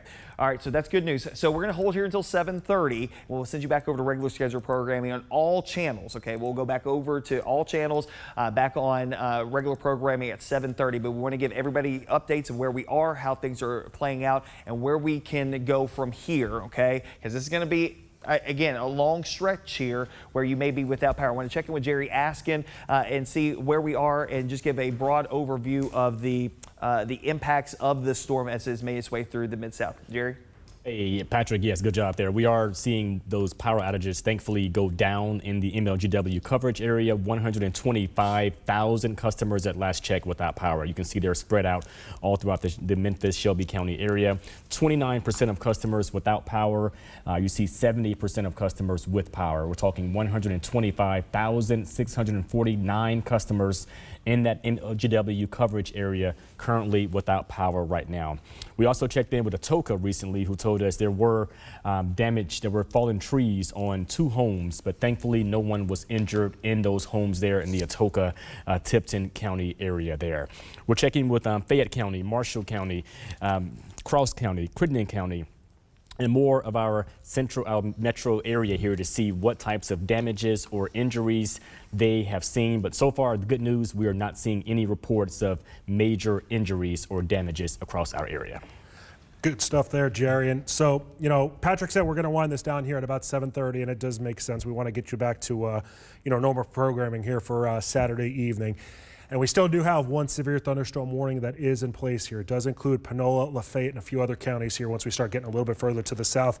If there's any sort of good news within this warning, it's the fact that it is a baseline severe thunderstorm warning. What do I mean by that? It means it has 60-mile-per-hour winds and 1-inch in diameter size hail that could be embedded within it. And quite frankly, if you're going to get put under a severe thunderstorm warning, you'd like it to be as weak as possible, because I think most people would agree you don't exactly want destruction to come out of that here. And the worst of it right now is just to the south of Batesville, and it is moving itself to the southeast here, and it's going at about 40 miles per hour. So I know getting close to Calhoun City, that really starts moving on out of here as far as the Action News 5 coverage area. But I want to show you at least over the next hour exactly where it's going to be. Water Valley at 7:38, Coffeyville at 7:48, Bruce, Mississippi, 8:07 is when you can expect some 60-mile-per-hour winds, 1 inch in diameter size hail, some heavy rain, as well as some lightning here. With that given storm as it does move itself down to the southeast. The box that is flashing on your screen that does include Batesville, that's where the warning is. Yet again, that is a warning until 7:45 this evening here. So still have just over a half hour to go before that does come to a completion here. We still do have a severe thunderstorm watch in place for all of northern Mississippi, throughout the Mississippi Delta and into McNairy County. That is set to come to a completion here at 10 o'clock this evening here. And I do think that the majority of the Mid-South should be cleared out of that by 10 o'clock, or it should expire at that given time here. Still do have a couple of showers and storms keeping a closer eye on that are into the far southwestern corner of Shelby County. A couple more that are near Hernando and Coldwater. Fortunately, these are not severe. If I put on the storm threats right now, none of this looks too bad either as far as, say, dealing with severe thunderstorm threats. So at least there is good news. If you're seeing the purple on your screen, that's usually an indication of some very heavy rain, maybe some small hail. Same idea over into McNairy and Alcorn counties and into the northeastern corner of Mississippi County as well. This marker that you see on your screen here, the cylinder, this is usually an indication of rotation. Quite frankly, with respect to where it is in the actual storm system itself, yeah, that has a better opportunity of becoming potentially tornadic. If you want me to look at this from a glass half full mentality, selfishly here in the Mid-South, this is over in Prentiss County, moving towards Tishomingo and Itawamba counties, so not moving into specifically our corridor. With that said, though, if you know anybody that's in Belmont, Red Bay, good idea to give them a first alert, let them know what they have going on there as far as some pretty nasty winds at the least here, and the potential of some tornadic activity. These have been moving off to the east as well at about 40 miles per hour. So Red Bay about 7:50 into Hamilton. This is starting to scoot on into portions of Alabama by about 8:17 as well. So Patrick, the good news is, at least here locally, everything's starting to, I don't want to say calm down, but it's a heck of a lot quieter than what we were dealing with here a couple hours ago when a big area of very strong winds mowed down a lot of Marshall, Fayette, southeastern Shelby counties, northeastern portions of DeSoto County, and Benton County as well. Yeah, Tipton County as well. Yes. Tippa as well, with these storms moving through. I'm going to go back over to that storm. We talk about kinks and bows sometimes when we're talking about severe storms. That is in a little kink in that storm. You see down here, closer to Tupelo, that's the bow. That's pushing out the strong winds. But on the backside of it, you're getting a little bit of a spin right there in the southern portions of Prentiss County. Again, that's just outside the Action News 5 coverage area, but I just want to give you that heads up of what we were looking at. Going back over to Batesville as well as Oxford, that storm, still has some, I think more so hail right now. I'd agree with that, yeah. You know, but it's almost out. The hail core itself is just about to head out of the, Is that Grenada Lake down there? Or no, that's a little bit north of Grenada. Where the storm is, that's Enid.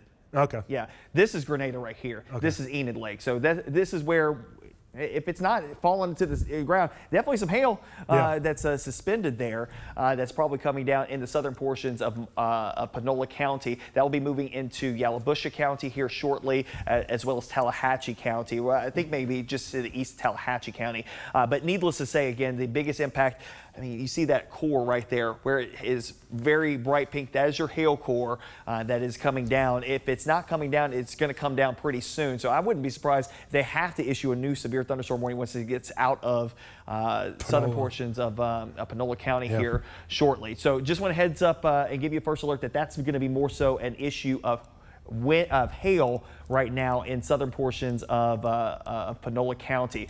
So again, we'll back up here and look over at the severe thunderstorm watch still in play for North Mississippi and east central Arkansas, and one county in West Tennessee being McNairy County. I think that a lot of this will fall off as we get closer to the top of this hour. The way it's looking right now, when you look at first alert Doppler radar, really and truly, you only have two sections of storms to really work through. That one that's moving out east, closer to the Alabama state line, not nearly as strong as it was. I think it's starting to pick back up, though. It's not nearly as strong as it was a little bit ago. Correct, but I think it is getting stronger now again. It's getting a little stronger, and that's why we were talking about that little spin in the atmosphere. That, again, moving out towards Lee, Prentiss, Itawamba, and Tishomingo counties, but it is starting to pick up a little bit even closer to Corinth and Selmer as it's getting closer to the Tennessee River. The only active severe thunderstorm warning currently in effect is going to be for southern portions of Panola County. It does clip Lafayette County as well, but it looks like the core of that new severe thunderstorm warning for that bow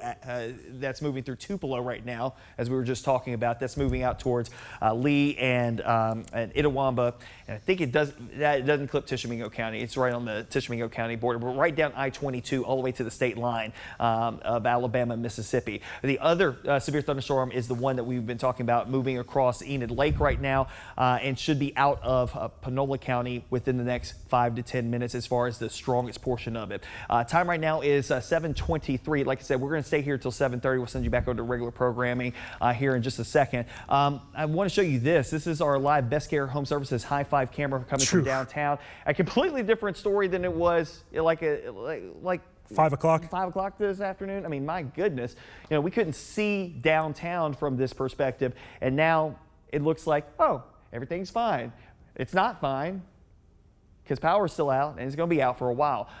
You know, we were just talking about 127,000, I think, homes and businesses still without power. It's going to take a while, and that's not even the whole of everything. I see it went down a little bit, 125, and at its highest, it was over 130. Correct. So, you know, we had a lot of people without power. We are going to have people without power for a long period of time. It may take tonight and part of tomorrow to get back on power for some people. Go ahead.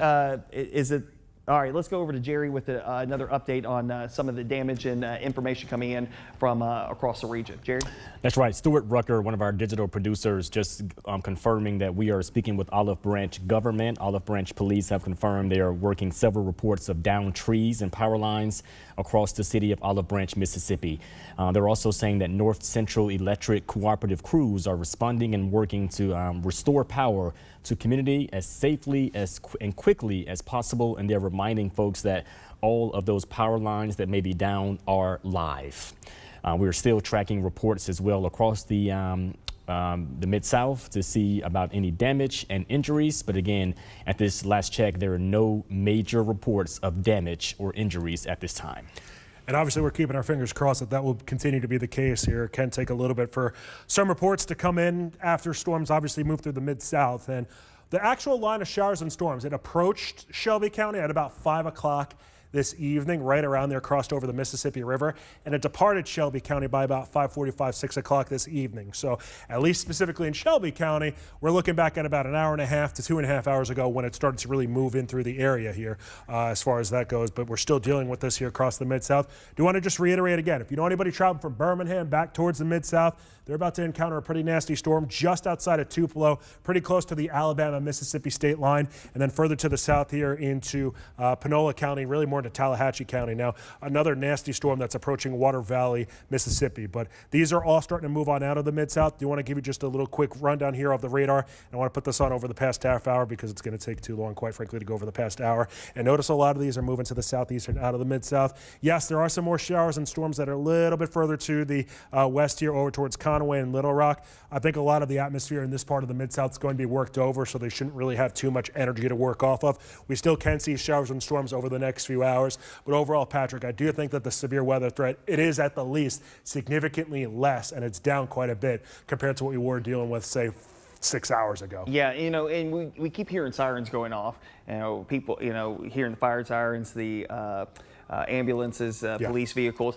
So, you know, as we were talking about, no news is good news sometimes. I don't think that it's necessarily full-on good news, obviously, with the situation that we've got going on here across this area. Coming up on 7:27, we're going to get you over to regular scheduled programming here. What we're going to do, we're going to compile everything, and of course, we will have a comprehensive look of everything coming up tonight at 10 here on Action News 5. This has been an active afternoon and early evening hours here across the Mid-South, and we still have active weather here moving in across the area. It should be exiting again, moving out of Panola County here very shortly with more of a hail signature than anything else moving across Enid Lake here within the next couple minutes. Hey, I was going to say, because obviously we're going off here in the next 2.5 minutes, we never had the 7-day forecast up, and obviously we blew out the 5 and 6 o'clock newscast. You want to just show that real quick before we dump I don't even know if I've got that in my show. Well, I'll find it. Oh, yeah, I guess that's true, because it is the evening show. My morning show does not equate to an evening show. Touche. So tomorrow's going to be nice. That's what it really comes down to. A lot nicer than today. Yes, you know, and not as hot, right? Yes. You know, we'll be in the lower 90s for tomorrow. Yeah, it's still going to be hot, but not nearly as hot as even the last couple of days. It did feel nice last night when the humidity did drop off for a couple of hours. It felt pretty nice during the overnight period. And of course, with this front moving through the area, it will help out as well. So what we're going to do here, we're going to send you back over to regular scheduled programming. There's probably going to be a lot of hate mail in my email because it's America's Got Talent as well tonight. So what we'll do here is we'll send you back over to regular scheduled programming on Action News 5, the Mid-South Sports and Entertainment Network. We will have, again, an all-encompassing update today at 10 o'clock on our Action News 5 newscast here. And, of course, we'll be checking in with Jerry Askin as well as Gardner Montgomery as he's going to work his way back here into the city of Memphis and around Shelby County. Signing off from the Action News 5 First Alert Weather Center, myself, Patrick Ellis, and Eric Brill will send you back over to regular scheduled programming here on the Saturday evening.